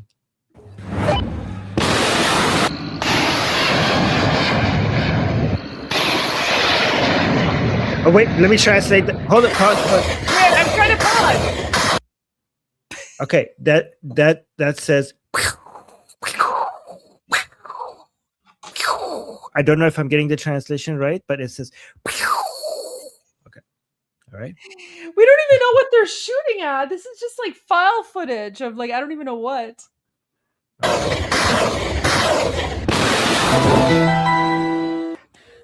What was that, Armin? That was the same thing, basically, with a different accent, but basically the same message. البته که وزیر جنگ امریکا سعی میکنه خودش رو به اون راه بزنه و این موضوع رو عادی جلوه بده. It's saying, but the Defense Ministry of America tries to pretend, fool us, and tries to make it seem like all of this is normal. Or like that Americans aren't running away or something. وقتی خبرنگار ازش میپرسه آیا آتش بس با توجه به حمله ایران به کشتی نظامی امریکا پایان یافته؟ No. So he's basically saying, has the ceasefire mean that the attacks on American ships have stopped? And so the reporters are asking Pete Hegseth that, and let's see how he responds. The ceasefire is... نه اصلاً. آتش بس همچنان بین آمریکا و ایران برقرار است و ما صرفاً در حوزه دریایی عملیات انجام می‌دهیم. تصمیم با رئیس جمهور است. اگر بخواهد سطح تنش را افزایش می‌دهد. So Pete Hegseth was saying, like, yes, ceasefire still continues. We just only have operations on the border, and the choice is with President Trump. And if he wants, we will escalate. So yeah, so the reporter is trying to pretend like we're hitting them, But Pete Hegseth is like, no, there's ceasefire, even though we're attacking them constantly. That's what the reporter is saying. Like, that's crazy. So they're using file footage of like missiles to pretend as if they're hitting American military assets right now, and then they're calling Pete Hegseth a liar and saying that Pete Hegseth is denying that the IRGC is attacking and destroying American military assets. Yeah, Goldie, they're admitting to violating the ceasefire agreement. That's what they're doing. So because this is for an internal audience that assumes there was no ceasefire, the Islamic Republic has always fighting. But for a foreign audience, they wouldn't admit that. They're like, no, we're not attacking, like, because there's supposed to be ceasefire.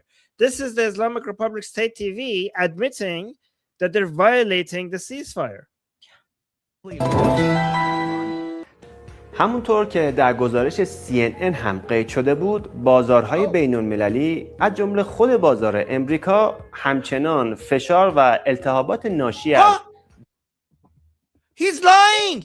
He's saying, just like CNN said, the international markets, including the American market, is experiencing a lot of pressure.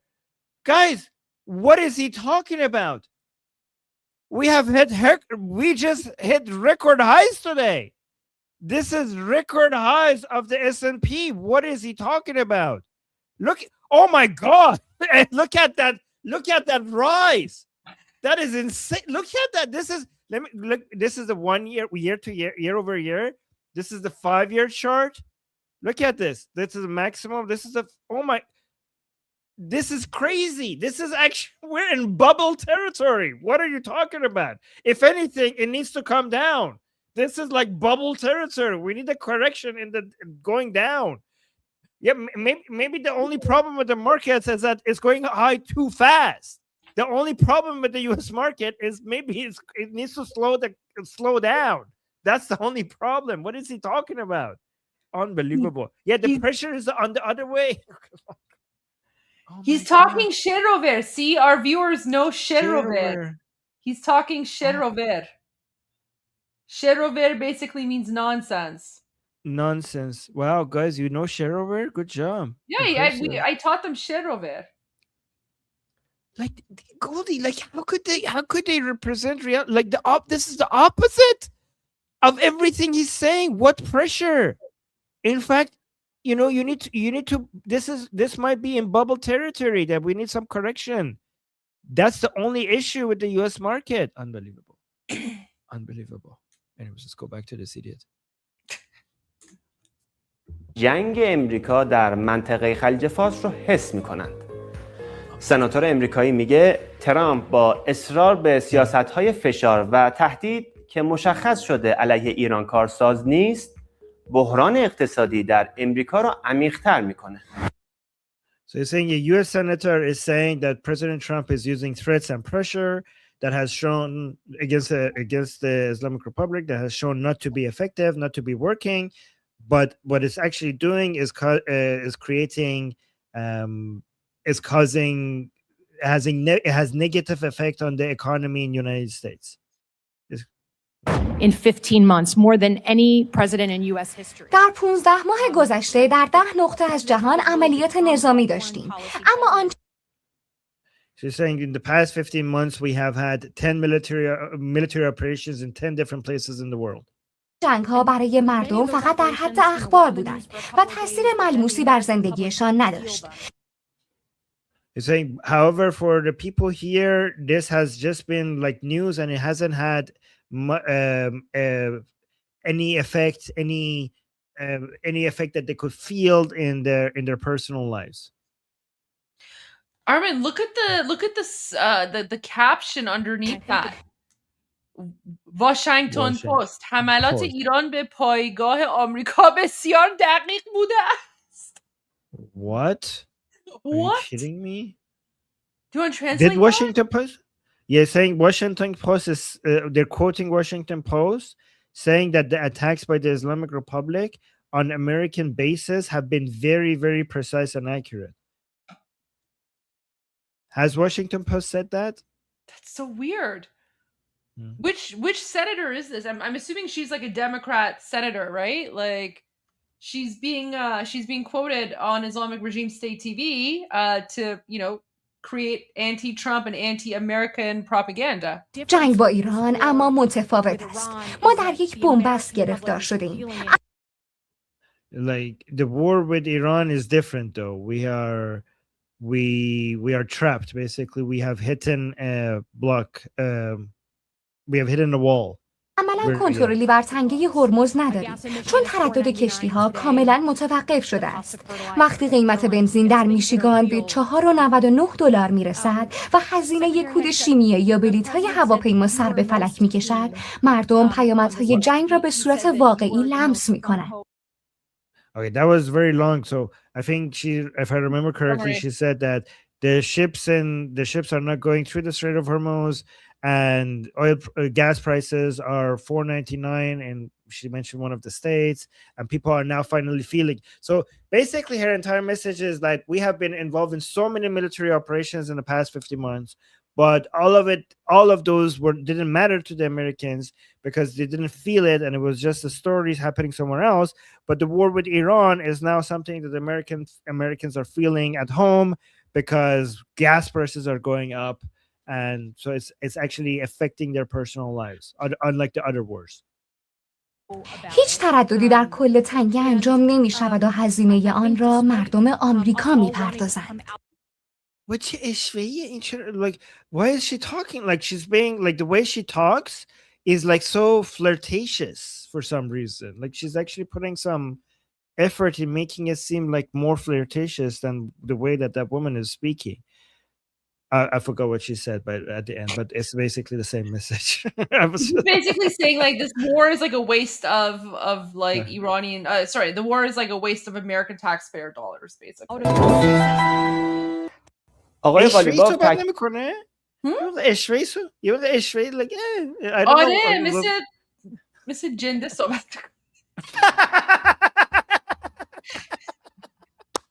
Oh my god. Oh my god. Like what politician speaks like that? Oh my god. هیچ ترددی در کل تنگه انجام نمی شود و هزینه آن را مردم آمریکا می پردازند. Like خیلی بی تربیتی حرف میزنه. Like آقای قالیباف تاکید میکنه مدیریت ایران بر تنگه هرمز تازه آغاز شده و Wow, he's saying Ghalibaf is emphasizing that the management of the Strait of Hormuz by the Islamic Republic has only just started. This is only the beginning. Okay. هیچ چیز قرار نیست به قبل از تجاوز امریکا به ایران برگرده. Oh, it's not going to go back to the attack to the situation that we had before the attack on Iran. So it will never go back to how it used to be. معادله جدید تنگه هرمز در حال تثبیت است. امنیت کشتیرانی و ترانزیت انرژی به دست آمریکا. Do you want to bring up this post so you can translate it? Oh yes. Okay. And I'll just kind of like I'll fast forward to the next part. احتمال محاصره به خطر افتاده است. البته شرشان کم خواهد شد. خوب می‌دانیم که استمرار وضع موجود برای آمریکا غیر قابل تحمل است، در حالی که ما هنوز شروع هم نکردیم. Okay. Oh. Yeah. So he's saying the new equation of the Strait of Hormuz is in the process of being solidified. The security of shipping and energy transit has been jeopardized by the United States and its allies through the violation of the ceasefire and the imposition of a blockade. Of course, their evil will diminish. We know full well that the continuation of the status quo is intolerable for America while we have not even begun yet. Okay, Goldie, look at this. Wasn't the same guy saying that there is no ceasefire and we're shooting at the Americans and the Americans have this delusion of a ceasefire? But now Ghalibaf is saying the Americans are violating the ceasefire. Wait, so which one is it? Is it that there are no ceasefire and that you have been fighting the Americans all this time? or there has been a ceasefire and the Americans are violating it. Because if there has been a ceasefire, then according to that same person on the state TV, you have been violating it because he just admitted that you guys have been shooting at American ships while Ghalibaf is saying that there's a ceasefire. So, so they just, oh my God. It's Schrodinger ceasefire. Oh my God. Oh. That's what it is. باید بگم صداش خیلی هرزه‌ای بود. That's probably a better way of saying it than the other one. It's just like my Persian language skills, I don't know all the words, but yeah, that's what she sounded like. Oh my God. صداش مثل سیغه بود. سیغه آخوند. ممنون از همراهیتون با این قسمت از برنامه اصلا قیافش موج. دعوت میکنم بیننده ادامه برنامه راه همکارم. Now guys, Armin, we're going to the geopolitical analyst, remember? Oh, the woman in the chador? Yay. Yay. Okay. Yay. Guys, this is like the jihadi version of Armin and I. So this is like a Durka Revolution live or something. خانم دکتر آبدینی کارشناس و پژوهشگر حوزه بین‌الملل در این برنامه آخرین بازتاب‌های جنگ تحمیلی سوم رو در رسانه‌های خارجی بررسی می‌کنیم. خانم دکتر پژوهشگر حوزه بین‌الملل. So she's an expert in the area of international what? I don't understand. I can go back. پژوهشگر حوزه بین‌الملل. بسم الله الرحمن الرحیم. سلام به شما. خوش آمدید به برنامه روایت اقتدارمند مجتبی شاهسوانی و همراه همکارم خانم دکتر آبدینی کارشناس و پژوهشگر حوزه بین‌الملل.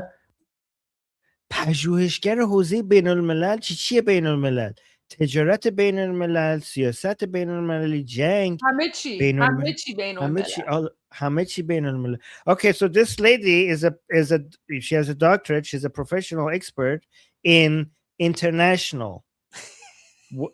And I don't know like that's it. Like international what? Like everything. We don't know what international. That's why Armin is so confused because he's like international what? International law, international politics, international trade, international food. Like, we don't know. It's just, she's an expert in international. That's it. Oh, it's like that Pitbull song. What is it? Mr. International or something? Is that what the Pitbull song is? She's Mrs. International. No, there's like a Pitbull song called International Love. That's what it is. So yeah, so she's like international Pitbull, the Durka version. That's what it is. Okay. Yeah, she's an expert in international, whatever that is. Yeah. Oh, it could be IHOP, right? Like International House of Pancakes, right? Like IHOP. Yeah, this is so true. She looked at a globe once and they gave her a degree for it, probably. Yeah. Oh God, your comments are the best, guys. Oh my gosh. در این برنامه آخرین بازتاب‌های جنگ تحمیلی سوم رو در رسانه‌های خارجی بررسی می‌کنیم. So they're going to analyze the latest impacts and events regarding to the third forced war. So apparently, what was the second one? So they're saying they're calling Operation Epic Fury by Americans the third forced war, the third war that was coursed on the Islamic Republic. So I think the first one is the Iran-Iraq war. That's what they mean by the first one. The second one, maybe they're talking about Midnight Hammer and the 12-day war. And this is now the third one. So is that the third ones? Is that how they're counting it? I don't know how they're counting it, but I think that's how. Omid, Iranians in the chat. Is that the one? The first one is. Oh yeah, sorry guys, we're actually at World War 11 or 12. I forgot about that. I forgot. It's not 3, it's 12. Yeah. دکتر به شما سلام عرض می‌کنم، خوش آمدید. سلام خدمت شما و در خدمتتونم. زنده باشید خانم دکتر. در رسانه‌ها داره راجع به Look at her. When you see her, you could see عضو that she's an جدید تیم expert. مذاکره از چهرهش معلومه که متخصصه. از لباسش و چهرهش همه چی معلومه. کننده آمریکایی صحبت میشه. عضو Guys, Armin is saying, look at her. Like, you can tell from her face and her outfit that she's obviously an expert.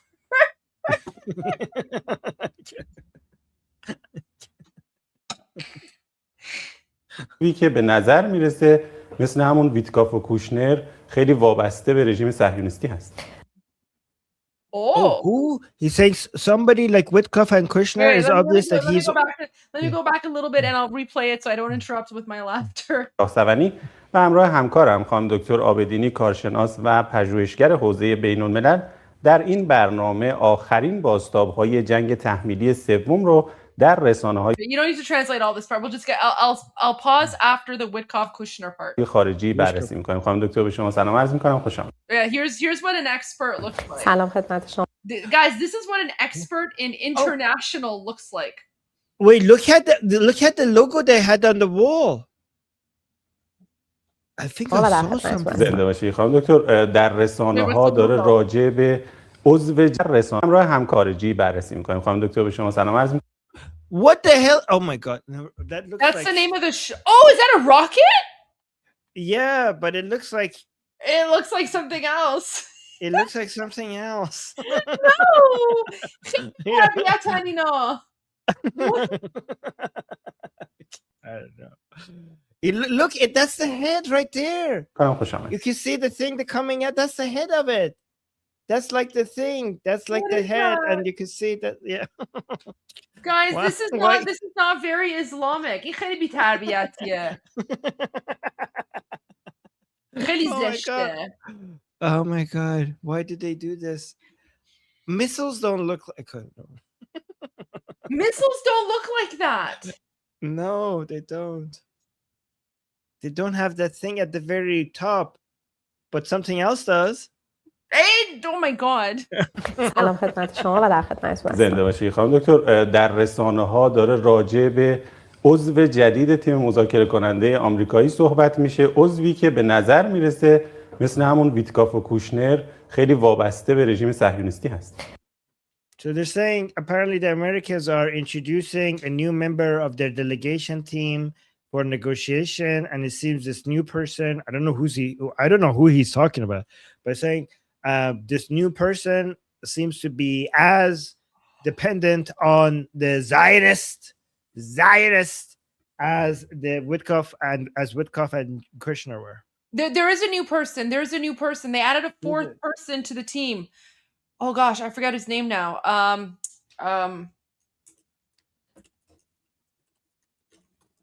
I was speaking about it yesterday. Who was it? They've added a fourth person to the negotiation team. Is that the guy here? No. You guys know he's someone on he's someone on President Trump's like administration team. He's very, very anti-IRGC. Like it was I spoke about it like yesterday or the day before. It was reported on Fox News. So maybe it'll come up. Maybe they'll show his face or something. But maybe they name him. Yeah, they might name him. So let's just watch because he's there. Oh, is it Nick Stewart? No, it's not Besant. Okay, maybe it's Nick Stewart. Let me see who Nick Stewart is. Freddie B. No, it's not him.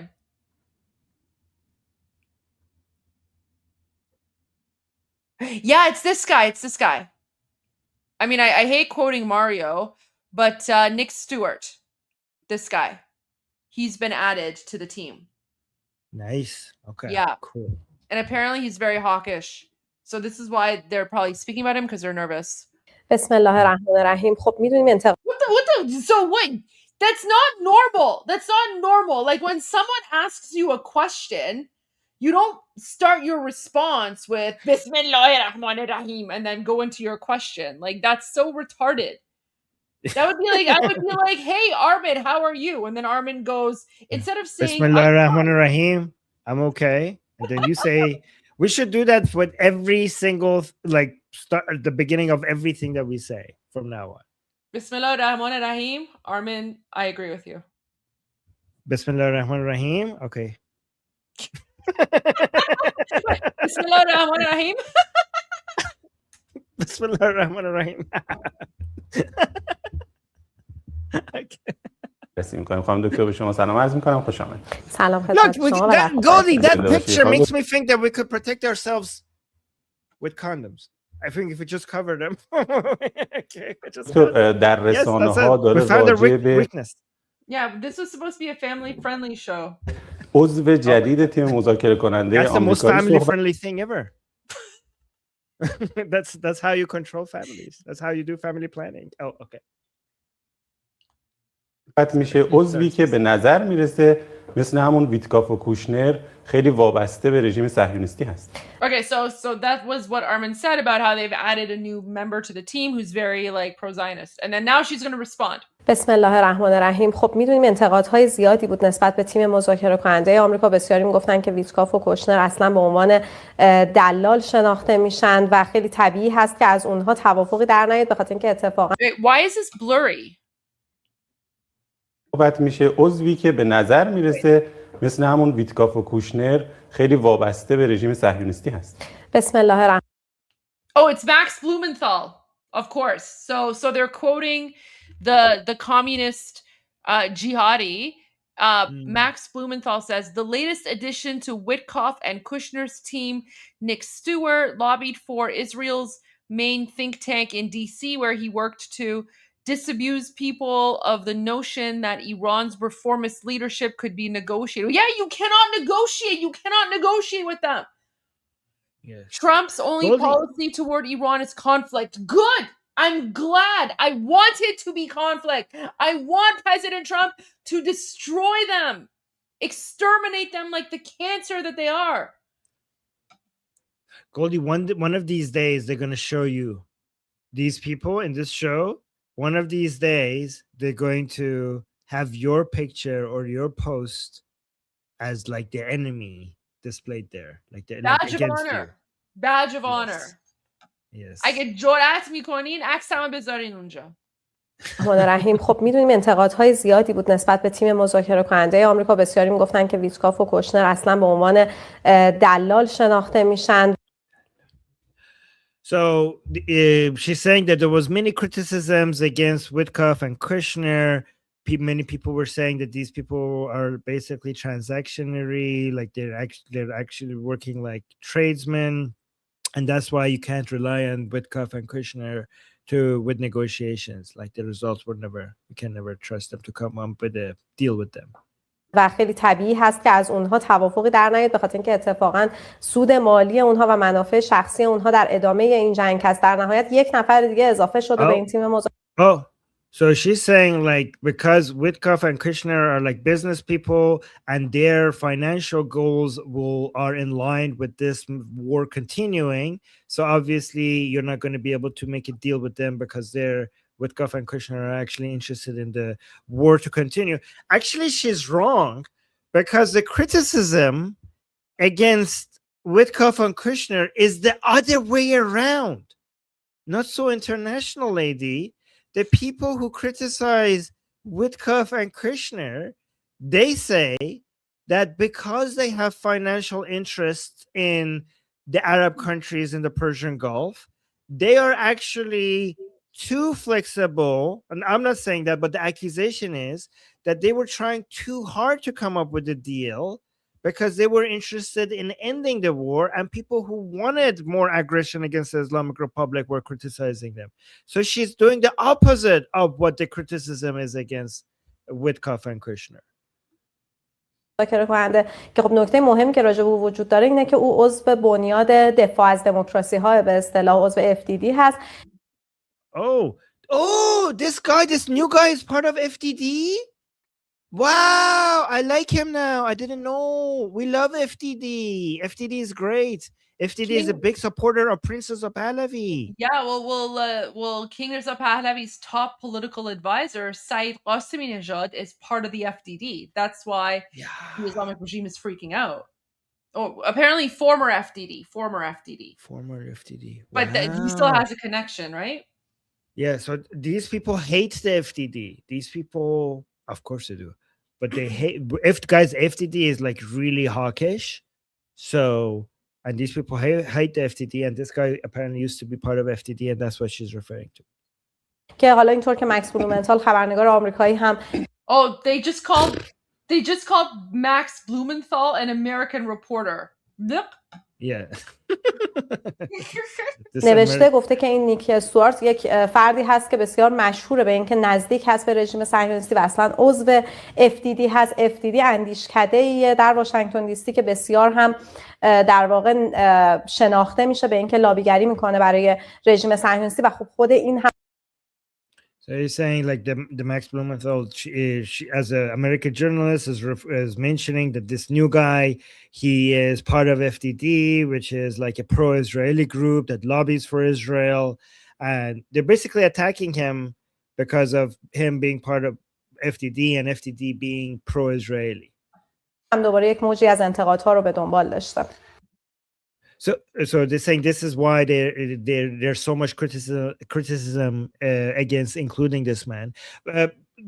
Guys, to give you context, their entire narrative, like their framework of understanding what's happening, is that Israel is controlling the United States, and they're just mentioning this as a way to demonstrate another evidence for all the other evidence that they claim to have for why, you know, America is being controlled by Zionists. And not even Trump actually doesn't want to be involved in military operations against the Islamic Republic, but he was tricked by the Israelis, and now he wants to he wants to stop it, but now he's stuck in it. Like he can't win this war, but he can't abandon this war. The Israelis lied to him, and they have completely control over him. They have, you know, Epstein files on him, and basically Trump is like stuck, and the Zionists are basically pulling the strings, and Trump is actually against this war, but he, you know, because of his immoral lifestyle, the Zionists have so much leverage over him. That's their understanding of what's happening in the world. اما جو کنت رئیس سابق مرکز مبارزه با تروریسم آمریکا They're now saying, now they're quoting Joe Kent, the head of anti-terrorism, the former head of, yeah, I know he could, yeah. He quit, and now he's invited everywhere because he quit. So Joe Kent was a former head of anti-terrorism activities by the United States. So now they're quoting him. گفته که باید یک حقیقت تلخ رو آمریکا بپذیره و اون این هست که باز شدن تنگه هرمز در واقع هیچ راه حل نظامی نداره. So he's saying Joe Kent has said that America has to accept this bitter truth that opening the Strait of Hormuz doesn't have any military solutions. There's no military solutions for opening the Strait of Hormuz. خب جو کنت که میدونیم از ابتدا مخالف حمله نظامی آمریکا به ایران بود و در نهایت هم به دلیل اعتراض به همین موضوع در واقع استعفا داد از کابینه دولت ترامپ. حالا یک مطلبی رو منتشر کرده که هر یه روزی که زودتر متوجه So there, I managed to improve the quality. So Joe Kent writes, the sooner we recognize this hard truth that there's no military solution to the conflict with Iran, the better off the United States will be. Sheer military force cannot reopen the Strait of Hormuz without escalating the war and sucking us into another endless, bloody quagmire that delivers zero benefit to our people. We can't get rid of the emboldened government in Tehran, regardless of how many leaders we kill. What a loser. I hate this guy. If we try, we will end up with a government or failed state worse than what we have now. Wow! Whoa, he's literally, what a racist. What a racist. So wait, is he saying we're incapable of running a country without the Islamic Republic? Is he saying the Iranian people are incapable of managing Iran? Yeah. Guys, we're in a failed state right now. The failed state was created in 1979 when the Islamic regime took over the country and turned it into a failed state. We're already a failed state. We're trying to come out of the failed state status. These racist, colonialist idiots, right? We are in the failed state right now because we used to be a normal country, and it was Carter and the jihadis and the communists that turned Iran into a failed state. There is literally nothing that can make Iran worse than what it is right now. Goldie, I love you calling them colonialists because they're supporting the Islamic Republic, which you're right. I never heard like that's true because the Islamic Republic is the colonialist, not the United States. And you're saying that this is the only way to govern this region is you supporting colonialism. بشیم هر چقدر زودتر آمریکا به این نتیجه برسه که این جنگ و همچنین به ویژه موضوع باز کردن تنگه هرمز راه حلش نظامی نیست، اون برای ما یک بردی هست. به اصطلاح ماهی رو هر وقت از آب بگیری تازه است که همچین چیزی رو در واقع نوشته و میگه که با استفاده از زور برای باز So basically she's just translating what I just کردن تنگه هرمز دامنه تنش‌ها و درگیری‌ها اتفاقا افزایش پیدا می‌کنه و جنگ از این هم پیامدها شدیدتر خواهد شد.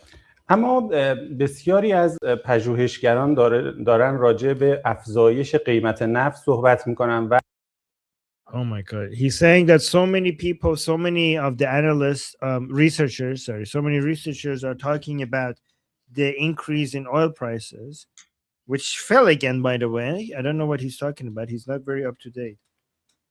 Brent crude.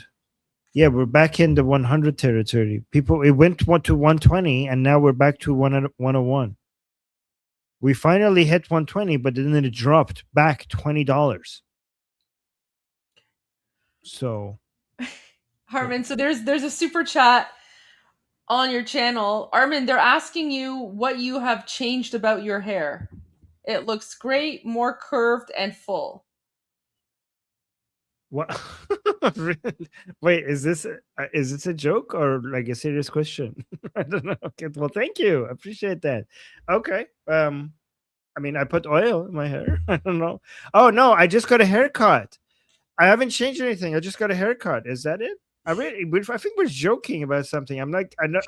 I think I'm being trolled and I'm not noticing what it is. Should I look at the chat? What am I being trolled over? What is it? Like, are you talking about that guy? Are you talking about the host? Okay. Somehow I'm being made fun of and I can't tell how. Let me see if the chat is going to help me out. Somehow I'm being made fun of, but I can't tell exactly how am I being made fun of. What is this? Am I not noticing something? What is it? What is it? Tell me, guys. Help me out here. Okay. Is it the host? Is it that guy? I don't know. What is it? Oh. Oh, now I get it. Now I get it. What is Too it? late. Goldie. Oh my God. It's about you. They're talking about you. No, he was asking about my hair, but I asked Then why did you you say it's in my chat? You said it's in my chat. Well, it is in your Okay. chat. He is in your chat. Then why would people okay. Got you. Because Sorry. we have the joint chat, but I used that to troll you. I'm sorry.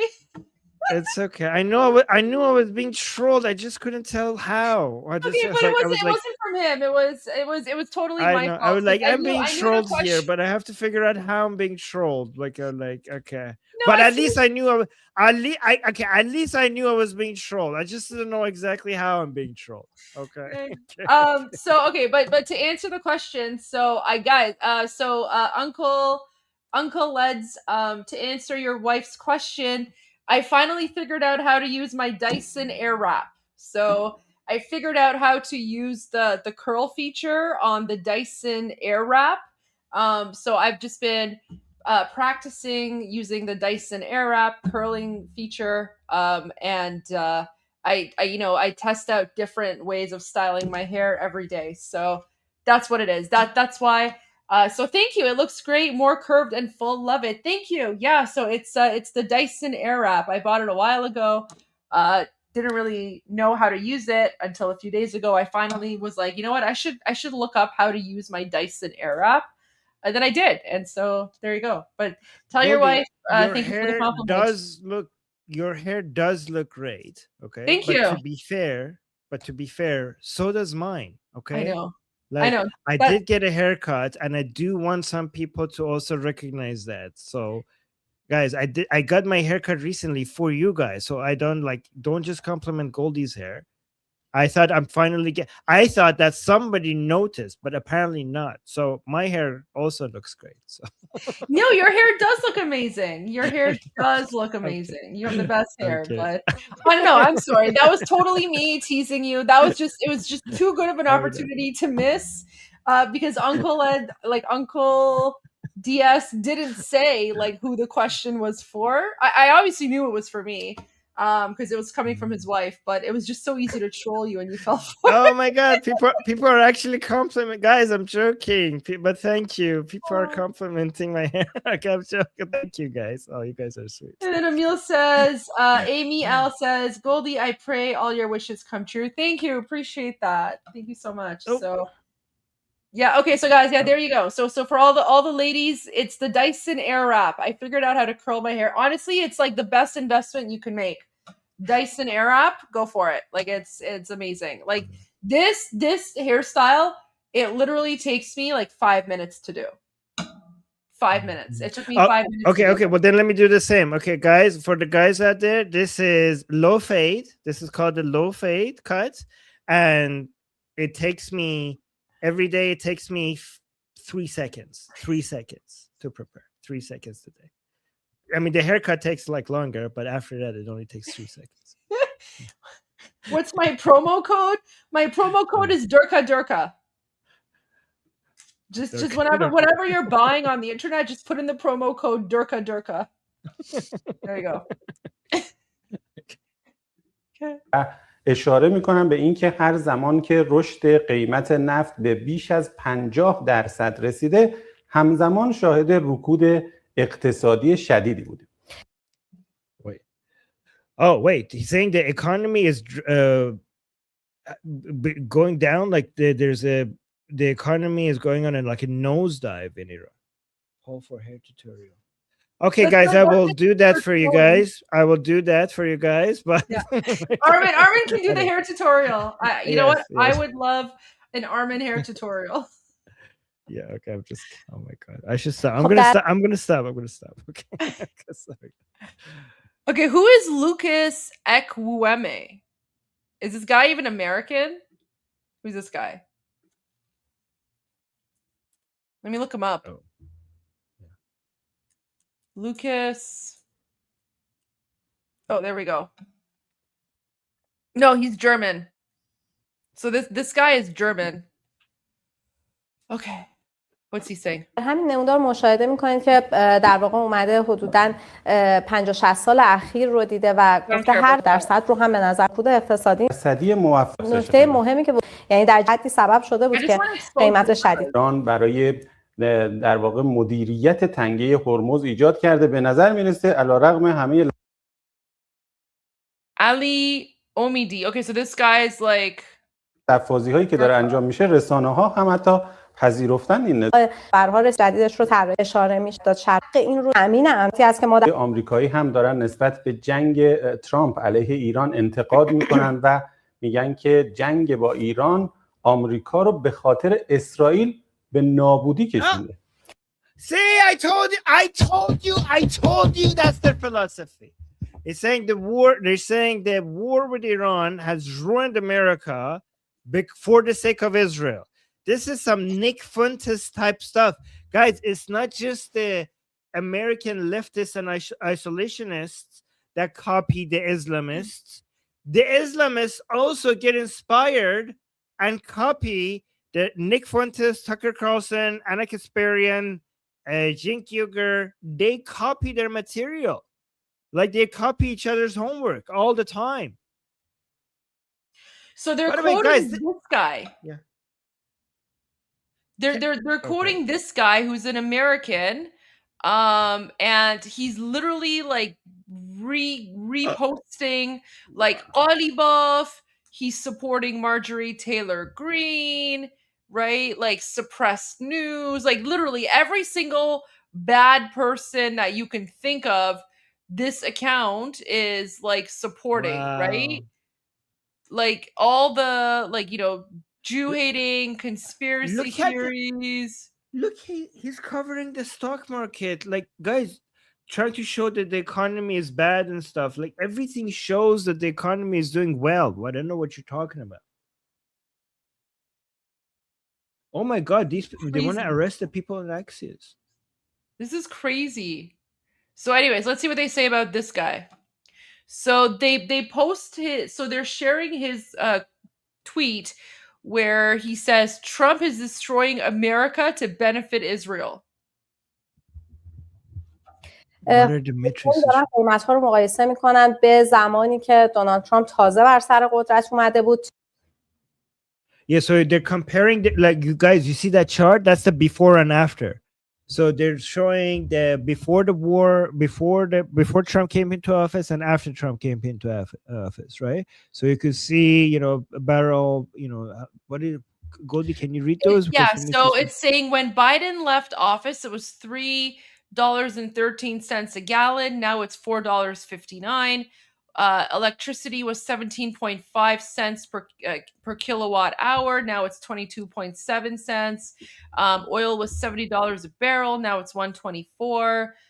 When Biden left office, oil was $2.50. Now it's $4.99. Yeah, but that's called cherry picking because there's so many other numbers. For example, jobs, right? That I could show compare before and after that looks so much better under Trump than compared to Biden. But at the end of the day, whatever metrics you want to use, if you look at the stock market, it's a combination of the effects of all different metrics. And the stock market thinks that the economy is better now than it was under the market, under the Biden. And the market and the stock market is forward looking. Okay, so the labor market is backwards looking and the stock market is forward looking. So apparently the consensus of the market right now is that things are better under President Trump than it was under Biden. Yeah. تا امروزی که حدوداً 70 روز گذشته از آغاز جنگ علیه ایران و قیمت همه چیز افزایش پیدا کرده. مورد اول قیمت نفت هست که افزایش پیدا کرده، قیمت بنزین در And then she's just going through all the various prices that we just went through. Okay, let's go to the next one. که تحلیلگر سیاسی آمریکایی هست میگه که همه چیز رو ترامپ ویران کرد در آمریکا فقط به خاطر تامین منافع رژیم صهیونیستی. So she's basically calling this dude, this like psycho dude, she calls Daniel McAdams like an American political analyst, and he's correctly saying that President Trump has destroyed the United States because of Israel. اما یک حقوقدان آمریکایی یک مصاحبه داشته اشاره کرده به اینکه ترامپ در شروع و مدیریت جنگ اشتباه کرده. این ویدیو So there's a video to show that Trump made a mistake when it comes to starting this war. Some American like human rights analyst. Let's watch the video together. A madman running the Department of Defense Who is this? What is his name? Guys, who is this? Do you guys know who this is? مدیریت جنگ اشتباه کرده. این ویدیو رو با هم ببینیم. We're looking at a madman running the Department of Defense who probably will himself soon be fired when the president realizes that there's his name. The military... Napoleon. Andrew Napolitano. Yes. Wow. Okay, who's this guy?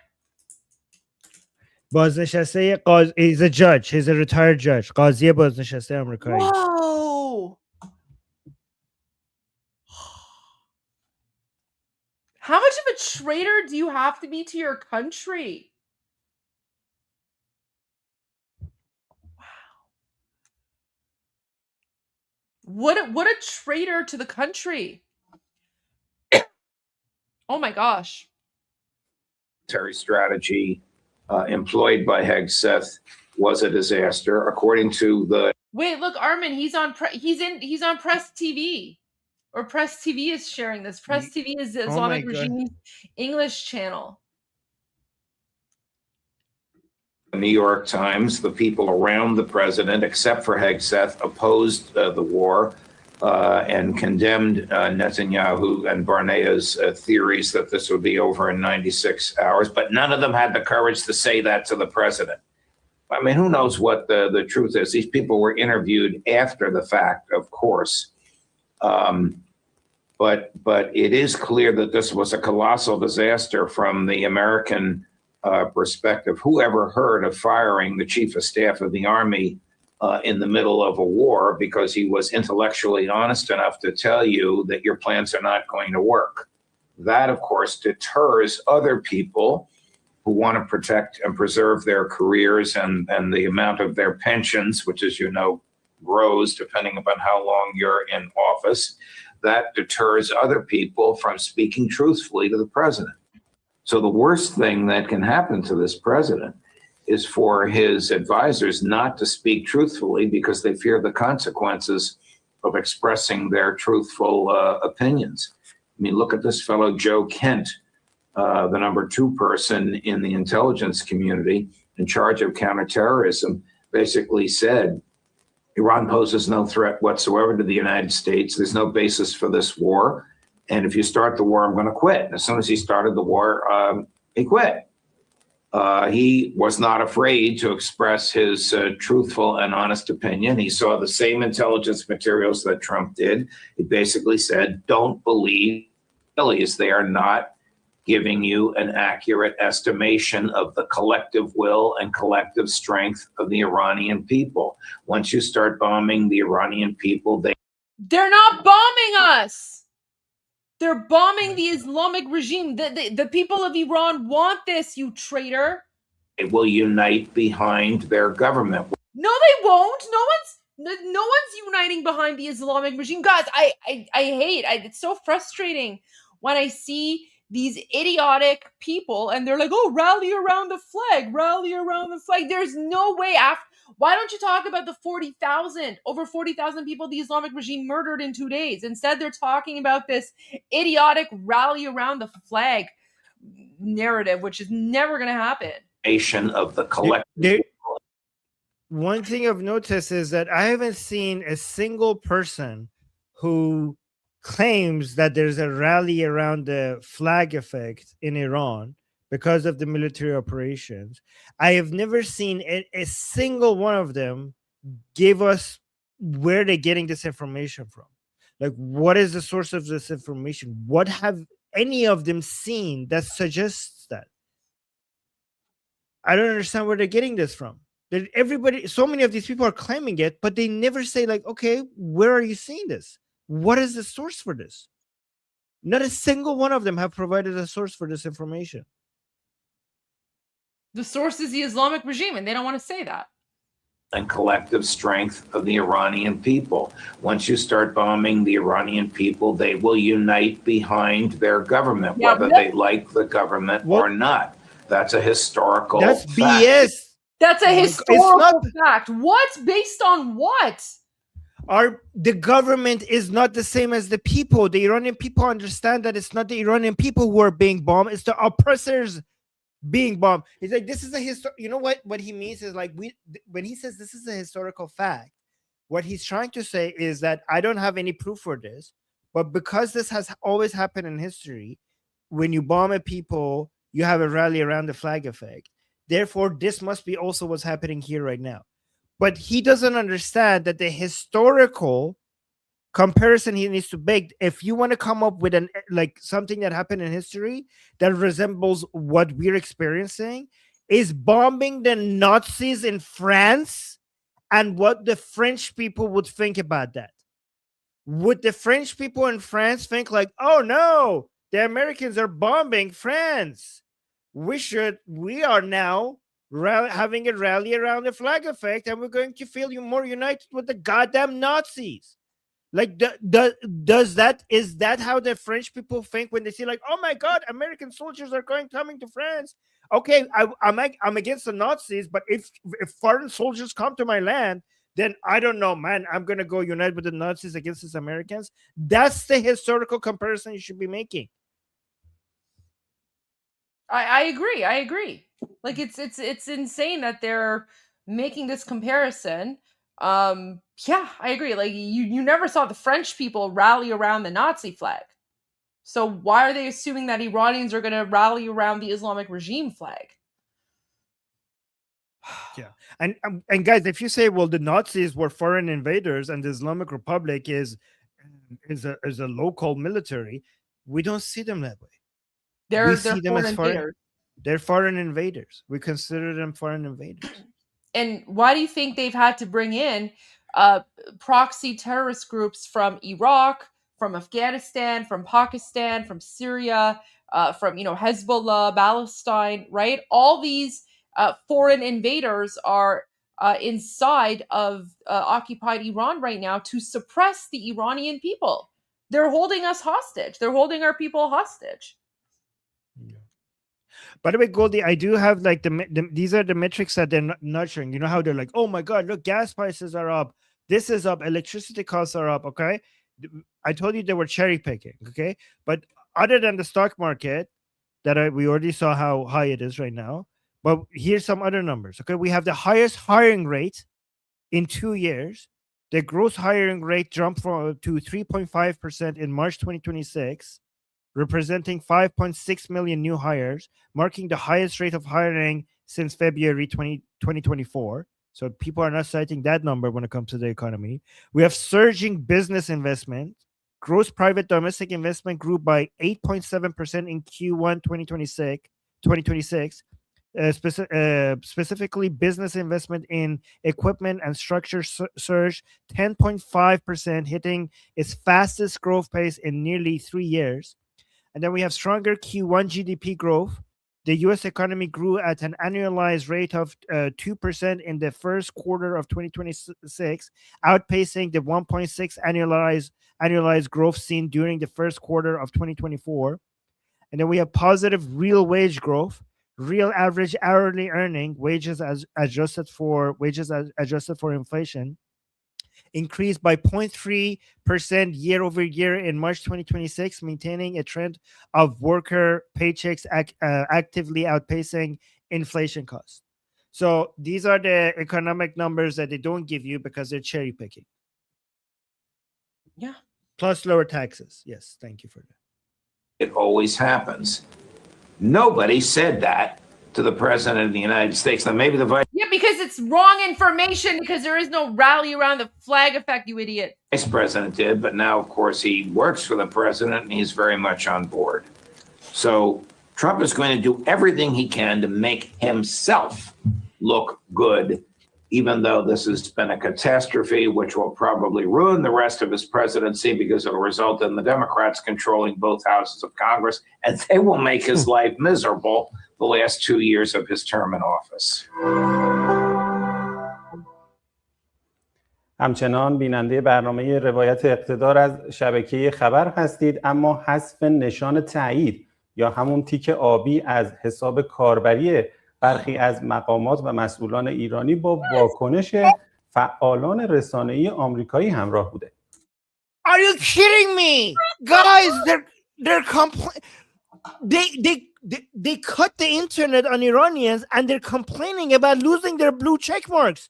They're actually complaining about losing their blue check marks on X.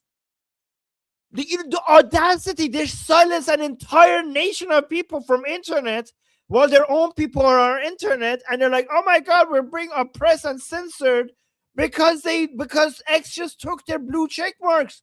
They're crying about losing their check marks. Are you kidding me?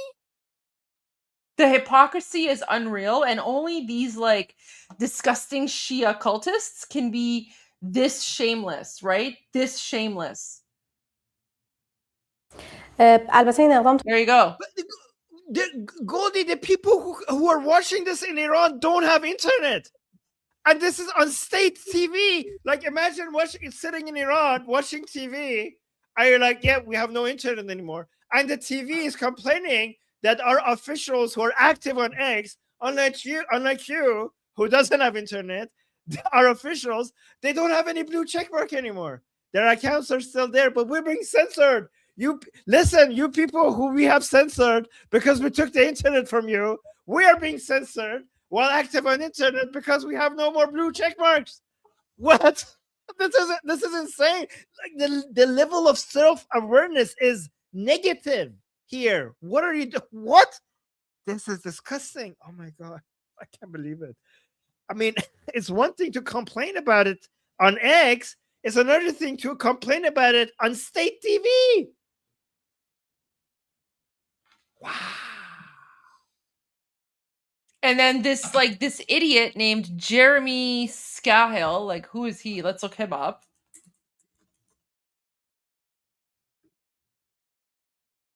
Oh, it's Drop Site News. It's like another like communist. Ew, let me just block this garbage account. Block. So this is like another communist jihadi like account, right? So this is crazy. So he wrote, stripping Iranian officials of verification is insane. Okay, but cutting off 90 million Iranians from the internet is not insane, right? So cutting off an entire country from the internet is not insane, but according to this, deranged American leftist lunatic freak, getting rid of the blue check mark is insane, particularly considering the way X is used as part of the diplomatic process. X is not used as part of the diplomatic process. What are you talking about? The Islamic regime has never used X as a diplomatic process. This encourages fake news. Of course, the entire Islamic regime is fake news. If their lips are moving, they are lying. If their lips are moving, they are lying. Everything coming from the Islamic regime is fake news. Okay, and then he says, of course, but also part of a broader censorship campaign waged by the self-proclaimed free speech warrior. Oh no, so if they don't have a blue check mark, they're being censored. But 90 million Iranians have no access to the internet. The gaslighting is insane. Armin, how do you even respond to this? They're saying we're censored, even though their account is not banned. They could still speak. You're the head. These are heads of a terrorist regime, and they're still allowed to use this platform to spread their BS. But they say they're being censored because they don't have a blue check mark, all while cutting internet to an entire nation. Like this is like an onion piece or something. I don't know. Yeah, this feels like parody. Like how can this be like reality? How can this be reality? Oh my God. So evil. Oh no. این اقدام در صنعت گردش نفتکش‌ها در رسمندش و این رو به یک تراژدی مدیریت کشتیرانی جهانی. وال استریت ژورنال به So Wall Street Journal, Iran is using its 1980s playbook plus drones to create global shipping. Oh, so sorry, to cripple global shipping. Okay.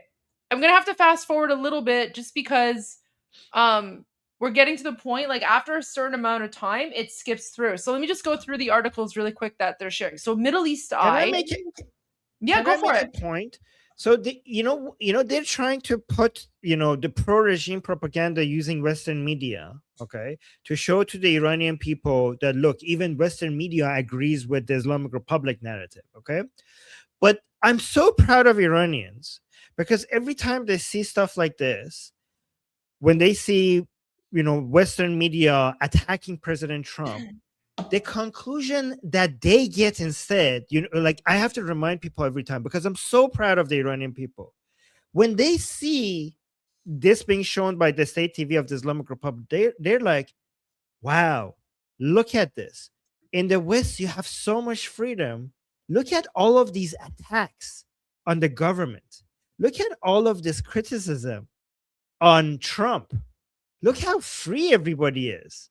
Like, why don't you, like, how come on this TV that we're watching, we don't see anything, a single point against the Islamic Republic? There's not a single segment that they have on Seda Sima where somebody comes and like, actually, we're in the wrong, the Americans are right, and here's the argument. Not a single segment like that. But you're showing us that in America, there is segment after segment after segment. There's like the TV shows, there's podcasts, there's news publications, all attacking their government. Why don't we have that here? Why don't we have attacks and criticism like that on our government, on our media? That's what they see. They see that you're trying to show, because they know that you're cherry picking. They know that there's also American media that is supporting President Trump. But the part that you're showing that is attacking President Trump, it doesn't make them hate like America. They get impressed by the level of freedom that exists in America. That's what they notice. Yeah.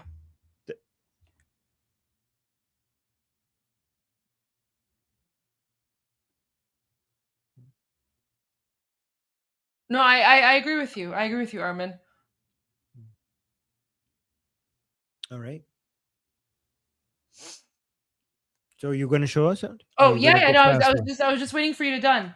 I was waiting for you to be done with your. Okay. I was enjoying the Armin rant. I don't know, man. I was. Oh, you want to? Okay. Should I go continue? I was just waiting for it to be like, it's the Jews, right? It's the Jews, right? Don't worry. We still have to come to like they still haven't spoken about Israel yet, so I'm assuming they're going to come to Israel soon. So here they're quoting MS Now. There's a reason no president chose to go into Iran for 47 years, so they're using this MS Now article to attack President Trump.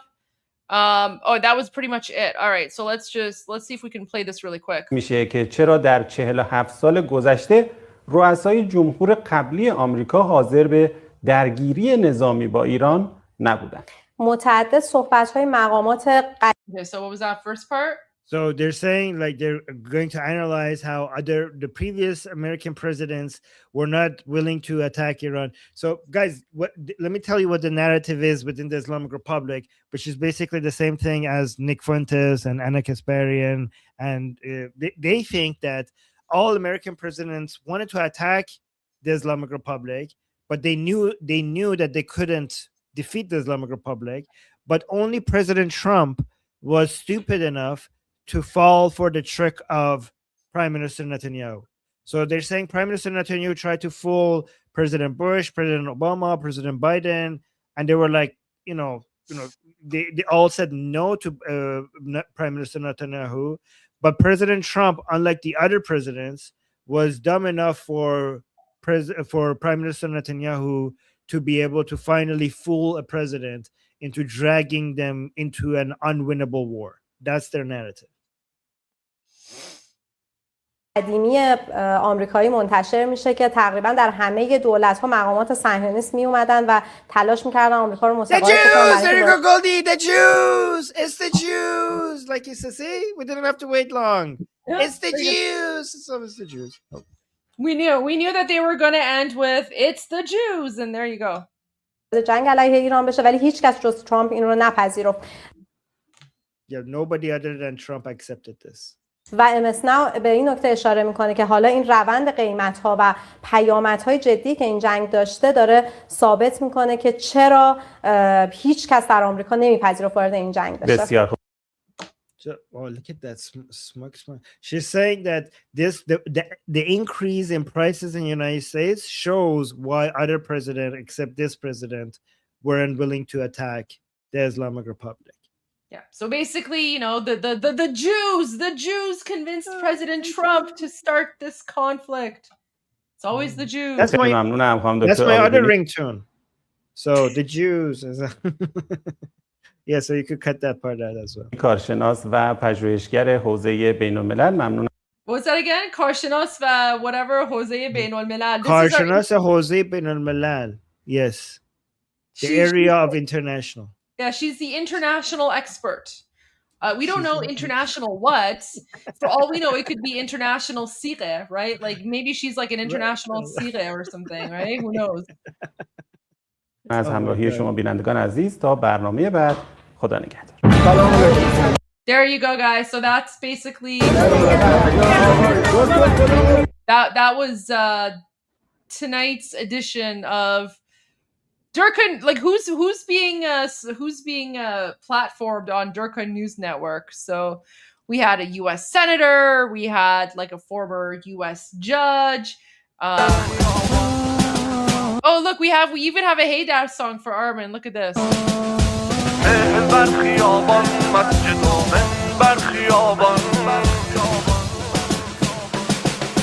ما برای ایرانیم پا به پای ایرانیم. Iran. Yeah, okay. This is like this is the most insulting thing. So they're trying to sing like a patriotic song about Iran, but they literally have the Allahu Akbar Durka Jihad flag next to it. Like ما برای ایرانیم. There's nothing Iranian about this. There is literally zero. There is nothing Iranian about this. This is pure like Islamic colonization, right? Like there is nothing Iranian. Like even like the flag, it's all Arabic and the flag says Allahu Akbar. There's nothing Iranian about this. This is called cultural appropriation. Not only there's nothing Iranian about this, there's nothing more anti-Iranian than this. Yep. This is the most this is anti-Iran. به پای ایرانیم همگی همه جا همه دم همه تن جان فدای ایرانیم. Now they're saying John Fado instead of saying Shahid. They're saying John. Wow. Whoa! Oh my God! I paused on the terrorist, guys. What is like this? What is this? Is like a Durka jihadi.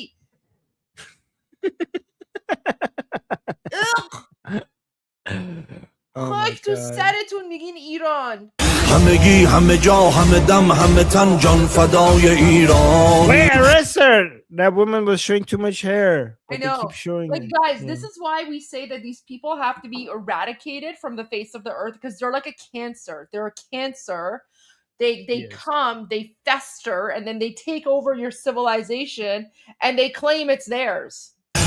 بر خیابان گوشه سنگر خیابان محور خیابان مسجد و منبر خیابان لشگر خیابان فاتح خیبر خیابان خیبر خیابان آماده ای مادر خیابان آماده.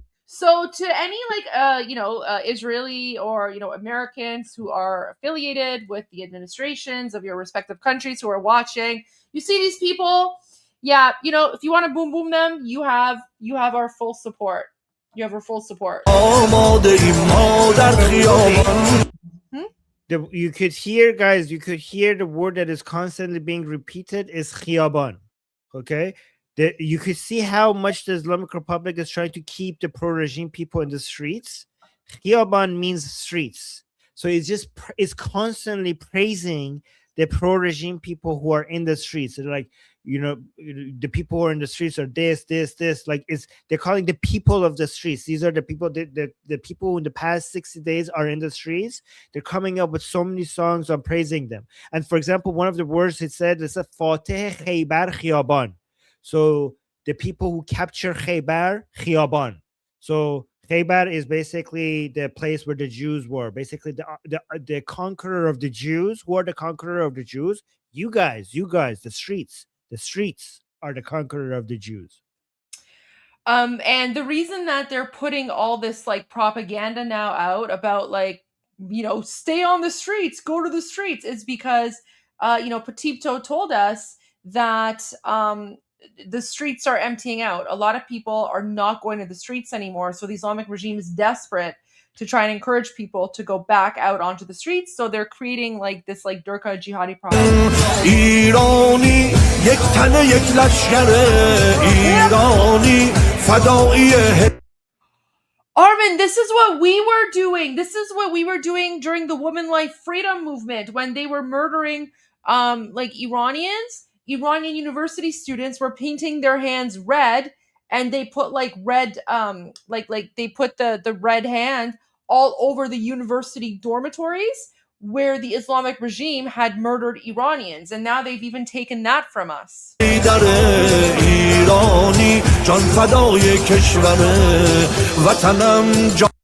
The fact, so Armin, the fact that they're using the word John Fada, they are so scared of Morad Vaisi, because Morad Vaisi made the term John Fada very popular, and now they've taken Morad Vaisi's word and they're using it in like Durka songs, because we've never heard them use, like until recently, we've never used them we've never heard them use John Fada. They definitely copied that from Morad Vaisi. Yeah. Oh, you saw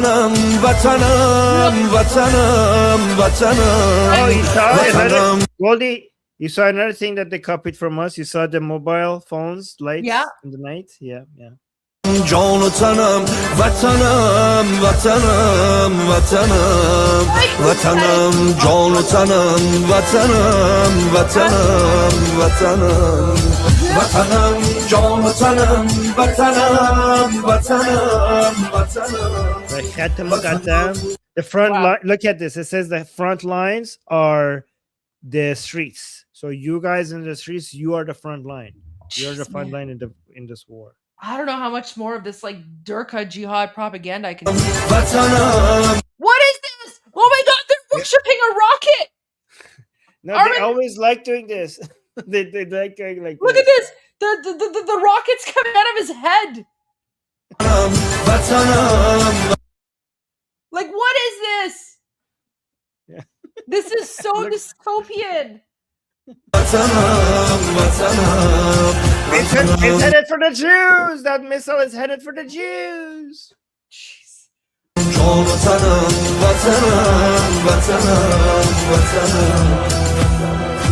روز مرگ من باشه صحبت وطن باشه. Ew, I don't know how much more of this I can handle, Armin. Okay. Do you want me to continue playing it? Because it's just... Ugh. No, it's okay. We don't want to overdose on Durka. It's garbage. This is super, like... Goldie's... Guys, look at this. Goldie is suffering. Goldie is very allergic to Durka, but she goes over it. She suffers for your sake, for your education.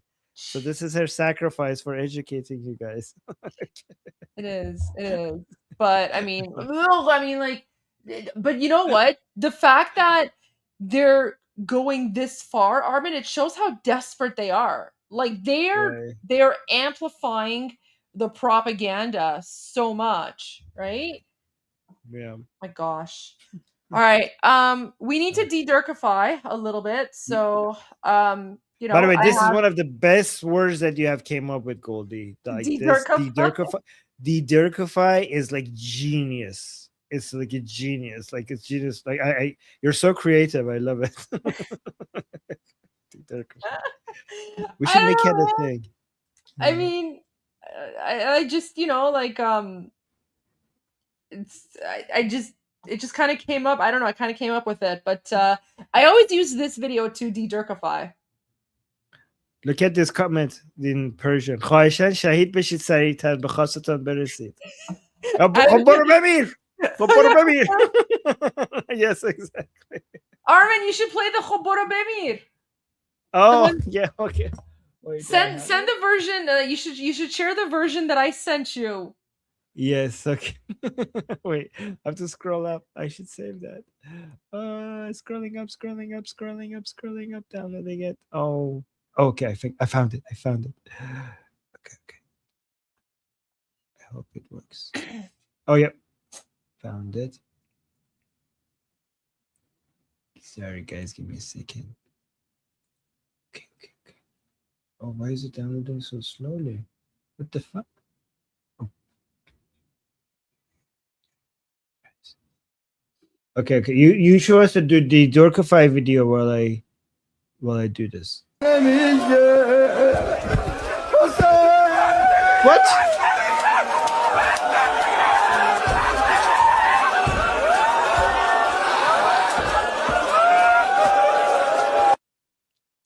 I need to de-Durkify, I just watched that. How is that de-Durkifying? That's Durka.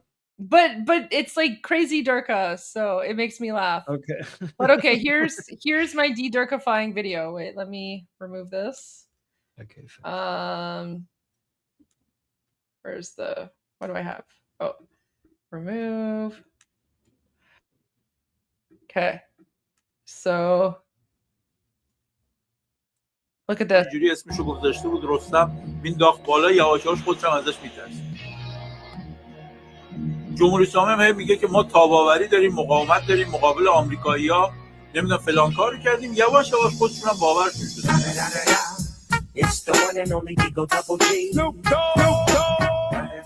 Do you want to explain what he's saying? Yes. Okay, let's play it again because I was trying to play it again. طرف بچه رو همینجوری اسمشو گذاشته بود رستم مینداخت بالا یواشاش خودش هم ازش میترسید. So he's saying that somebody تاباوری داریم مقاومت داریم مقابل آمریکایی‌ها، نمیدونم فلان کارو کردیم، یواش یواش خودشون هم باورشون شده.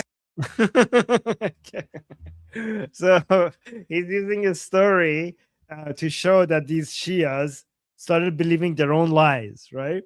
So there's a story of this man who named his own kid baby Rustam, like Hercules, like our Hercules, and he started like playing with this baby, throwing it up in the air and catching it. But because he named him Rustam, he started fearing his own son because it's like Hercules or Rustam, right? So it's basically like the Islamic Republic, who for so many years they mentioned this lie that they are powerful against the United States. So after all of these years, they actually ended up believing their own lie. That's what he's saying. It's funnier in Persian though. Armin, look who's here. Ah, Patipto, hi. Durud Patipto, how are you? Durud, oh my God. دلتنگتون بودم. Oh, we missed you too. Everyone missed you. I'm so glad you came. We were about to end the live stream, but since you're here, we'll stay a little bit longer. How are you doing? Give us the latest updates. We've missed you. میدونی در واقع میدونستم که آخر لایو استریم دارم جوین میدم، ولی خب یه فرصتی پیش اومد، گفتم حداقل باهاتون هر چقدر که شد یه زمانی رو سپری. Always, you're always welcome. Always welcome. We're so happy. Everyone asks about you every day, so everyone's always like, "How's Patipto? Is Patipto okay?" So, please, what's the news? What's the latest news that you have for us, Patipto? Actually, هیچ عجله هم نیست. Armin usually leaves at 8, but I can stay longer, so that's okay. Well, give us the latest news.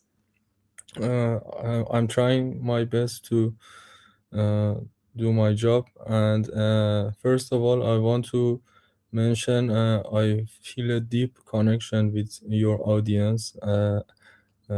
In order to, they are asking about me in every live stream, as you mentioned earlier. In my thinking about the audience also. So love and great thanks to all of them, all the people in the comment, and everyone who channeling their love through the world inside the Iran, and I really appreciate their love. So I've been offline about 6 days from last day. I was checking the social media. 16 has already been passed. In the last 6 days, I try to look at the situation through the every possible point of view that I can have. So I've started to travel and test other people's idea and others Islamic regime situation, and I've gathered a conclusion, and I'm here to share some of my point of view with you and the audience in the chat. Go for it. Greatest impact that I've felt when I've been online in last day was from the main mood in the mainstream and the media, especially in between Iranian social media accounts. And I really shocked about the mainstream feeling, because what we are experiencing right now in Iran and looking deeply inside the system and regime's structure is a undeniable collapse. It's a total systematic collapse. If you live a ordinary life and just don't look for these signs, or if you are an ordinary citizen, you already feeling this impact deeply inside your daily routine. So there are some facts and some impacts and some experiences nobody cannot deny right now inside Iran. But it looks like the propaganda and social activists and so many, in my point of view, cyber accounts in every languages, not only Persian or English or another languages, are active and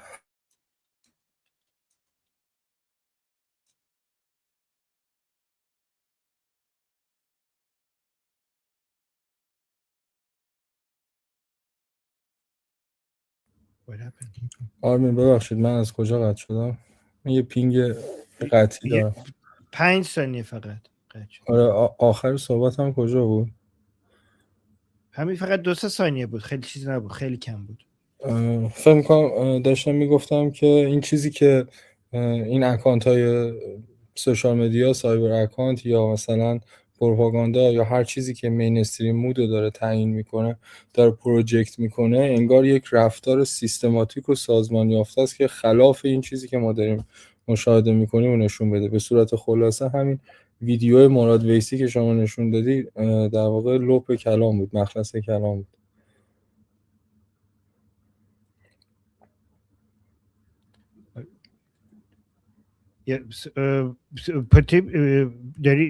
داری میگی که این قسمتی که نشون دادیم که اینا دزدیدن حرفای مراد ویسی رو، این قسمت نشون میده که خلاصه میکنه استراتژی که اینا دارن؟ منظورت اینه؟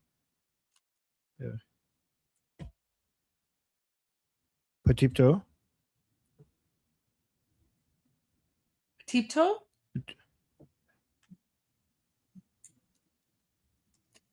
منظورش این بود گلدی؟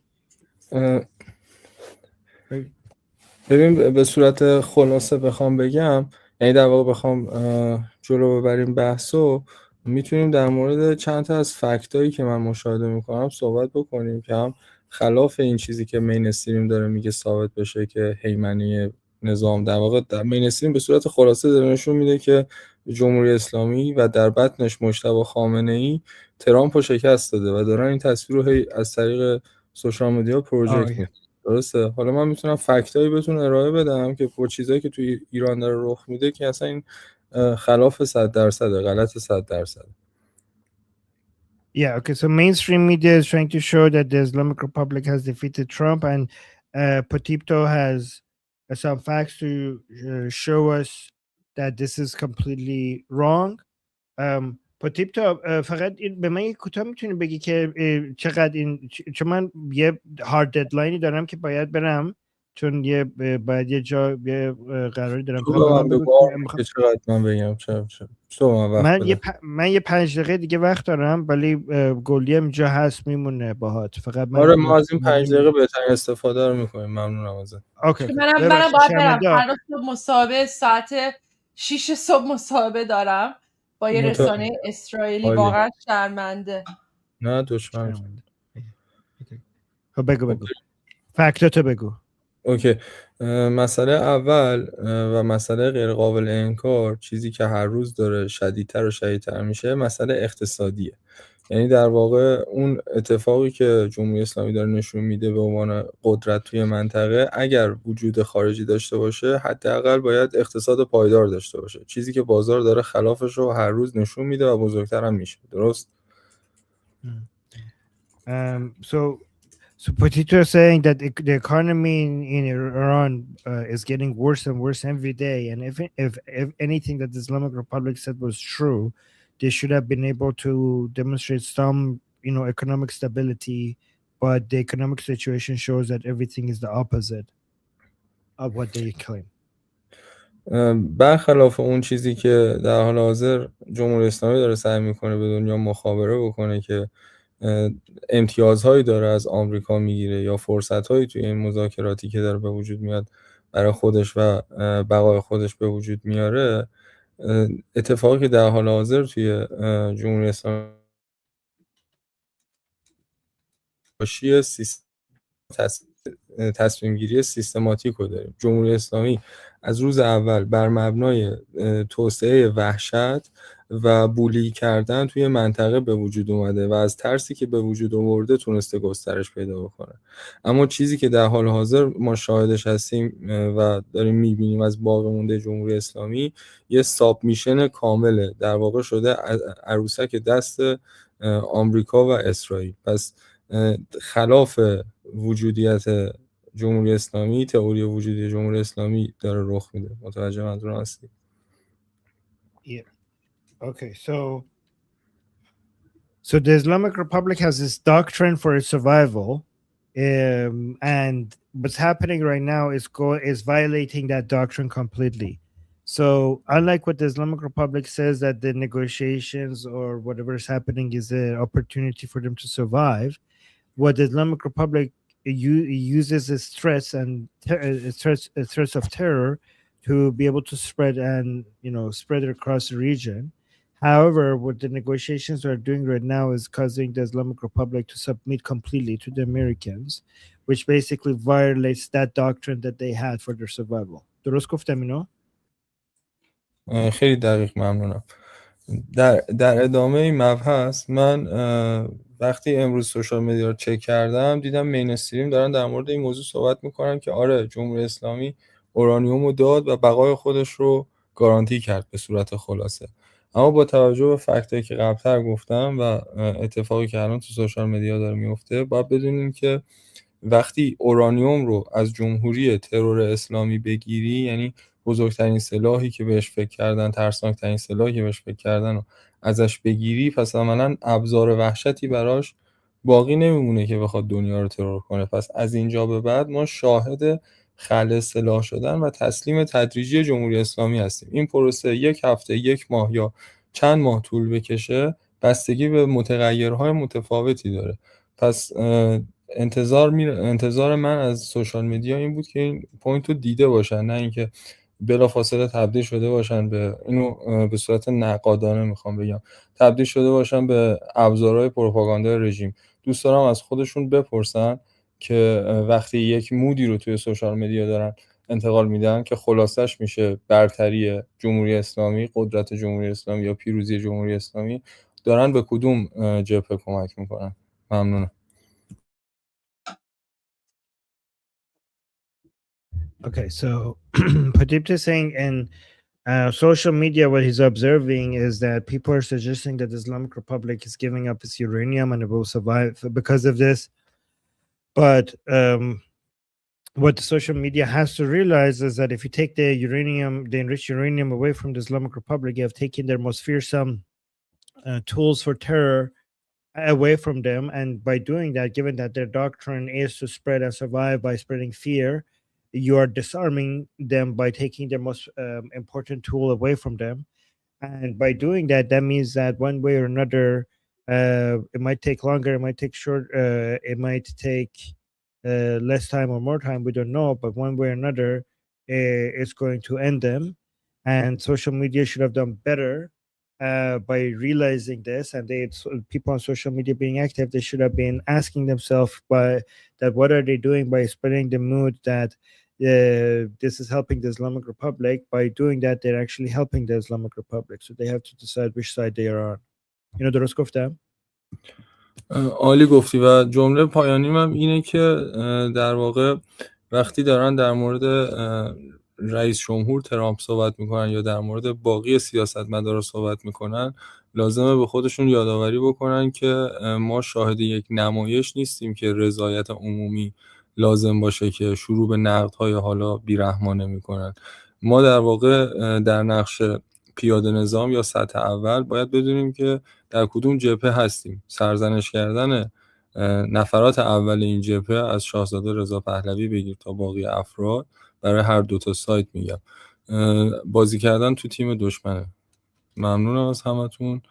Love all you guys. Wish free Iran sooner than everybody thinks now. مرسی پوتیپتو. جوری که من درباره این معمولا توضیح میدم اینه که نقد کردن خوبه موقعی که ما یه دولتی داریم، سران دولتی داریم، ولی وقتی داریم میجنگی وسط جنگ، تو جبهه جنگ، کسی نمیاد فرمانده جنگ و وسط جنگ نقد بکنه، یعنی جاش اونجا نیست. تو مثلا وقتی که مثلا یک داری فرماندت داره به میگه که نارنجک رو پرت کن، اونجا وسط جنگ وقتی داره به تیراندازی میشه نمیگی بشینیم بگی که نه ببینید به نظر من باید از چه میدونم کلاشنیکوف هم الان استفاده کنم نه نارنجک. اونجا الان وسط جنگیم، هر چیزی جای خودشو داره، زمان خودشو داره. دقیقا همینطوره و من میخوام که به این درک برسن هم رزمای ایرانی، هم میهنای ایرانی، هم تمام افرادی که تو دنیا کنار ما توی این جبهه خودشون رو میدونن، بفهمن که اگر ناخواسته هم دارن این کار انجام میدن دارن به نفع دشمن انجام میدن. قانون اول جنگیدن بر علیه دشمنه. اینو همیشه فراموش نکنن. Okay. Patito is saying, like, guys, when you were talking about Trump or we're talking about Princess of Pahlavi, right now, like, people say, like, oh, maybe it's good to criticize them. But Patito is saying that right now with the situation, like, it's the first rule of law that you need to be supporting the main people, the main guys on your camp. And you need to decide which camp you are on. And then when you realize who are the main people in your camp, you need to be supporting them. And if you're not supporting them, then are you really in this camp? درست گفتم? That was great.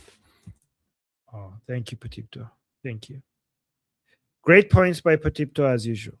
As always, Patipto, it's always a pleasure to hear your voice. Thank you so much for coming. We're praying for you, praying for your safety.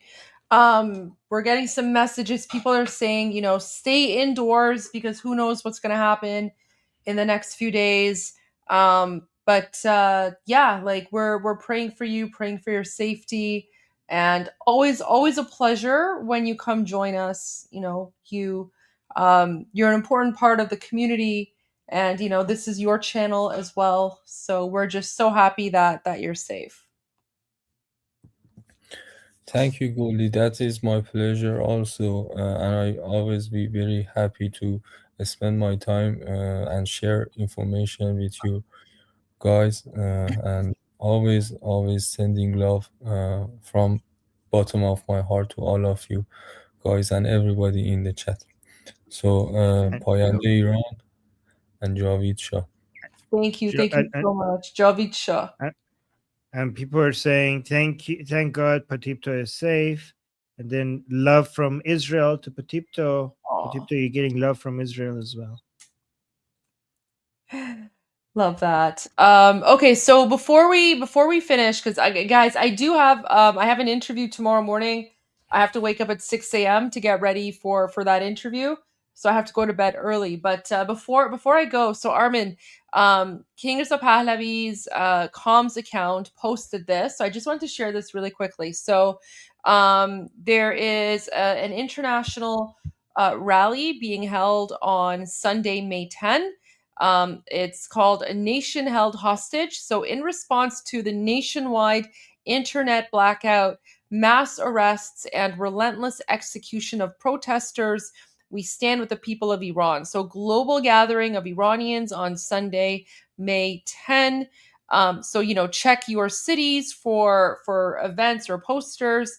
But here he's written some of the cities where rallies are confirmed to happen. So Cologne, Geneva, Bologna, Los Angeles, Berlin, Brussels, Dallas, Dublin, Frankfurt, Hamburg, Tokyo, Toronto, Vienna, Calgary, Vancouver, Stockholm, Seoul, Amsterdam, Paris, Brussels, Frankfurt, or they already said Bologna, Madrid, Oslo, Valencia, Lisbon, Hanover. So guys, check your cities, see if something is going on. It's going to be another global rally to raise awareness about what's happening.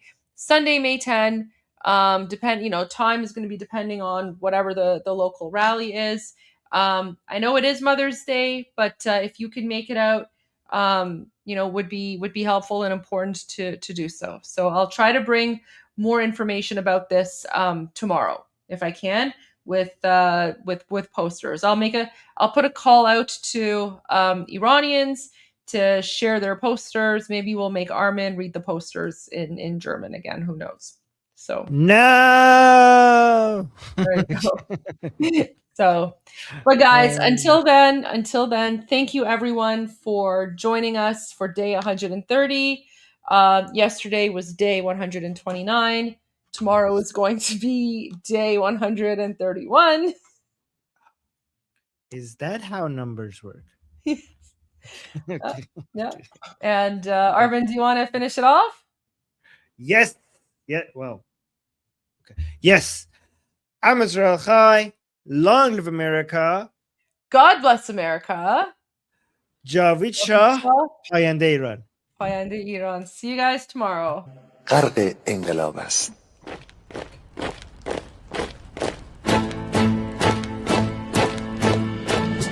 کشور ما تاریخ ما در سیدگر فرا گرفته گویی اهورا مستا دوباره در نور خود مرا گرفته اکنون سرودی سر میدهم باز فارغ از رنج و تشویش ایران غرق انقلاب است به پیش به پیش به پیش ایران غرق انقلاب است به پیش به پیش به پیش هن ای پدر هن ای پسر برخیز و با ما شو همگاه تا درد آن تجربه تلخ ما را نکشیده در آب بگذار هر دم بغرند گرگ‌ها دم لباس میش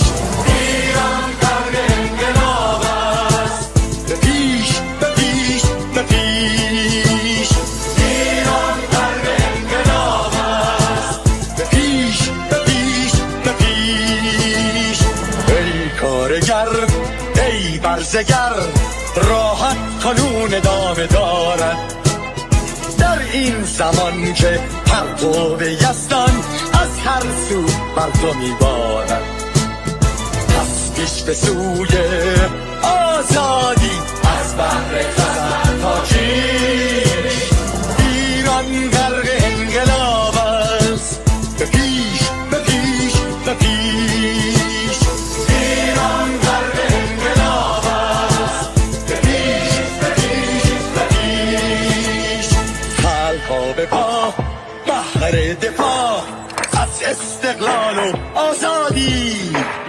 تا بشکنیم پشت ارتجاع تیریزی ویران آبادی تا زنده سازیم سنت‌های می از من آیین و کیش ایران غرق انقلاب است به پیش به پیش به پیش ایران غرق انقلاب است به پیش به پیش به پیش با امید روزی که تمام این دلبشو و انقلاب تموم بشه و ما در روشنایی نور و سعادت مردم کشورمون غرق بشیم نه خارجی نه بیگانه نه مستشارهای ویرانی نه چیر خاران نه کاسلیسان فقط هم رزمان ایرانی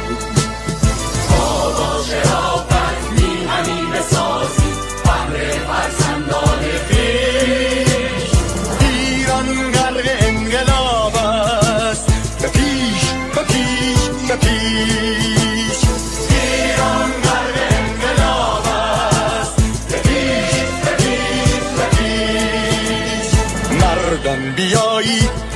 داخل صف ما اکنون که آغاز رویاست. دشمنان بدانید ما زنده هستیم، بعد از ما هم ایران پابرجاست. آن روح شیطان ما را فریب داد با صد شعار مردمیش. ایران غرق انقلاب است، به پیش به پیش به پیش. ایران غرق انقلاب است، به پیش به پیش به پیش. پرچم ما، پرچم ایران غرق خون شهیدان. روی شانه هامان حمل می‌کنیمش در هر خیابان و میدان. تا ماسک دلقکان را برداریم از روی تسبیح و ریش.